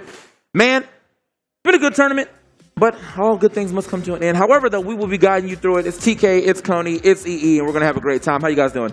Absolutely fantastic. I think the action that we've seen thus far did not disappoint. I think when we kicked off top 8, we knew coming into this like nothing was for sure going to be guaranteed. I know a lot of people might have been surprised over that upset. You know, Aaron over Light. You know, that was a crazy thriller that went to a Game 5 that's going to see Aaron take a spot in winners finals going against Cola, who was the second seed of this event. So I know a lot of people are excited to see how that one's going to shake down. And of course, they're both Moist boys. You were saying that a lot of people were surprised by that Aaron upset. You know who wasn't surprised? Me, bro. Here we go. When Aaron has something to prove, he's one of the best players in the building. He said that earlier. He's been under. I did say that before Okay. anything started. At the beginning of the day, listen, Aaron has a chip on his shoulder. When you say he can't do something, he really comes alive. And I think a lot of people might be doubting him in this set as well. Cola versus Aaron. Both of these very competent players, of course. Both of them sponsored by Moist. We're going to see who's going to come out ahead here. We're down to our top 4. Aaron against Cola happening right now. Diddy versus Roy. Both these guys with very aggressive play style. Obviously, I think Aaron, I think he starts off white hot, and then he kind of realizes, wait, he'll sort of get more defensive as the set goes on and sort of figure out problems and issues as they go. Right now, Aaron is 0-2 against Cola as recently as Get On My Level and then also at Infinity Con. So we'll see how he does here. All right, man. Yeah, so this could be your time. As you said, Aaron, when he has something to prove, and this could be his time to prove it, you know. Lifetime sets. As far as, you know, offline again, that's what it's looking like. Look at his spread right here, though. He has been popping off. Had a couple 3-2s. Had to make a couple of, you know, come from behind wins, especially with the Wadi one. Wadi was, you know, that was a reverse 3-0. Right. And so here on the other side of things, Light, you know, going down at the last second, but Aaron does squeeze out that victory. And then if you look here at what Cola's been doing, pretty dominant day for him, you know. Losing 2 games, but nothing outside of that, man. It's just kind of popping off. I think that's just kind of, you know, business as usual, certainly for Cola. You know, you put him in a setting like this, tends to thrive. That's no stranger. But yeah, Coney, I mean, you said it, you know, Aaron's somebody who doesn't shy away from rising to the challenge. And I think that's something that's kind of recently become more of a trend for him, because I remember the frustration used to kind of work against him. Now I feel like even in those situations where he's getting a little flustered, he takes a breath, he sits back, he readjusts how he's going to approach the situation. It tends to work out for him. Obviously, that example being earlier in winter semis, which finds himself seated right now against Cola. Going to be a Moist team kill in winners finals, but certainly going to be an excellent show for the crowd. You got 2 of the best in the business. Get live, get loud, and get ready, because here we go, game number 1 on Stadium. Yeah, Stadium it is. You know, everybody, we are here. We're here for quite some time, but we got the competitors in the ring ready to go. I'll add it in a good start right here. They are already scrapping it out. You know, hits left and right so far. 50% here onto Cola, though, so Aaron's been getting the most of these exchanges as he continues to push forward. Hold on. Yeah, this is sort of how I expected this set to go at the start. You're going to see a lot of aggression, a lot of just sort of pedal to the metal as things start off. I could really see not just Aaron, who I was talking about before, but Cola really dialing it back as the set goes on, as they realize they're taking a lot of unnecessary damage. Right now, Aaron on ledge patrol, just keeping Cola jailed in the corner. Cola able to get out, but he puts himself right back in, is eventually able to burst out with that up B. Yeah, pretty good. Cola able to survive. I mean, that was a pretty tricky position he found himself in. Aaron, of course, not shying away from delivering a lot of this pressure. Something to note, too, I mean, it's not just the fact that these guys are on the same team. They practice against each other a lot, right? So you're going to know your opponent's habits and movements right now as you see Cola starting to mount a comeback, goes for a big swing off stage, not paying off, but the pressure is what I like to see, really getting comfortable and settling into this first stock. Yeah, Cola definitely could have taken that stock earlier. He got the double-edged dance, but unfortunately it was not the sweet spot. So at 87, with this much rage, yeah, that Diddy Kong would have been gone. However, he has fought his way well into this. And I mean, I like the fact that he's willing to go off here and threaten with Roy, who also doesn't have the greatest recovery, but he's still willing to go out there and kind of threaten out. Nice back air to go ahead and finish that one off. And okay, just spamming it. Just keeps doing the flips. I mean, that's the scariest spot for Aaron to be in. He had so much damage on Cola, but Roy with rage can be terrifying, particularly with that double-edged dance. And Diddy doesn't have the easiest time securing KOs. Oh my goodness, chopped him in half with that one. It's kind of funny you mentioned Diddy not having the easiest time, but of course Roy, the other end of the spectrum right there, just able to eviscerate that stock and give Cola a tremendous lead in this opening game. And now looking to go on a little bit of a tear. Aaron going to need to respond big time, but it is the Cola show right now before your very eyes. The issue here is, like, what does Aaron do? What does Diddy do? I think it's this. Oh, it's a Z very drop banana close. into a spike. But you see how Cola drifted back. fade He was back. a lot more reserved on the recovery because of that he's able to keep that stock. Okay. Aaron going to get another banana out here. Try for it yet another time. He's definitely keeping Cola. This is where Aaron really shines, though. I feel like this has been a setup that we've been seeing throughout this tournament where people are just stuck at the ledge for so long. Yes. Based off his pressure, with the banana, with monkey flipping. Oh, just Wow. does it. Really digs deep. Takes 20% on that stock to dig deep after losing that stock at about 80, which is relatively early. Yeah, you want to talk about a move that's just been old reliable. It has definitely been that up smash for Aaron. Oh. In so many instances, we've seen him come to life, like the extension with the forward toe right there from Cola. Pops him back up with the dare. Not going to result in getting that stock, but still great positioning he finds himself in. Aaron, though, fighting his way out of it. Banana in the corner, goes for it, but Cola going to take control. This is just the classic, you have to win 5 interactions versus Cola, who only has to win like a couple more. He did get the strong hit. Man. That's shocking. Yeah, but I also thought he was just going to straight pull the trigger on the double-edged dance right there. I mean, missing the tech, that would have been easy for him to go ahead and clean that one up. But still, yeah, now somehow not getting the strong hit.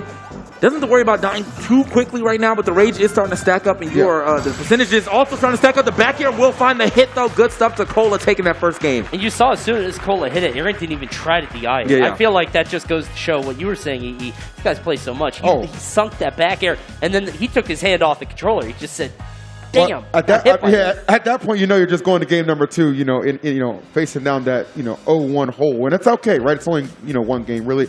Where it comes down to is you don't want to have to find yourself on the barrel facing down, that 0-2 deficit. That's where it really gets tricky. But, to Aaron's credit, if that does happen to be the case, obviously you gentlemen saw it earlier. He was able to make the backdoor comeback against Wadi, so we know he's capable of it for sure. But never a situation you want to be in, especially somebody as aggressive as Cola, right? Just nonstop action, seldomly gives you chances to breathe, and you're seeing that aggression on display in the first 10 seconds. I'm genuinely liking the uses that I'm seeing as of late of the way that Roy's are using up air. It's not only, it's good damage, but at these later percents, it ends up being a good confirm. And he ended up getting that jab F smash off of it up here, and just hitting the weak spot is enough to pop somebody up to put them in a good position for you to get a nice follow up. And you might end up seeing that a little later in, but currently right now, Cola's got to add some more damage for that to even be a factor. Aaron kind of running away with the first part of this game. However, you are in kill percentage to Roy F smash right now. No question. He's got to hold center, stay in that Pokeball as much as possible. Cola with the weird option, going for that up smash there. I was saying before, this is just sort of the classic matchup thing where Aaron does have sort of the advantage when we're talking about neutral. Between the banana, between the frame data, and the distance, and just right there, forcing Cola to respond. He does the classic roll in, catches him with the up tilt. Aaron's got to get back on stage. All right, Cola actually not getting the finisher with that double-edged dance, but good landing on that platform to actually get some extra damage here. 119, forward air yet again. Yeah, making some good plays. Banana in hand. This could be an opportunity big time for Cola, but no, get up attack. Going to give him some breathing room. And this is really good for Aaron, an opportunity to extend this lead. Paramount for him. See? Yep, just using that banana to patrol. Forces Cola's air dodge. Doesn't get the immediate punish, but still gets a little bit of damage. Right now, Cola just kind of running into hitboxes. Yeah. They're kind of delayed a little bit later, maybe playing a little bit off tempo. Cola just got to figure out a way to get this first stock off, though the damage is starting to rack here on the second one. Oh, okay. Sound like that F smash actually hit. I love that. That was a very bold choice, but huge reward.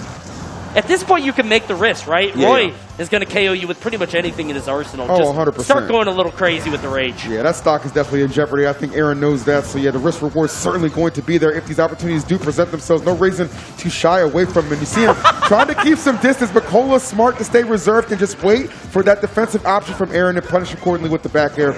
Wonderfully done. I really thought we were about to see an the first recorded Roy up throw kill, because he was thinking about it. Yeah, we don't see people live this long against Roy. So normally that's almost exclusive to Marth. Does not get the sweet spot of that F smash would have put him directly back into this game, especially with the amount of rage he has and where he was at positioning again. Every time. That reverse banana pull is so tricky. We saw Light. He was continually doing it to Light, and Light kept trying to punish it. He tried to get in there and down smash, and that's actually why he lost the set, because he wasn't able to land the down smash that he thought he would, and Aaron was able to get up and over him.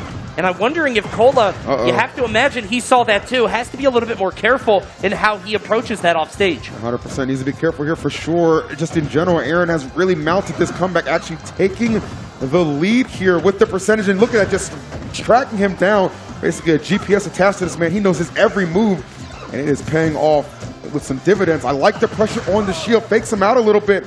Not overcommitting, but the air dodge costing him that pivotal stock. Okay, Cola, definitely looking at his player cam right there, leaning forward a little bit. You know, it's game time. You only have so many hits you can live right now, and that is going to be enough. Wow, gets him. Yeah, the first hit that actually hit was going to be enough to go ahead and send him out of there. Good stuff to Aaron, not letting that game get a little more scary. Like, that's the thing. When Roy's up there on that damage, he gets you to about 70. Yeah, it's pretty much even. We saw it with the jab forward smash. Yep. He did that earlier, and he actually almost landed it again in Aaron during that match. It's so terrifying. It feels like Aaron just is at risk of losing his stock at pretty much any moment. But we're going to Battlefield a little bit bigger on this one, and I have to imagine it's because Cola knows that he's going to be able to KO Diddy Kong early. He doesn't have to worry about that. What he has to worry about is Diddy Kong killing him early. Yeah. Him getting the weird, up smashes, or he's trying to make his stocks last a little bit longer because he knows he's going to knock him off stage and then some. Okay, so let's see exactly how this one goes out. Now, the other thing, too, is that, platform situations could be a little different here. Rory probably could get more up airs for these combos. Diddy Kong getting the same, deal of having extended combos on these platforms, but currently, it's just been all at the edge. Cola, I know, back and forth right there with Aaron as far as pushing him to one ledge to the other. Still having most of the stage control here. Yeah, I like what Cola is doing. Just a lot of reactions, kind of letting Aaron, make the first move and then just having the counter hits ready. It's paying off for him quite well right now. And that was a great parry just to keep him off stage and off balance a little bit. Aaron trying to find his way in, but Cola being an absolute terror. These monkey flips have not worked out at all for Aaron. Needs to be careful not to get too telegraphed with them. A big punish from Roy will put that stock away. I can't believe that Cola keeps missing these back airs. Yeah. He's not missing them, but he's not getting the strong hit, which is very bizarre. He missed 2 in a row. Oh, but you're not missing that. Yeah, you wanted a strong hit. He's like, all right, you know what? A little fan service for you. I'll deliver on that. Yeah, I think with him being so close to the edge on that last jab, it's probably a little harder to hit. But yeah, no, gonna get that strong hit at that F smash. Sending Aaron packing with his own banana. Okay. Nice stuff right here. You see, looking jockeying for position right now in the middle of this stage. Man, Cola just looking so comfortable. I mean, he has just played this stage perfectly. Like, clearly, mastery of the character, playing perfectly around these triplats. Aaron really with little to no answers. And again, you see those monkey flips just not connecting at all. What's really interesting about this is that we continually see this neutral position that they're both taking, which is shades of Smash 4, where they'll just be standing next to each other. They're both holding shield. It's a blue bubble and a red bubble. Yeah. And I feel like you don't see that very often at this level of play, just because somebody's breaking through, somebody's spamming an aerial, right? Yeah. But both of these guys are playing so grounded that they can they're opting for the shield more often than not, waiting for the other guy to swing. And now Cola starting to peel away. Cola, scoop. Okay. Cola, again, just kind of been in full control of the stage there's that trick. The entire time. Yeah, Cola didn't bite, by the way. Did you see that? He just grabbed the banana. He said, I'm not going to try to punish this. I got banana and stage. Which is the proper play. I mean, you can just disengage in that situation. You're in such a strong spot. Hey, Cola, going for some extra options. That was cheeky, Aaron. Yeah. Don't know what the play was, but... Oh, he's too low, That's the Cola classic, though. He'll give you one of those. Sure. I mean, he had a lot of damage on him anyway. Yeah. Still should be able to get this stock with, standard Roy gameplay. The up air, well, probably would have killed last time, but with no rage, not going to happen. Neutral air as well. He's adding up a lot of damage. Another situation where Aaron is just living so much longer than you would expect anyone to be living against Roy. And no, okay. Oh, I love that. It was almost a bait. He knows that he's going to burst out with that up B. And he's also playing with fire quite literally, because you know that Cole is going to burst out with that, and it might kill you. Yeah. Dash attack not going to be enough. Gets the grab, throwing him off stage. Getting a little space right here. Cola has been doing a good job of definitely making the banana his option instead of Aaron's, who's still living. That DI is insane. I mean, you got to give Aaron a lot of credit, man. Like, he has been going quite a while on this second stock.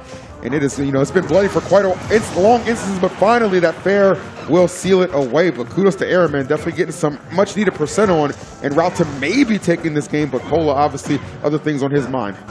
Okay, Cola. Hey, neutral air not going to hit right there. Oh, clean with it. The jukes. Aaron trying to find his way back on stage. Actually, he's able to sneak under that neutral air, get a little bit more damage. Aaron has to be very evasive here. I mean, he was able to live to 180 on that last stock, maybe even a little bit longer, just because of how big the stage is. But, I mean, at this pace, you have to imagine Cola's going to be going up 2-1. Yeah, it's looking good for him right now. However, if Aaron can get a stock off here, not going to happen. Yeah, Counter big blast coming zones. Boom. This time, though. have to hit him with the repeater. Same situation, more damage is going to work out. Now, Aaron, you know, and Diddy Kong just in general does have some pretty good combos at these early percentages, especially if you can get an early trip. Yeah, and we've seen these spurts, right, where Aaron can kind of go on a tear and just accumulate so much damage. So absolutely going to need one of those type of situations to find its way right now. Again, not getting the strong hit of that back air, keeping Aaron alive a little bit longer, giving him still some hope right now. We're going to chuck him up, take the banana, take control. Back. I'm telling you, man, this banana has been in control with Cola just as much as it's been with Aaron. That's just how efficient Cola has been with using it for his own. Another one. Give me that. Thank you. It's kind of crazy how much Diddy will force the... Oh, wait a minute. That was a great call to roll in. Oh! Beautiful. Expecting the roll in. They both actually exchanged like good reads on those roll-ins too. Obviously, Aaron got himself some damage, but Cola's ending with the stock and giving him a 2-1 lead. Wonderfully played. They both play so aggressively. I mean, they're both holding in, trying to fight each other, and because of that, they know that they're going to roll in, and they both have the punish on each other every single time. I mean, Aaron has aerial after aerial, stuffing Cola just over and over as soon as he tries to pick a defensive option. All right, no doubt about that. So 2-1 lead right now for Cola. Aaron, a must-win situation to stay on the winner side of things. Otherwise, Cola booking himself a trip to Grand Finals. One game to go. Let's see who's going to take it. How do you feel about this counter pick? We went from one of the biggest stages in the game to Smashville. I mean, I feel like Aaron trying to sit under that platform, maybe trying to patrol it with the banana a little bit, but this feels like it might be suicide against Roy. Yeah, I generally obviously whenever someone does come here, that is probably the gameplay they're looking for, is like, I just want to hold down center stage. But it's kind of hard to do with Cola just all over you. Look at the way he's using the platform for itself. Movement looking way out here. Just some of these single hits he's using just to get that good placement and control is just immaculate. Cola on an absolute tear. This first stock looking pretty grim right now for Aaron. Going to need a huge response, but looking just getting pressured, looking for somewhere to find some breathing room. But the blast zone is the only way you're headed. All right, so that's how you do it. Good start right here from Cola. Only it was at 50 something before taking these couple extra hits, but you know if he can get actually. Aaron kind of mounting a little momentum right here, but and there, Cola's going to get that damage for free. I just feel like this is such an easy opportunity for Cola to just rush him down. I know that's what Aaron's good at, right? Yeah. Playing aggressive, staying in your face, and not letting you breathe, but I feel like Cola, he gets more out of these interactions. Aaron has to guess right 5 times in a row, 4 times in a row. It feels like Cola just gets one, and then you're off the stage, and he just keeps the pressure on. Yeah, the biggest strength for Roy right here is his ability to just straight bully you, right? Like those hits just amass so much damage, just really add up. Finally, though, Aaron able to put a stop to the bleeding ever so slightly. He's got 84% on him. This is nothing that Diddy Kong can't make up, especially at these lower percents. Banana going to help himself out, but the platform actually helping Cola get out of that situation. All right. Well, I'm not sure how he actually was able to get out of that. I saw, Aaron almost get a chance to get something start on that middle platform with that up air, but he actually missed out. Good DI away from Cola to get away from that. But Aaron kind of on a tear right now. Hasn't taken too much damage here on this stock ever since he's taken that one off of Cola. But Cola is legitimately one good hit away from stealing the deal. Oh, right in front of him, but no trigger pulled right there. Lives to see another day. Cola got a little bold there. He was continually going off stage, maybe chasing, giving up stage a little bit too much, and Aaron gonna reverse on that one, actually takes the lead for the first time in this match. And maybe you see that being why he wanted like a smaller stage like that for comeback opportunities of that nature, not gonna allow Cola to live as long as he did on a stage like Battlefield. So this counter pick thus far working out to Aaron's enjoyment. I mean, it's crazy to see how much he's scrapping too. Like he's scrapping with Roy. Like he's staying in Roy's space. Right. Boom. Gets the banana and the F2 at the same time. This time not going to get the trip again. Double landing. Caught both of his landings with that banana. Cola has to mix up his timings. And I think that's the advantage of this stage too, is Cola has to land in front of you. Cola can't go to the platform. He can't even really go to the ledge because then you're jailed. I could see the counter pick definitely coming out for Aaron there. It seemed kind of weird at the first 2 stocks in the game, but Aaron really using it well there. Yeah, flushed it out quite nicely to force this 5th game. And I mean, kudos to him too, because absolutely that first stock, it was not looking too good. Cola with full control, but the 180 swing of momentum coming back to the side of Aaron, and he has definitely earned himself, obviously in this place you find him right now, trying to get to Grand Finals. But one more game to go. Cola, of course, with something to say about that, but it is going to be an outstanding game number 5. Heck of a way to open up this top 4 winners, man. absolutely insane. Let's go. Oh, hell yeah. Picto Chat is the song choice on this one. And we're on Small Battlefield. I think I saw him hover PS2, and then we opted for this one instead, so a little bit smaller. Right now, Aaron with a slight lead, but as we've seen throughout this set, this could swing wildly. Yeah. Man. Yeah, I mean, these guys, again, best of 5 situation. It wouldn't happen any other way between these two competitors. Clearly, no season rivalry between them. They, as y'all said earlier, they do play all the time. So nobody has found the answer to that. Yeah. Maybe there isn't one. I don't know. I think Aaron, well, yeah, Diddy Kong's hang animation is actually pretty insane, like, as far as, like, trying to hit it. But Aaron, or Cola, has done a good job of at least making the banana his. So when Aaron does get back to stage, he has to deal with that. That's true, yeah. He'll kind of get it and then disengage and at least put himself in a better position than outright trying to challenge that situation. But it is looking pretty strong right now for Aaron. Takes that first stock. See Cola shaking his head a bit. Certainly not happy with how that went down, but it's kind of frustrating because Aaron is intentionally going to ledge when Cola comes back, which is like not what you're supposed to do, right? I mean, when you're against Roy, you don't want to corner yourself, and Aaron's like, whatever, I'm at home on this ledge, and if you get reversaled, I'm putting you on the ledge for 60. Yeah. So he's not even afraid. It's working out quite well for him again. You know, as Tony said, no one has found the answer to this right here.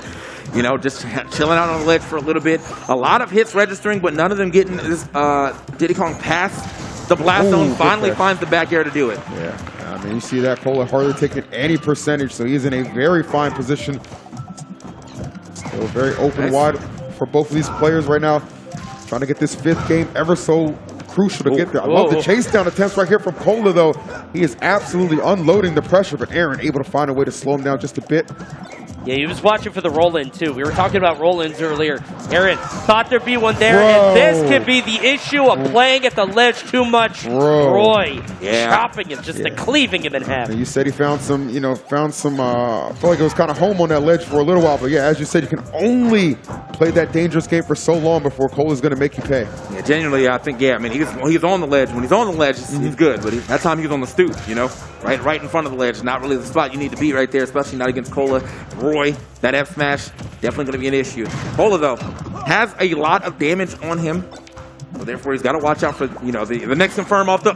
somehow able to get out of there in time, though. Still going to get it, though. Yep. Their final stock of the set, game 5 between these two. Oh, jeez. And now it's even. Put that feet to him, I'm saying.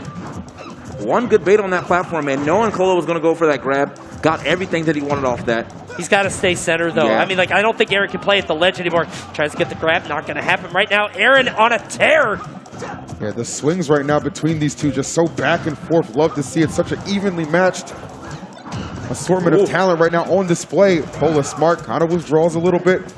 You see that Aaron is scaring him, though. Every time he's off stage, Cola has to rear back a little bit. But he does have that banana, and Cola is holding on to it because he knows if he lands it, he could get the kill. Yep. 100% that KO would be everything right now for Cola. Oh, okay. Oh, he wants the banana. Oh, but Aaron punishing him. Okay, Cola, not even gonna pop out a shield up, be right there. I mean, very risky situation. Can't even do that anymore because if he misses, he's just getting up smash. He didn't even hit the banana and still pulled the trigger. Jeez, that is pure confidence right now to just come out of the shield and secure the game. That is 2 big game 5s for Aaron right now as he takes his seat in Grand Finals. That is such a bold choice to make, to not even hit the banana and pop up smash in front of Roy at 100%. There is no doubt in my mind, if Cola had held shield, that's a forward smash and that's the set. And forward smash, up smash, something was going to happen to go ahead and get him off that, off of that stock. So wow at that, man. Aaron, taking a big gamble right at the end, but it does indeed work out for him. Walks up there, bets on black. Gets it. I mean, how can you can't plan for a situation like that because, who in their right mind would do that, right? Right. But Aaron's out of his mind. And I think that right there played to the betterment of what we saw in those closing moments. Just a phenomenal run he's having. And, as the graphic said, man, he's heading to Grand Finals. Yeah, I mean, wow. Aaron, he has something to prove. He's going to prove it. He's doing quite well here. And, you got to think about the fact that we have all these top players here. Yep. We're still popping off, which means he still has fierce competition at the top, but he's sitting at the top, sitting pretty. And we're going to find out just how he feels about that as we throw it over to Alex. Alex, take it away. So I think the best way to explain how he might be feeling is the wiring on his controller. He was so dynamic, moving around so much and just so into it that he somehow created a Pandora's box of wires. How did that... Is this how your brain feels right now, just a tangle of wires? No, I actually feel very clear. I don't know. I'm really good. Cola's really good too, but bro, I'm really good, bro. Give him a round of applause. I mean, the proof is in the pudding. Scoreboard. He is really good. Going into the your game with Light, you said, I asked you if you thought you had it, and you were like, no, but you know you're really good. Did you feel that same way going in with Cola? Because, again, the previous times you've played him recently, he took the W every single time. Were you as confident? Oh, yeah. You know, me and Cola play like for hours, literally every event. So I'm really used to him. And then also Goblin, who's also on our team. I play with him all the time, and he mains Roy. So I've probably played against Roy more than anyone in the world. So I'm never scared fighting that matchup. And you don't feel bad putting Smackdown on a teammate? No, bro. He was 2-0 on me, bro. He needs to hold that. Like, I got to get one. So going into the finals, you very well may be facing Light again. I talked to him... or at least, I mean, I blacked out whenever I start talking to him. But I talked to him, and he said he lost that game because of him, not because you beating him. Do you feel the same way? That sounds like a very Light thing to say. Yeah, no, I mean, it was sloppy at the end, but I pulled it out, for sure. I had a read on his down smash. I knew it was going to up smash. For me, though, the hardest part now is closing out the tournament. I have a lot of nerves going into grand finals all the time, so if I win, it will be insane, but it's going to be hard, but I'm going to try my best. All right, give him one more round of applause. Aaron, you can go backstage, maybe do some metered breathing or something, get a drink. We're going to go back to the casters in just a second, but first I want to tell you about something just as special and near and dear to my heart. Here at PAX Arena, we are presented by AT&T. I love AT&T. I've been using them ever since I've had a cell phone. I've been using their 4G service and now their 5G service. Rock solid connection all over the convention center here. It's fast, reliable, secure. It's the reason I get to look at my phone backstage, which I think I'm still technically paid for, which is good. I'm a big fan of them, as we are here. They're the reason for the season. They're the reason we even get to have this tournament, have this prize pool, have this shiny trophy. So thank you so much, AT&T. But let's go ahead and get back to more Smash action. We're going to go back to the desk and get right back into the games. Guys? Thank you, Alex. Thank you, Alex. So as he said, though, I mean, Aaron, does have a really big, a big hill to climb. I know he's at the top, but there's a lot of people who are like vying for that same spot. You can think about the fact you got to go against Light, you got to go against Cola, you might have to go against Larry, depending on how crazy he goes. But these are all players that you went to Game 5 with. These weren't like dominant wins. A decent amount of these wins will come from behind wins. So he's gonna have to be able to do that yet again, or play even hotter from the beginning of the set to not even worry about the reset. Just win the tournament, get up out of here. Yeah, he passed the test, but this is the final, right? I think that's the main thing, is that we've seen that Aaron does have it in him, but when it comes to these crucial moments, it takes a different kind of player. I mean, Cola's won the big one before. We know Light has, I mean, Larry has a long time ago, but we know that each of these players is capable. Aaron hasn't really shown that, so can he do it today? Yeah, I think that for Aaron, it's just, staying engaged, man. Like, staying engaged, obviously, don't rest now just because you're in grand finals. Don't be, satisfied with, at least guaranteeing yourself second. No, you want to guarantee yourself first, right? Because it's not just about the money, man. I mean, these guys always play for a lot of pride, and of course, getting to do it on a big stage like PAX with an awesome crowd kind of supporting you. And clearly behind Aaron, man, you heard a lot of screams and support for him as well. In all the sets he's won on stage right now, so you definitely got to keep that in mind and just kind of go into this with a clear head. Not sure exactly who he's going to go up against. I don't know who is abusing that controller right there, but hand can go crazy. Somebody's putting in some work. Yeah, somebody was DIing like that's Cola. mad. That's 100% Cola. Yeah. So we got our next match coming up now. It's going to be Larry Lur versus Light happening very soon. Of course, that's the other side of top 4, and then the winner gets the privilege of facing Cola, and then the winner of that will face Aaron. Of course, it's another Game 5 set. A best of 5 set. Wondering how this one's going to shake out. Obviously, Light, the best player in America, in the U.S., but has run into issues in this tournament so far. Yeah, man. Also, we get to check out the surprise pool real quick to see what everybody's getting. The first place walking away with a nice chunk of 3K. 1.5 here for second.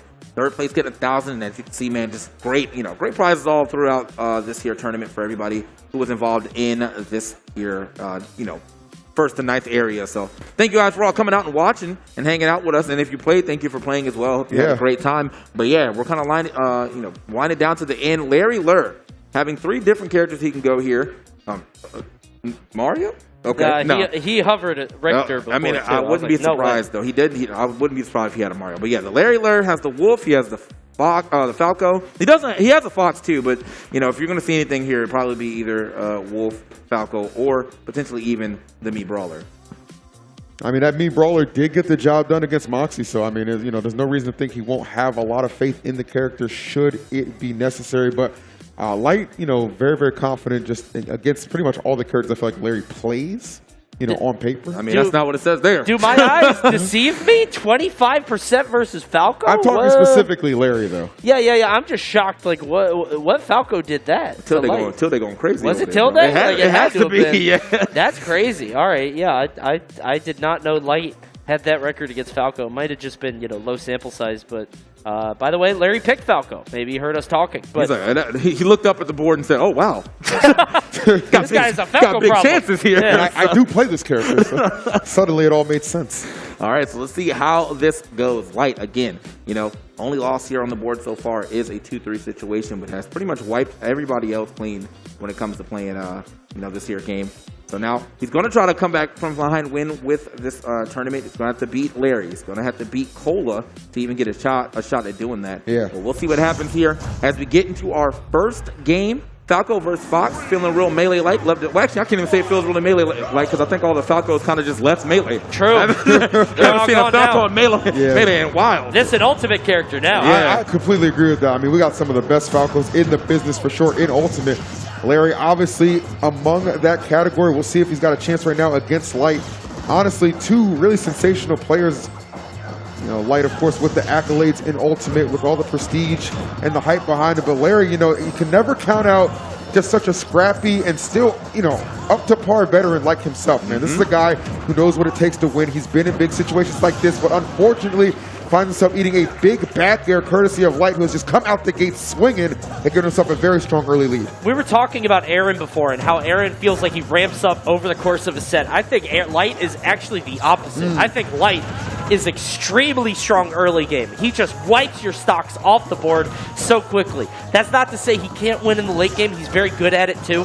But I think that this initial offense from Fox is something so many people are not ready for, and he gets early stock leads from it. Yeah, he's definitely like more consistent on his play level.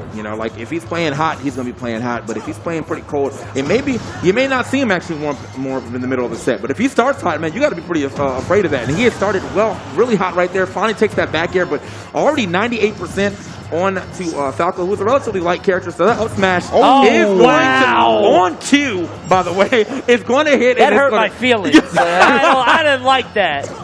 That's mean. Man. That's the whole watch my feet right there, man. I mean, Light will be the first to tell you, from start to finish, he likes to let his opponents know, I'm here to take your soul, and definitely collecting that as well as some stocks, because you see the lead that he currently has. So Larry going to have to fight out of this deficit, trailing a whole stock, a considerable amount, just given what Light is doing, spacing nicely around the shield. Man, that was just a really good up smash, bro. It was just clinical. It was very clean, and it was just done the perfect way. I think Falco just has some issues trying to keep up with Fox's speed. Falco wants to put out these big hitboxes that kind of sweep a large area, but Light so good at weaving in and out and not getting caught by them for an extended combo. Love that side B, but that up got caught. Yeah, on the platform right there. Good air dodge down, or air dodge by Light, just neutral air dodge to hit that ground, and then immediately calls out the next option with that up smash. So, very dominant game. I mean, Larry did have some shades of brilliance in there, but yeah, as you said, man, Light, or Fox versus Falco in this game in particular, with laser not being as big of a tool for him in this game, yeah, Fox just straight up outspeeds him by a large margin. Sometimes it can be hard to keep up with Fox, and if you're not cornering him or pushing him in the corner and making it so there's not that much stage for him to work with, yeah, Falco just kind of gets laps ran around him. It feels like Falco has to play more anticipatory. He has to be a little bit ahead and say, okay, you are going here, and then throw out the hitbox. Meanwhile, Fox just kind of burst into those areas. Obviously, there is a weight difference. I mean, Fox being one of the lightest characters in the game. But this matchup is a bit more favorable. We see Larry swapping over to the Wolf. Can make life difficult for Fox, because I was talking before about Falco having to throw out the hitboxes and hoping Fox jumps into them. Yeah. Wolf can do the same thing, but he's also heavier, and his hitboxes tend to trade for more damage. It's not multi-hits. Yeah. So this is actually a way bigger deal. And of course, let's not forget about the recovery aspect. It's very easy for Wolf to snipe Fox out of that recovery. 100%. I mean, we know, in the past, it's been a little while, but Light has definitely struggled against Wolves for sure. So this not being a bad pick from Larry, it's not a fringe pick either. I mean, he plays this character at a very high level. So, getting to operate in this best of 5, going to give yourself some room to work with. I think the experimentation here with the Wolf is the correct play, given how, the Falco was pretty much slayed in that first game. But Fox or Falco, it doesn't matter. If you are a Spacey, you are just potentially a victim for Light, who is yet again setting the tone early with just a lot of aggression.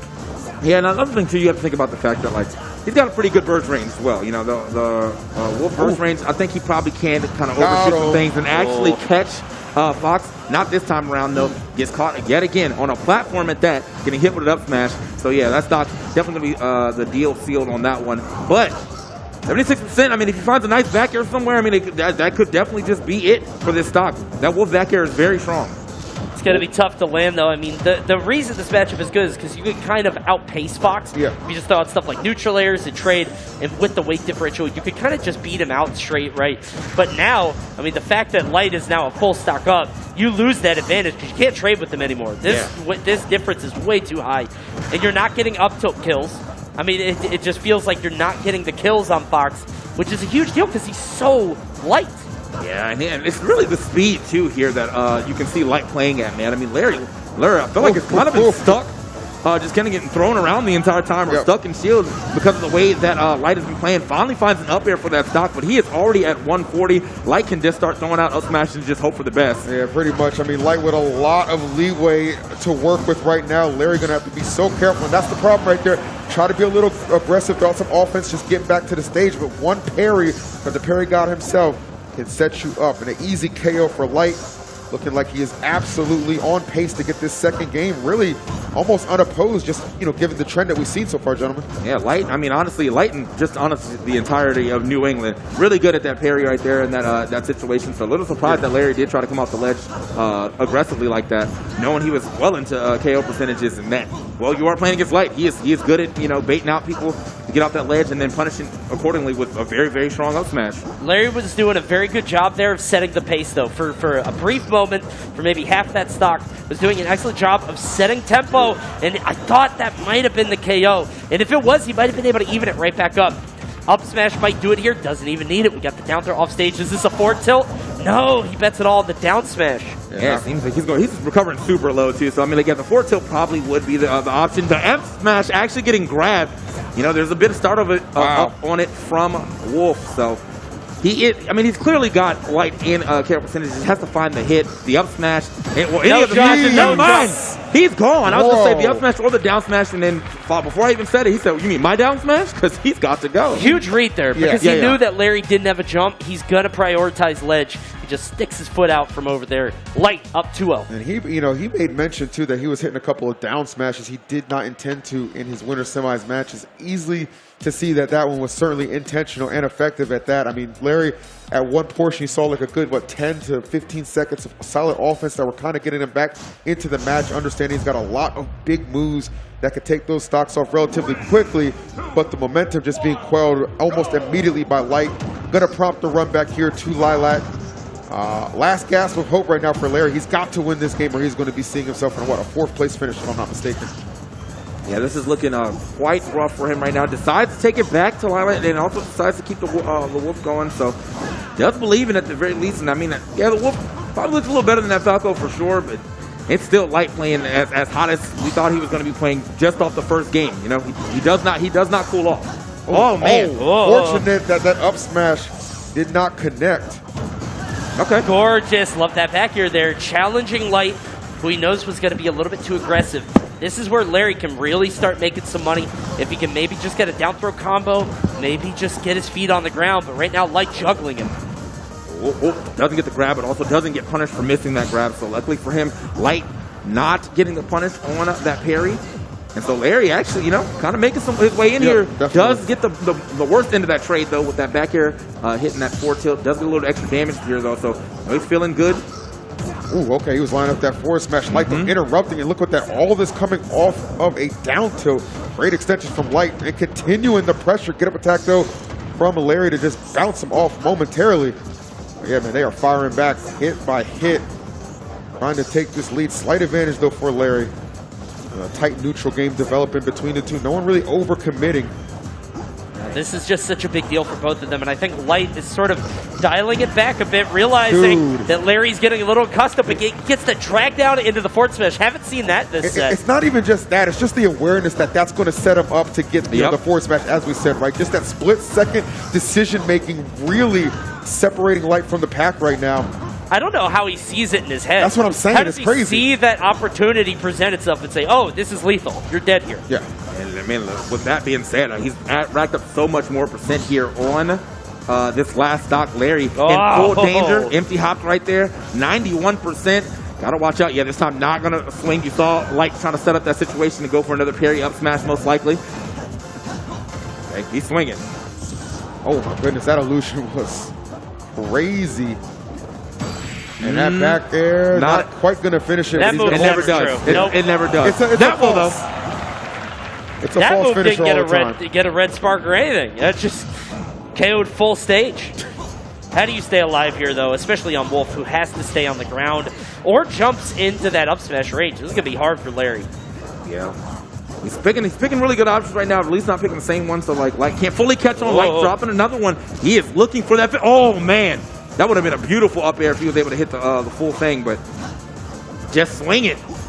Light's kind of jumping out of his chair, too. He's showing a lot of emotion here. Yeah, Light definitely wants to put this one away with a 3-0. He's right there on the doorstep. Can he get the finishing blow? Larry doing a good job fading it while still getting some offense intact. And let me tell you something, guys. At this percent for Wolf, a KO with a back air is not unlikely if Larry can find it. And that Larry has stolen quite a few games with a grab instead of an up smash. I feel like that was the time for it. Okay, not jumping out the corner. Larry actually resilient on the defense right now. Dude, I almost feel like Light is just being too antsy, right? Yeah, he is really trying to force this KO, and Larry, in an instant, could make him pay. Huge neutral air. Big commitment, big reward. Light gets it done. What a wacky place to put yourself, right? I mean, you naturally think that Light's going to stay on stage, just go for the back air, maybe go for some kind of ledge trap, but no, he actually goes under. Larry on that not Larry and lowers. Oh, bro. Somebody had that queued up. Somebody had that queued up. That was his proudest moment. He hit the enter button and said yes, sir. Got him. Before they said Aaron advances, but they said advances with 2 A's, like Aaron, So somebody back there is having a lot of fun. A little cheeky. Yeah, a bit cheeky. All right, man. So what a way to go ahead and close that set out. It was looking a little scary, though, because, at that percentages that we saw, back air pretty much anywhere on that stage from Wolf would have ended that game. Yep. And so, a lot of the times, as Coney pointed out, there was a lot of jumping in, in the seats here from Light as he was just kind of throwing out a lot of up smashes, just hoping that Larry would land into one of them. Ends up having to finish the game with kind of an unorthodox neutral air. We never actually see that. That's just not a thing. No, not at all, man. Really just kind of tremendous play on all sides, and we're going to go ahead and take a look at some of these replays. And let me tell you something. I know it was a 3-0, but Larry, he did put up a good fight. Obviously, the Falco didn't really get the job done, but it was incredible to see the Wolf come out on Lilat. In both of those games, actually, Light would, of course, end up winning. But, man, Larry just, putting up a really good fight. But really, this was just crazy to me, right? And that goes to the point we were making earlier, Coney, about how does he just know these setups, these situations in a split second, like exactly where to cover. It's insane to me. I don't understand how he can operate that quickly. Yeah. I mean, Light is one of the few players that we've seen who just has that gift of being able to operate so fast, so smoothly in a game like this. And look at that, beautiful, just getting right under Larry, and with such an unorthodox option.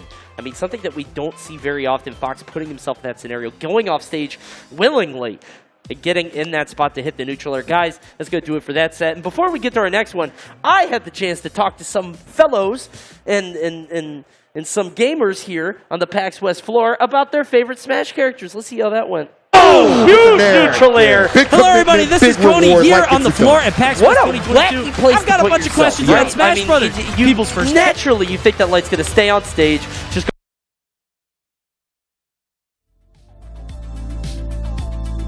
Well, that neutral air was indeed huge. That was I will tremendous. say that. Like, that was Tremendous. Earth-shattering. ginormous neutral air. Earth-shattering, yeah. Immeasurable, if you will. Oh, my goodness. Oh, man. You guys okay? Is everybody okay? Yeah, I Out in hope. the audience, we doing okay? okay. All right, They're all fine. right. They didn't have the headsets on. I don't want to hear it. Oh, thank you. Thank you very Thanks. much. Thank you. Got a water. Do I not Delicious. exist? Great. No, I'm fine. Oh, you're fine. I have one. No, I'm playing. I'm fine. I have one. I promise. Cheers, I'm fine. brother. Okay. Cheers. Cheers, man. Yeah, sorry, man. Oh, Sorry. you guys got the cozies on yours. Yeah, Yeah. not you, though. Yeah, no. All right, we're going to enjoy some delicious... this is water, by the way, in case you guys It are is wondering. water. I know it's a tall boy. Now that I realize this, yeah, we're going to enjoy some crisp, You're a nut. delicious water in a can. You guys watch this funny movie I made. Enjoy. Hello, everybody. This is Coney here on the floor at PAX West 2022. I've got a bunch of questions about Smash Brothers. People's first characters, what characters they love, what characters they don't like, and we're going to see how these people answer. I can't wait to see what's going on here on the floor. Who's the most annoying character for you to fight in Smash Brothers? Kirby. Min, because you can't interact at all. It's so hard to get in. It's gotta be Marth. I think right now Pyra and Mithra are really annoying to play against. Marth. I really hate Ness. Mario. Link. Peach on Melee. I think historically for me it was King Dedede, just because of the way he throws you about. Do you remember the first character you ever played in any Smash game? Oh, it was Link, 64. First character I ever played was Zelda. Kirby. Man, probably Captain Falcon. I mean, honestly, or Pikachu. Oh, it has to be Yoshi. Might have been Ganondorf. Link. Dark Pit. It was probably Kirby, just because I played a lot of Kirby games as a kid, and then I played Melee, and I'm like, you know what? I'm gonna suck a little. I guess I played Link back in Melee. Captain Falcon. Do you remember who you were most excited for hearing that they got into the game? Kazuya. I was very excited when they said that they were going to have Sheik in there as her own character, but I was disappointed to find out that that meant they were splitting Zelda and Sheik's up. Cloud. Either Cloud or Hero. I am the problematic person that loves every Fire Emblem character that gets added. Oh, that's you! Me, I'm the problem. They're doing this for you! They put these characters in for you! Literally me. I mean, I have the Byleth hair, so they literally put me in the game. All right, that's going to do it for my questions here on the floor. Got to hear from everybody here at PAX West 2022. Guys, keep it locked here for more Panda Cup action.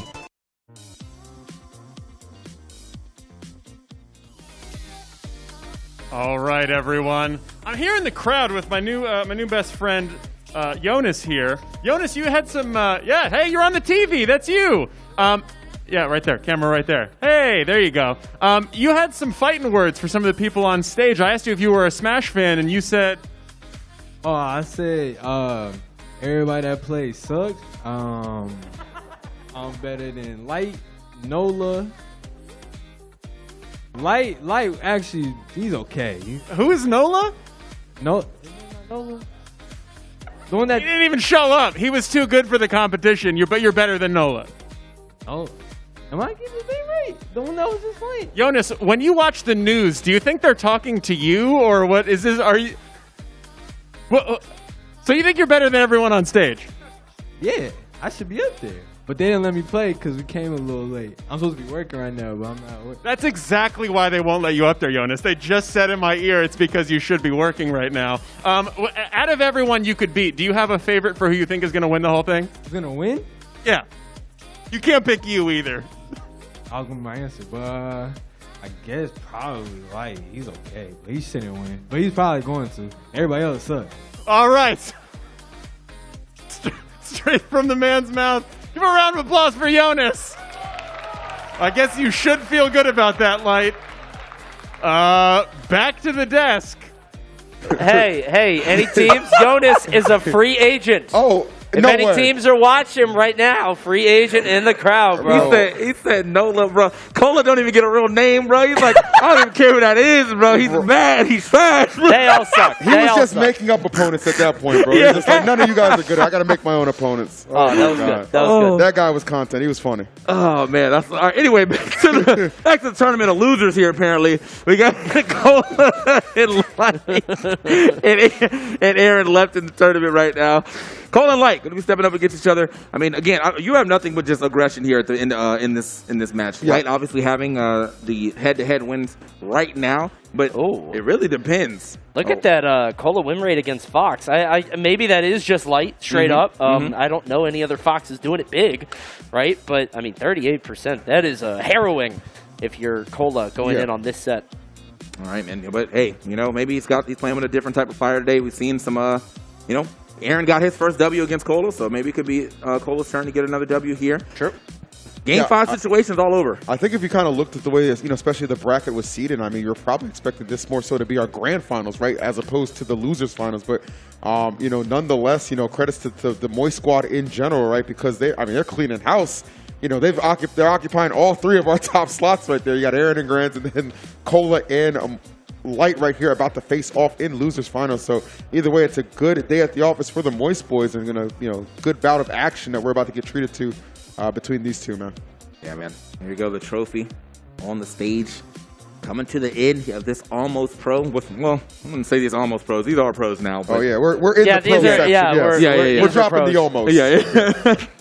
10K pro tournament. Oops, all pros. Everybody left in the tournament is a professional. And here we go, Cola versus Light. Let's start it up. No, just kidding. Let's not. Let's not do that. Next time. Not yet. Test the controllers. Imagine how confusing this is to a casual observer. What? Huh? Aren't they supposed to hit each other? Guys, pause is off. That's why, if you're wondering why they did that, you can't pause in tournament matches, and everybody's making a joke that it's now 1-0. Although genuinely, I have mashed many times in this game, just over the years of playing several, Smash games. Yeah. I have never, ever mashed and hit pause. I don't know how y'all do that. Never? Really? Never. Not once. That's just... Wow. Y'all really just be slapping the hell out of y'all controllers. I used to against Ice Climbers when I played Brawl. I did that a few times. Well, that's fair, right? Yeah. I think that's actually what initially got the timer removed from matches. People kept doing that. But nonetheless, here we are, game number 1. We are officially underway. We got Light, we got Cola, we got a heck of a losers finals for you guys to enjoy. These two have had some classics in the past for sure. Expect this one to be of the same level of entertainment. Light, though, taking the lead early. These up airs, stringing them together. Gets the big number 4. And what seemed like it should be transparent for Cola to avoid, Light just throws it right in his face, and he does nothing about it. And you saw Cola roll his eyes. He knows he should have been hit by that. Facts, I think everybody in the audience knows that should not have worked. But Cola, a little stubborn in the air. You genuinely do not get to see Light get an up air that early and that high up for a KO. So either way, though, firing right back. And clearly, this is exactly what I thought I was going to get out this set, though. No one's really just kind of running away because both of these guys are, very momentum-based. If the reads start popping in for Cola, he's going crazy. If Light can get his aggression going, then he's going to go crazy. And that's exactly what you're seeing on display here. Light with a big lead right now. Okay, 97%. Starting to threaten this stock for sure. Okay. All right, got 2 of the best in the United States duking it out. And that, as you said, Light with the lead right now. The aggression continuing. Oh, good stuff right there with the up B again. Just kind of want to thwart some of that momentum and that aggression that Light just loves to come at you with. That is definitely his specialty. But Cola, of course, can return fire in many instances. I like the patience, a little bit of a delay. Just didn't pan out with the stock. Light, though, reversing the fortune and cleaning up another one. He delayed it, but not long enough. It was weird. I feel like you either got to send it at the start or just wait a second. And he did neither. He kind of did like a half step. Kind of weird, but either way, gets the forward tilt. Light. Emoting. He popped an emote in the camera. Yeah, you'll recall that he said he's been doing some misinputs. Maybe that was one of them. Not content to lose a stock to his own errors, but he just kind of got to overcome it. Hey, I mean, the damage is definitely racked up here. That going to be enough for the stock? It is, man. Good stuff. Just finding the stall into that neutral air. Kind of mix up the timing so he can come down and get that easy confirm with the neutral air up smash. And one thing that you're going to notice from all the Moist players is that they are all very prideful. Yes. I mean, you were talking about, there's money on the line here, obviously, but all 3 of them will let you know if you didn't deserve to kill them, if you didn't deserve to land that killing blow. They'll jump up, and you see Light right there. Just all 3 of them want this W. I'll let you in on a little secret. There's in-house Moist rankings for them. In-house Moist rankings, yes. And I feel like this will go a long way in determining who's going to hold that top spot. Yeah, well, I mean, that'd be 2 lists that Light's on the top of now. Being the best American player and then being the best Moist player. There you go. So, wouldn't that just go off of the other ranking? I feel like that's what I would think. That's what I would think. I'm just not getting a good bracket like you. That's all, bro. All right. Here we go. Good start here yet again for both players. That was a very high up back air. Still had his jump though, surprisingly. Yeah, I thought he used that. And held on to it. You can see light back airing in all directions. None of them landing though. What's the play? Hesitating just a little too long on that mistech. Probably would have ended that stock after, had he did it before he did the second dash. But it is what it is. Light is going to lose that stock first, but he obviously is already threatening his Cola stock. And there it is. Gets the jab lock this time. I love that right there. Great decision making from a Light. And you're seeing, I mean, the thing about both of these guys is you're just seeing how evenly matched they are. They just trade stocks like bodily functions, man. Just back and forth we go. It's just a stiff little forward smash in place. Why not? Isn't it funny that's the best punish he had? He's just like, I'm not going for a neutral or train. I'm not trying to carry you off. I'm just taking this raw damage. There you go. Stop that. Just stop that. All right. Bonked him on the head. 48% and a good up B out of shield as well. It's going to give him quite a bit of damage. Another one. Yeah, Light not really being able to impose his... all right, third time's a charm for sure. Memories of Goblin, by the way. Shoutouts to Goblin.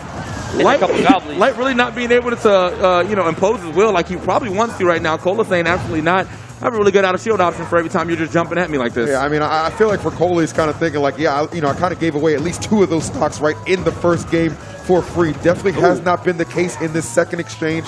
And you're seeing the difference being shown already with Cola continuing just the simple but effective options, continuing to put him ahead. The spirit of Goblin has possessed Cola, bro. These up Bs are... Oh, there we go. Up air. Wow, no DI on that either. Just went straight up. Don't know if it would have saved him. But. Yeah, that seemed like he was well past that last time. But yeah, as you said, the Spirit of Goblin, all we need right now from Cola now is just a bunch of running up airs. Because that's it. That's Goblin level 2 right there. Okay. Oof. Making it back to the... Ooh, watch yourself. Oh, I like that a lot. Yeah, just covering that left side, or right side, excuse me, very well. Some Cola...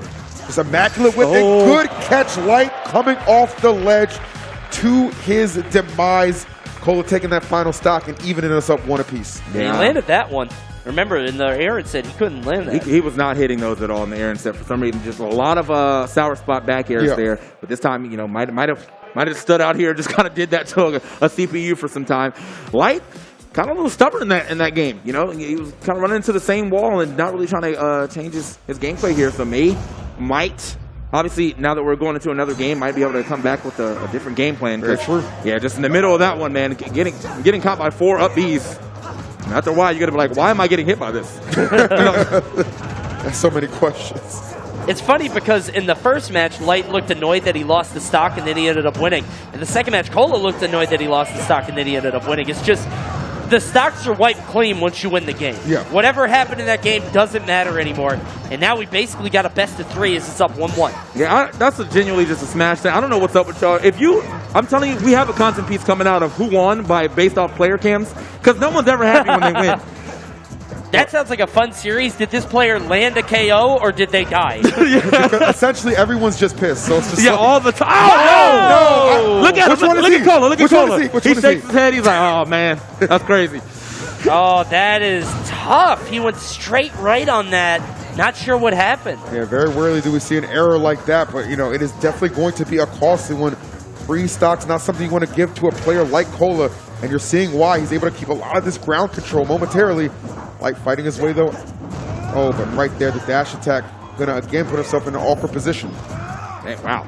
Yeah. Charge it up. Nice. Make sure you get that across the platform. Yeah. I mean, with the DI that Cola had, it looked like he might actually survive the non-charged one. So, good stuff to Light to, know that. And maybe let me put a little extra power on that real quick. It's probably good recognition, too, because he floated through the platform, right? So he knew he was going to have a little bit extra time to put some stank on it. So, good stuff to him on that decision-making. But Cola continuing to hold this lead down. Light's got to get off this side, and he can't do it. Yeah, there's the pop-up from the down air, and now Light down an entire stock on Cola, and it really is all off the heels off of that error. I mean, that DI, or I'm sorry, the Firefox all the way to the right was not great. But he took it from right to left, and now he's back off stage. Talking about going coast to coast right now. Definitely what Light needed to get himself right back in this. One more up air might be able to seal away if he can find it, but no. Cola battles his way back to the ground. Oh, he's in up smash territory for sure. These up Bs coming right back out. Cola, gotta watch the way he approaches though. Good stuff on this grab. continuously putting Light in the air, but, you know, Light, didn't get the jab block this time, so this time just getting a throw, pushing him back off. The back air will take the stock. Light, what a wonderful stock that he actually had right at the beginning. I think he added about 90% just like that. Off the left to right combo. Yeah, he's performed. Oh my goodness, he clipped him right there. You're gone. Oh, no pop-up that time, just straight into hell, aka the blast zone, and that is a big win and a statement stock for Cola to go up 2-1. That joint reaches far. He was on stage. You know with that, he's always going, he wants to get the spike, that's great, but if he could pop you up and get the conversion as well, so that's just tremendous for Cola. Got to be feeling himself after that one. All right. Now we're out to game 4 right now, 2-1 in Cola's favor. Needs just one more to advance on and get the rematch against Aaron. Yeah, but I mean, both these guys fighting for a rematch against Aaron. You know, right. That's the individual who sent both of these guys to the lower bracket. So a victory here ever so crucial. Hey, what can Cola do here to go ahead and get himself back into this finals, or is Light going to have to clean this thing up? Interesting song pick, too. I don't think I've ever heard this song. Yeah, I don't know this one at all. Yeah. I don't even know. That was probably just one of them. I don't think I saw anybody actually pick a song, but either way, not a bad song by any means. Not a bad start here for Light either. Sounds like KOF, right? I'm feeling kind of KOF vibes. Yeah, you know, something like that. All right. Well, someone knows. I didn't look at the top of the screen. At the Tweet us. Yeah. Yes. Here we go. Little up air action. That's the soft hip, so it doesn't get the follow up. But yeah, man. Even Light, I mean, started off getting a crazy amount of damage, but has since just kind of been halted. So really got too much more, and that means Cola has been able to whittle his way back into this game. Now he's got a little bit of a lead. Oof. Hey, good angle. Nice, good coverage as well. Cola having Light's location scouted on that one, delivering that first stock. Yeah, he's just doing such a good job of kind of tracking Light now. The battlefield counter pick coming back to bite him, but he's able to land that back air there. Just feels like Cola is just wherever Light wants to be, wherever he wants to land. But he's close enough so that he can still get the damage off and get the maximum amount of damage from Roy in those close-up areas. Okay, get back on down to the ground. Yeah, I mean, this platform layout is perfect for Roy. You know, getting that very small pop-up from the down throw. Oh, does manage to get out the way. I don't know if he would have lost that stock, but it definitely was like a toss-up. I agree with you, yeah. Why even have to, having to take a chance like that would have been very, very scary to find yourself in that position. But nonetheless, fighting through. Both these guys really big scraps right now. Again, must win for Light to stay alive in this bracket. Okay, nice. Get the roll through right there. Yeah, that F-tilt most likely would have done it. Light just struggling. Okay, luckily, multi-hit right there is going to get him back through that pressure. Light struggling to really put on some good damage here. Doesn't get the he is swinging, though. He's ruthless. Man. It's like an attack dog. He's just all over you, man. Just chasing you off stage. You let him off the leash, bro. Some damage can follow. Great back air from Light. Are we going to overcommit here? No, just holding down the stage. But just finds himself getting chucked off it. Really good plays thus far from both these guys. They are exchanging and then nice. Don't know what happened there. You can see Light again expressing frustration, trying to get off that platform. Doesn't matter though. These are the most I've ever seen back air kill. I'm telling you, bro. that move is not a stock taker, but apparently right now it is working, especially with the way he's got both of those back airs like as far into the corner as possible as he can onto Cola. So, but here we are, still not really getting a lot. Normally a confirm that we see him hit quite a bit. He usually gets 2 back airs to a up smash, but this time around not getting it. He's looking. Just threatening those big hits. Love to see it. Light in a lot of trouble. Can ill afford to get caught up in one of those trademark Roy setups. You know Cole is going to be looking for it. Okay. There's Light's opportunity. Got to go on the offensive, and he's doing just that. Great utilization of that top platform. And I have to imagine if Light wins this one, he might just win the next one right out because Cola is putting so much into this. He knows how close he is. There's the up smash, but it's Battlefield. It is indeed Battlefield. He is not going to lose that stock yet. But the back air, is this what? 3 back air kills? Yeah, that's a record. We have entered a legitimate road record. New record. We have entered a new era, gentlemen. The back air has become the closer. And Light celebrating right now like he won, but you still got one more game, brother. It's not over just yet. There's one more to do. My man Nova, I'm sorry, Cola.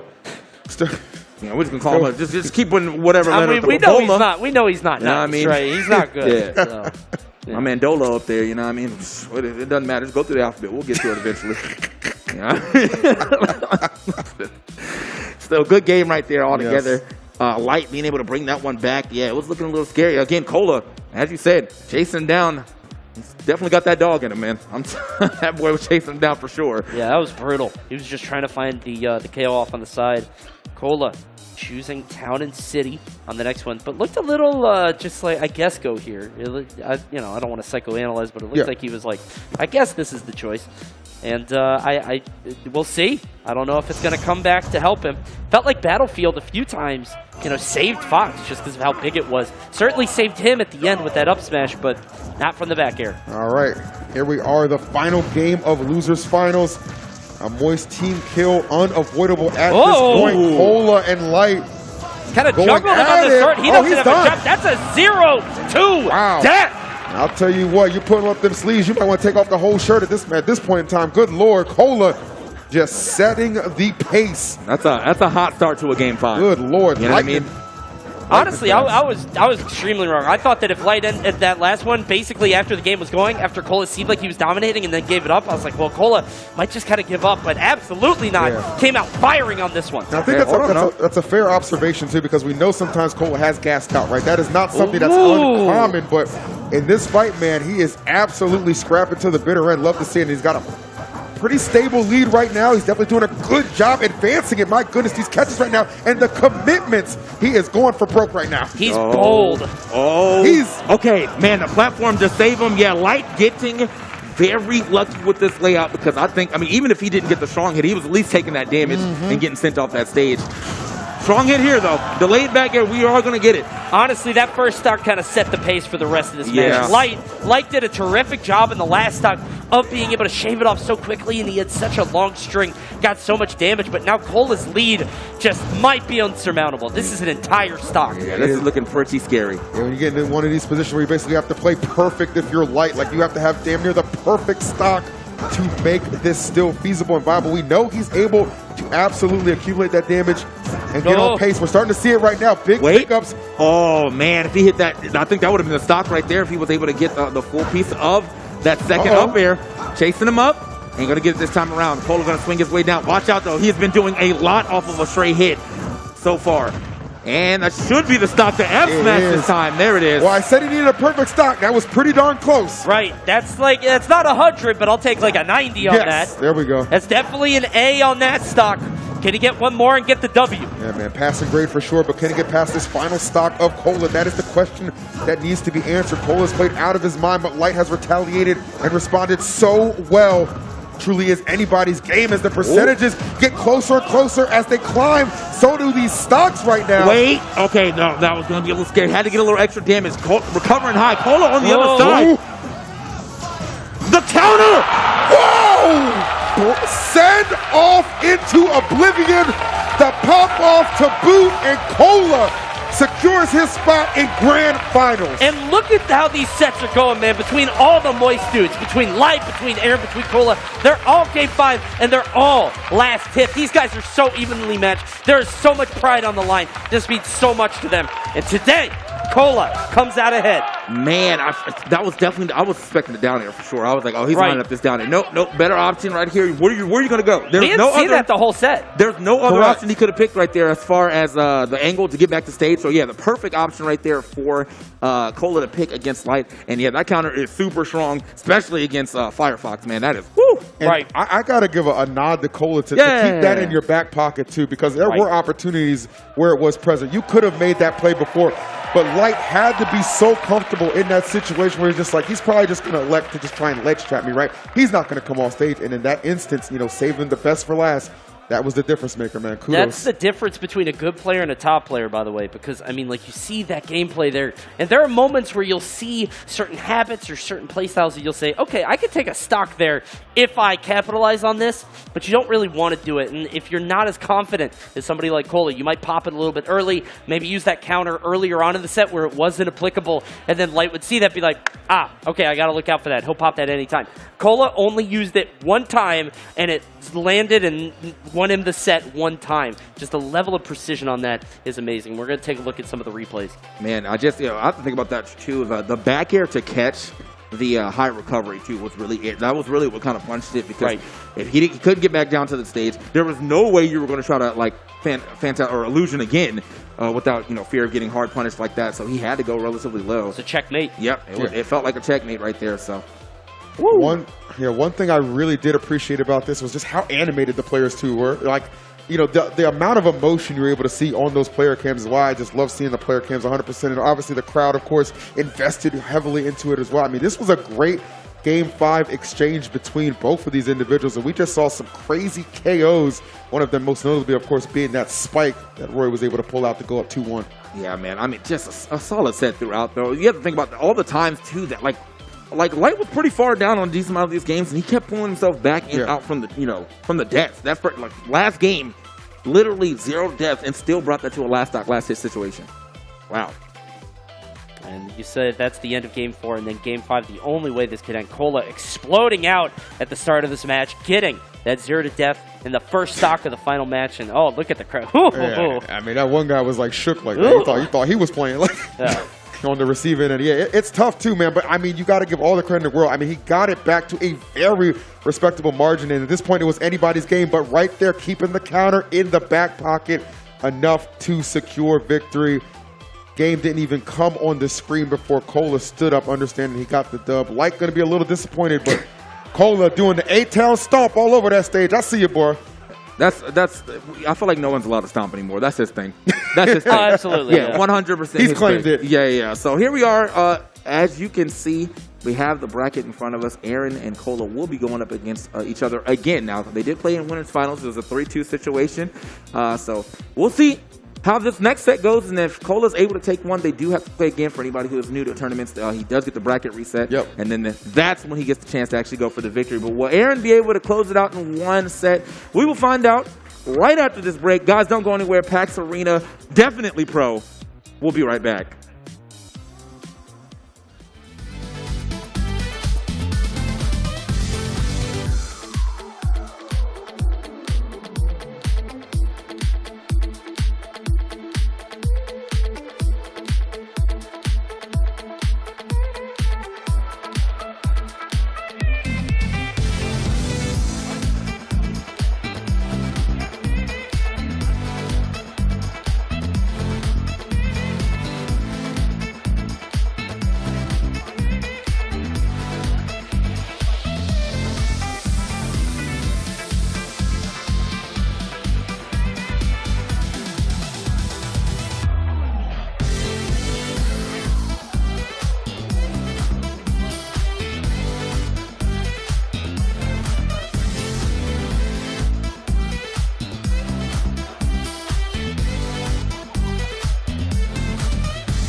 All right, everyone.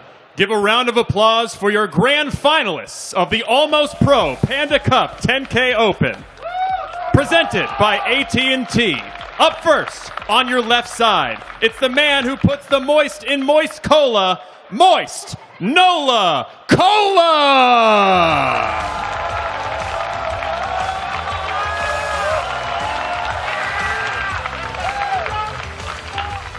And his opponent. It's the underdog turned alpha dog, the man who proved that 4th seed is just a number, Moist Aaron!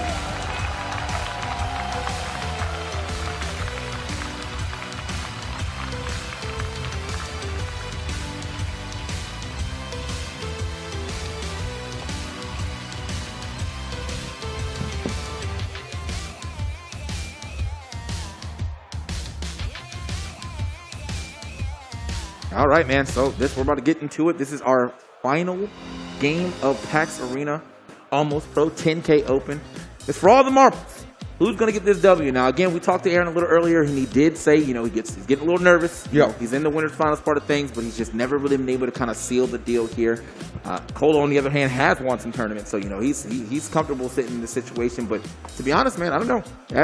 We've been talking about it for a while. Aaron, when he has something to prove, is playing harder than he ever plays. I think for Cola, the slight advantage here is just knowing the fact, like, I've won plenty of tournaments, and I've also won them from the loser side, right? So this is not, difficult or strange, unfamiliar territory for him to be in. Aaron, on the other hand, big moment, big stage, big opponent in front of him. Having to close this out is not necessarily going to be the easiest thing, but you can't look too far ahead. You can't be thinking about the money or the trophy or the spot in the Panda Cup finale. You've got to be thinking about the here and now, my opponent, and getting this job done, because you do not want to allow this to go into overtime. A second set's the last thing I think Aaron wants to see. Absolutely. Yeah, I think Aaron is in the fire now. He's going to get thrown into the fire. This is the crucible, and we'll see if he can come out stronger, if he can be the #1 here at this Open. I mean, I think that the benefit for Aaron, of course, is that I do think that he gets better as the set goes on. Sure. I've said it before, he's a problem solver, he's an engineer. As soon as he sees an issue in his gameplay, he can always make these fine-tuned adjustments and calibrations.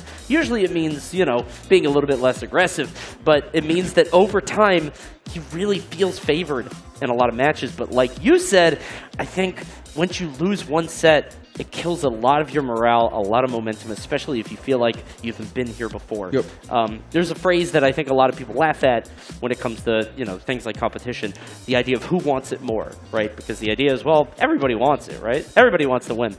But at the same time, when you get deep into these matches, you really can have that feeling of you got to have the endurance to keep pushing. Yeah, man. So who's going to be the victor here of this PAX Arena presented by AT&T? AT&T 5G, fast, reliable, secure.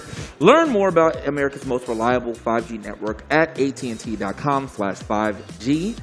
And man, whoever's about to win this getting very close to 5Gs. I'll tell you that, man. As good as the competition has been, you better hope you got AT&T, okay? Because you do not want your service dropping right now, and they are certainly the go-to. So definitely appreciate them helping present and really just kind of power this event as well, because it has been sensational, to say the least. And I know we've had a good time for sure. I mean, Yeah, just talking about it. I had a great time up here, man. As we get into it, give it up, man. Let's go ahead and make some noise. I hear y'all out there. Thank you, Aaron and Cola, stepping up to it for the grand finals. Aaron on the winner's side of things only has to win this set, but if Cola is able to win this set, he gets a chance at also victory and being first place of this entire tournament. All right. We shall see. Obviously, Cola coming in here with the hot hand. We saw him go into an intense Game 5. Loser semis over light, but right now, Aaron, he's the one who's just kind of been hanging out in the back, just chilling. Maybe for, to his, benefit. I want to say, him being able to kind of calm down, get some time between sets, coming here calm, cool, and collected. Maybe that's going to be the difference maker as opposed to having to play a back-to-back like we're seeing with Cola, but nonetheless, a pretty even game starting off until that forward smash. And Cola, one thing about him, he is not going to hold back with that pressure. Yeah, not only being able to sort of sit back and clear your mind, but also to watch the previous matches, pick up on some habits maybe, watch something. I think the clear differentiator is going to be if Cola is able to punish that banana off the ledge. It feels like he was able to punish the ledge get up off the forward smash there and was able to get the stock, but it wasn't necessarily punishing the move itself. It was more like a ledge thing. Gets the up smash and evens it right back out. Yeah, there we go. So he's got the banana in hand. Again, in that first set that they played too, Cola definitely made that banana part of his own arsenal as well. So that's something Aaron's going to have to look out for and see if he can kind of thwart Cola from doing that, or at least have better banana placement when he decides to use it so that Cola doesn't get it for free. Here we go. Oh, okay, doesn't actually, again, situation where he's just not hitting those specifically on Aaron. Yep. He's definitely looking for it, but nice. Aaron lining up a couple of these backers in good placement. How does he do this? I love that extension, too. It's not just a simple bread and butter with the banana. He's just like, okay, there's a more optimal route to find some more damage, and he's able to locate it, help him pull his way back in this fight. It's absurd how consistently Aaron is able to just get 60 off a single enter, and it's not like it's a combo. It's a string of reads and options being covered. It's like he's popping meter and using a super, and it's just like he gets 60 for free. It makes no sense. Hey, that back air is just going to send him flying. I was kind of expecting when he got that first read to go for a down air, get a nice little extension off that, but the neutral air extension worked as well. Aaron got quite a bit of damage here onto Cola's stock, but he has to, he should be able to finish this one off with an up smash now if he can find it.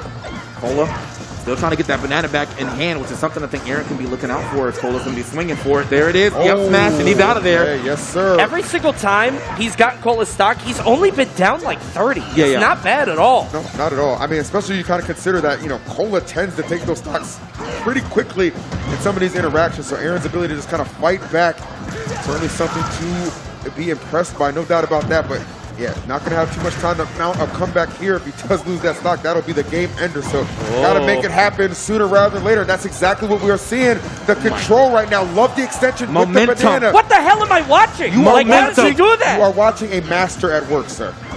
I legitimately can't fathom how Aaron is able to get hit after hit after hit. They're not combos. They're not even strings, really.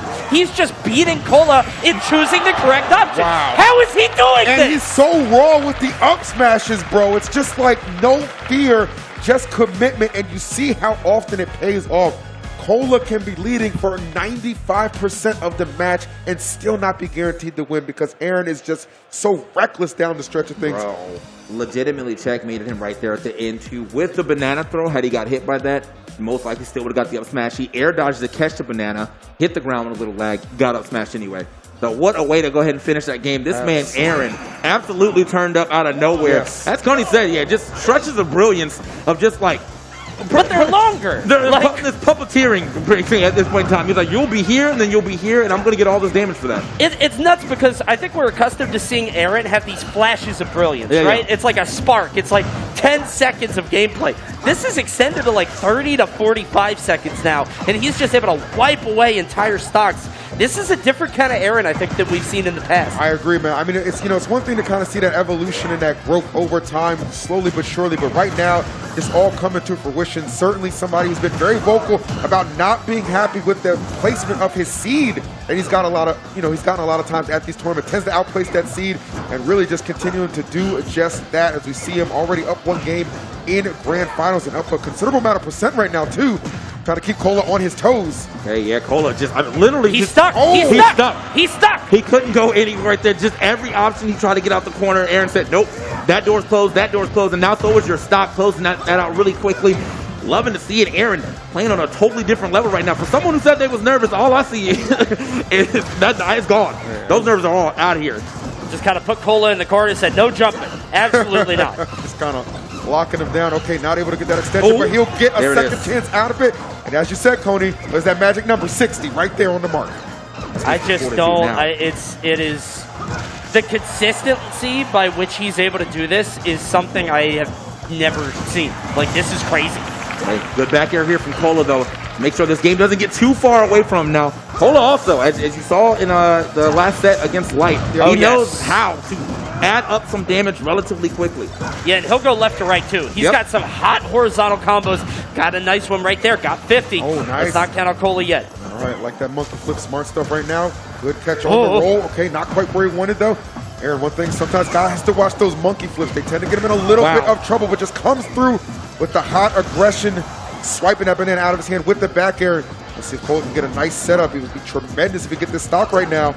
Oh, trying to throw the banana. Aaron holding that shield and very sneakily coming back to center. I don't even know if people are realizing it, but he's able to just very slowly creep his way back into the Pokeball. That is a very deliberate choice. Yeah. He's trying to stay center against Roy, so you're not dying to that forward air. Yeah, because you're definitely looking for the vertical air, so you don't. It doesn't matter Right. where you hit that. But Roy will be looking to take you off the sides. I mean, he does have an up smash that's pretty strong, but it's one that he's not going to be throwing out as much as you'll see this Diddy Kong throw it out. So back air will find it though. Here we go. Pivotal stock right there for Aaron, able to secure it. Let's see if Cola can have a response. You already know Aaron's been so good at just getting this damage up, even at these higher percents. He doesn't shy away if the opportunity presents itself. So one thing that I noticed is that Aaron is never in a tech situation. I don't know if you guys have noticed that because I just did maybe like a minute ago.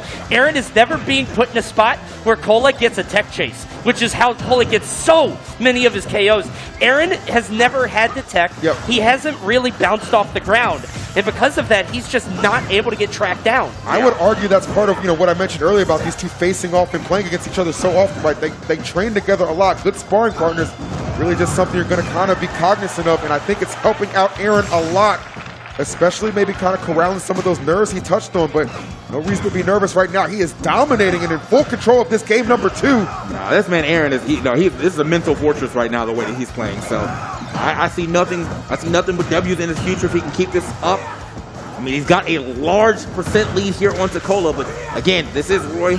And if you get hit, around 60, it could be hit. The tech out the way is going. Okay, he's throwing him out. He's allowed to do that right now at this percentage, but it's starting to get a little scary. 60%. Oh, this is very scary. But finally, down tilt to up smash. One more on the board for Aaron, and we are one game away if he's able to take this one. But fellas, this is where things might get a little dicey. This is the one that really matters right here. Exactly. You got to get you got the 2 games. That's great. You have to get that last one to go ahead and seal this set. So it doesn't feel real, right? Yeah. When you're up 2-0, it's still like you still got to get that last game, and this could be the scariest because you know how close you are. You just got to pull yourself up. This is one more time. Honestly, like the best I've ever seen Aaron play. Like especially like with all the factors on the line, just not just the money, the trophy, like who you're up against.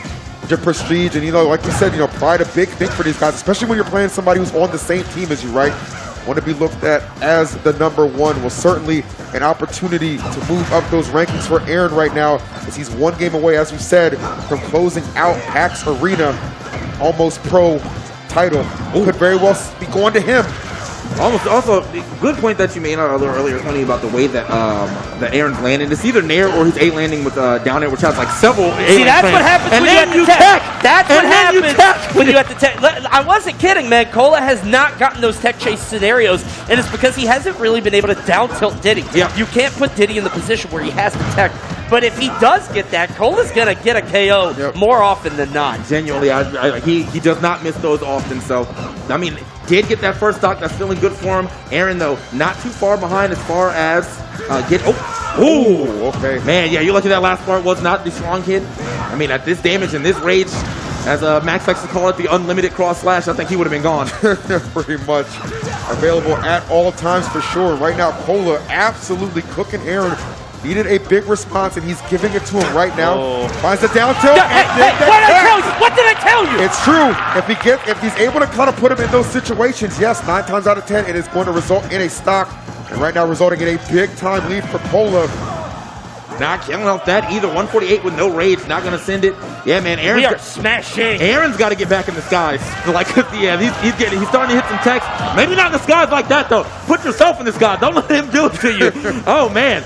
Bad start right here. Get the back air. Is finally going to take it. What a trade. But yes, I mean, this game is probably not going to be the one that he's going to take. As you said, though, you really have to get all 3 of those points. And this really starts to set in right here, right now. Like, I have 2. I need 1 more to win this tournament. And now Cola's playing hot. And you're like, oh, no. Oh, no. Cola's looking right so good. Aaron, I mean, we were talking before about how consistently he was getting those 60, 70% combos. Saw none of them there. Woo! None of them were there. You have to imagine. I mean, you were talking about how Cola could sometimes get a little gassed out as the tournament goes on, as he gets frustrated. There's still a lot left in the tank there. I would argue he just played with just reckless abandon right there. I mean, it's house money. I've got nothing to lose. I'm down 2 games, 2 games to none right now. Must-win situation. Let me just throw caution to the wind. Pays off perfectly. And the kind of response you're looking for right now in a situation like this, too, because he didn't just beat him. He dominated him in that third game. Much-needed confidence boost for Cola going into this fourth one. I personally, I would have liked to see a bit more of a breather before this next one, just maybe a little bit more time, but that's not how these guys play, man. I think I would have liked to see a different stage here pick from Aaron. Maybe, because, I mean, like, again, I forgot who he took to Smashville, but he popped off on that stage, so maybe, if this game doesn't go that well, they'll probably look into it. But, obviously he's already won 2 games here, so it has nothing to do with the stage. He has to make sure he can rein himself back in and not allow those situations of him being forced to tech to happen again. He's doing really nice right now at the beginning, 27 to 122, almost finishing that stop right there. Yeah, I like what I'm seeing from Aaron. He's kind of letting Cola know whatever momentum you might have gained, I'm making sure you leave it in the last match because he is unleashing right now. This is absolutely insane. 162. Hey. Ooh, trying to catch him, yeah. Yeah, tried to play something there. Gets the forward air right now. Roy living forever. And obviously this is good for Aaron, right? I mean, any hit will kill. But imagine if he didn't land that, because that was prime rage territory for Cola. There we go. Okay, didn't get the full repeater right there, but normally you will see that he just some big damage. Surprising. I'm not sure why he actually didn't get the full repeater on that, but either way, he does find some extra damage. Oh, that was so slick. Yes, you make a move, I'm right there to checkmate you. Beautiful stuff from Aaron. He is just putting on a masterclass on how to pilot Diddy Kong. And Cola right now, no answers. Something I am not accustomed to saying. Okay.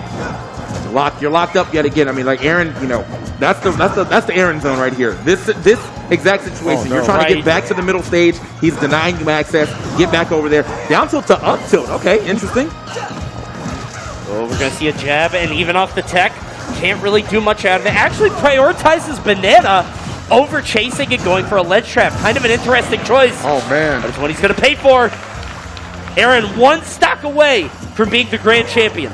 He is doing quite well in this game so far. 135 still is not like, and again, there we go. Finally finding himself the stock with the up tilt, but Roy is historically way stronger than killing that at 135. So little surprised to be seeing Aaron live so long against Cola. But just goes to show you he's avoiding a lot of these KO situations. It's a good situation though. I mean, Roy can certainly eviscerate stocks within an instant, something I'm sure Aaron very much so aware of it. This is where you have to play so cautiously, but at the same time, you don't want to give up any ground, right? You don't want to take away that pressure, foot on the gas kind of mentality he's had thus far, and it looks like that is not going to be the case. Just chucking him on stage, banana in hand, and just ball control remaining on the part of Aaron. He is absolutely destroying him.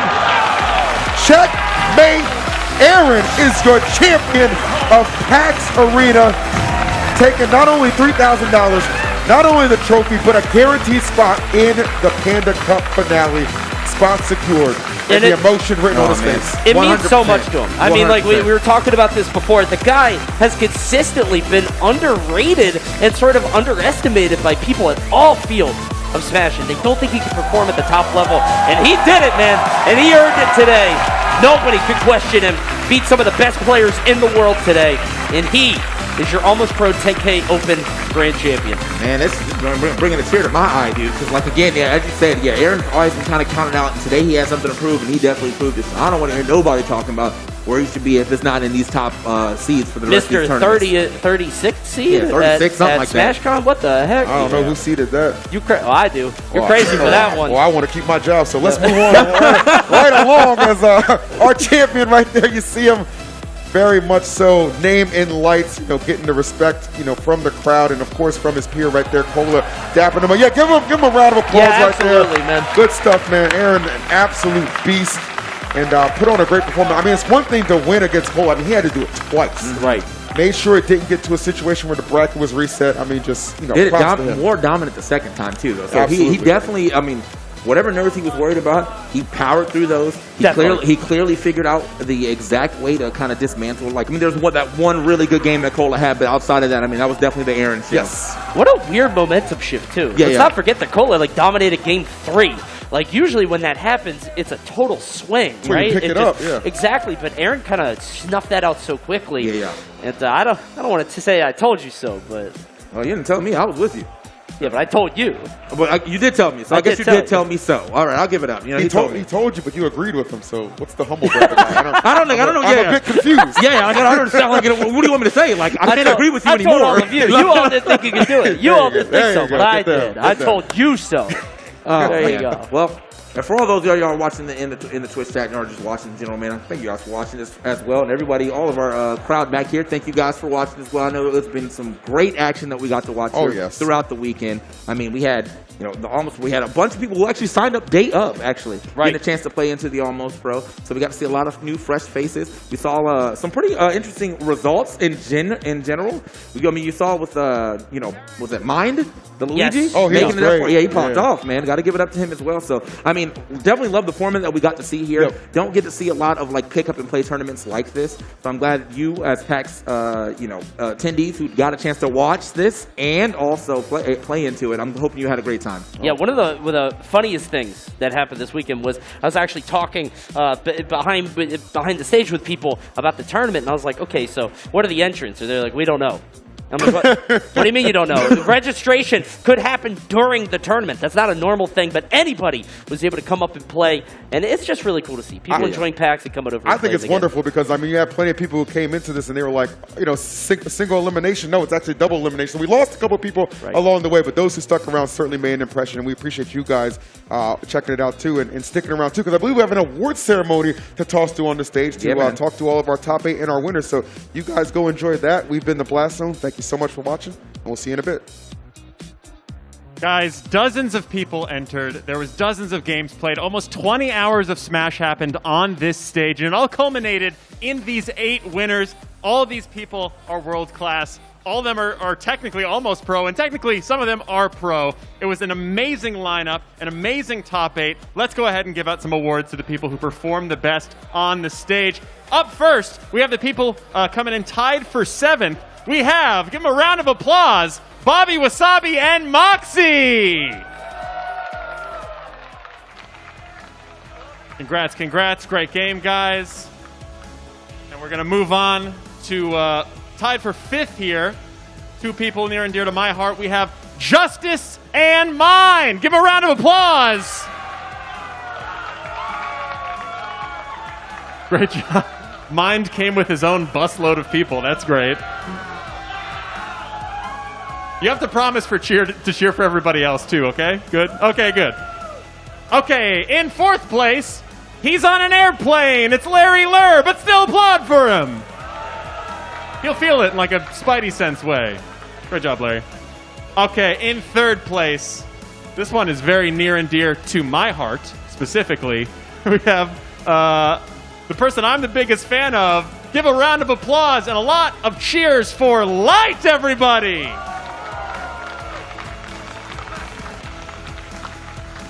All right, guys, here they are, the big 2 in 2nd place. It is one of the boys from Moist Esports. Actually, Moist taking the top 3, the whole podium. It is Moist Cola! Give him a round of applause. He deserves it. And 1st place. I think maybe, even if we asked him on Friday if he'd be standing here, he'd say he doesn't know. But I know now he deserves it more than anyone. Your winner of the Almost Pro Panda Cup 10K Open, presented by AT&T, it is Moist Aaron!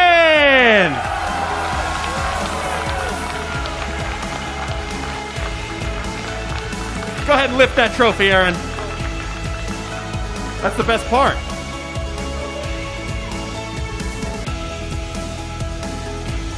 Give him a round of applause!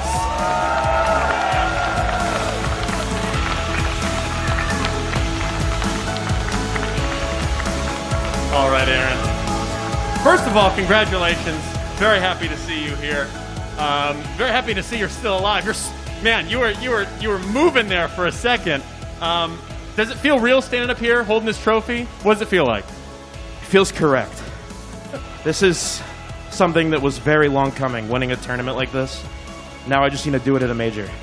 I mean, that's what I'm talking about. Great place to start. You said before when I talked to you, this is some of the best Smash you've ever played. You feel like you're a new version of you. This is a new era of Aaron. Do you feel that way? Definitely. I've always had, well, not always, but for a long time I've had the fundamentals to beat anyone. And just the past few months, I guess, I don't know, maybe playing Splatoon has just made me amazing, but that's all I've been doing. Play Splatoon and Xenoblade. Yeah, I'm peaking right now. I mean, you deserve every bit of praise you get. Standing here holding the trophy, what are you most excited about? Are you excited about that spot in the Panda Cup? Are you excited about the cash? Are you excited about the glory of standing here in the pride? What are you most excited about winning? I'm excited to be seated 157th at my next tournament. There you go. Yeah, somehow I got... Yeah, you're last. I don't know how that happened. I don't know how the science works. Give one more round of applause for Aaron here. He deserves it. I have one more question for you. Do you think, if he's still here, do you think you could take Jonas, the best Smash player in the world? Nah, he'd 3-0 me. Okay, hey, he's still modest. One more round of applause for Aaron, everybody. That is it for the Almost Pro 10K Open presented by AT&T. Thank you guys so much for being here. It was a wonderful show with you guys. Tune in tomorrow where there's going to be the Nintendo Showcase happening here live on the PAX Arena stage presented by AT&T. You won't want to miss it. I've been Alex Correa. You guys have been a great audience. We'll see you tomorrow. Goodbye, everybody.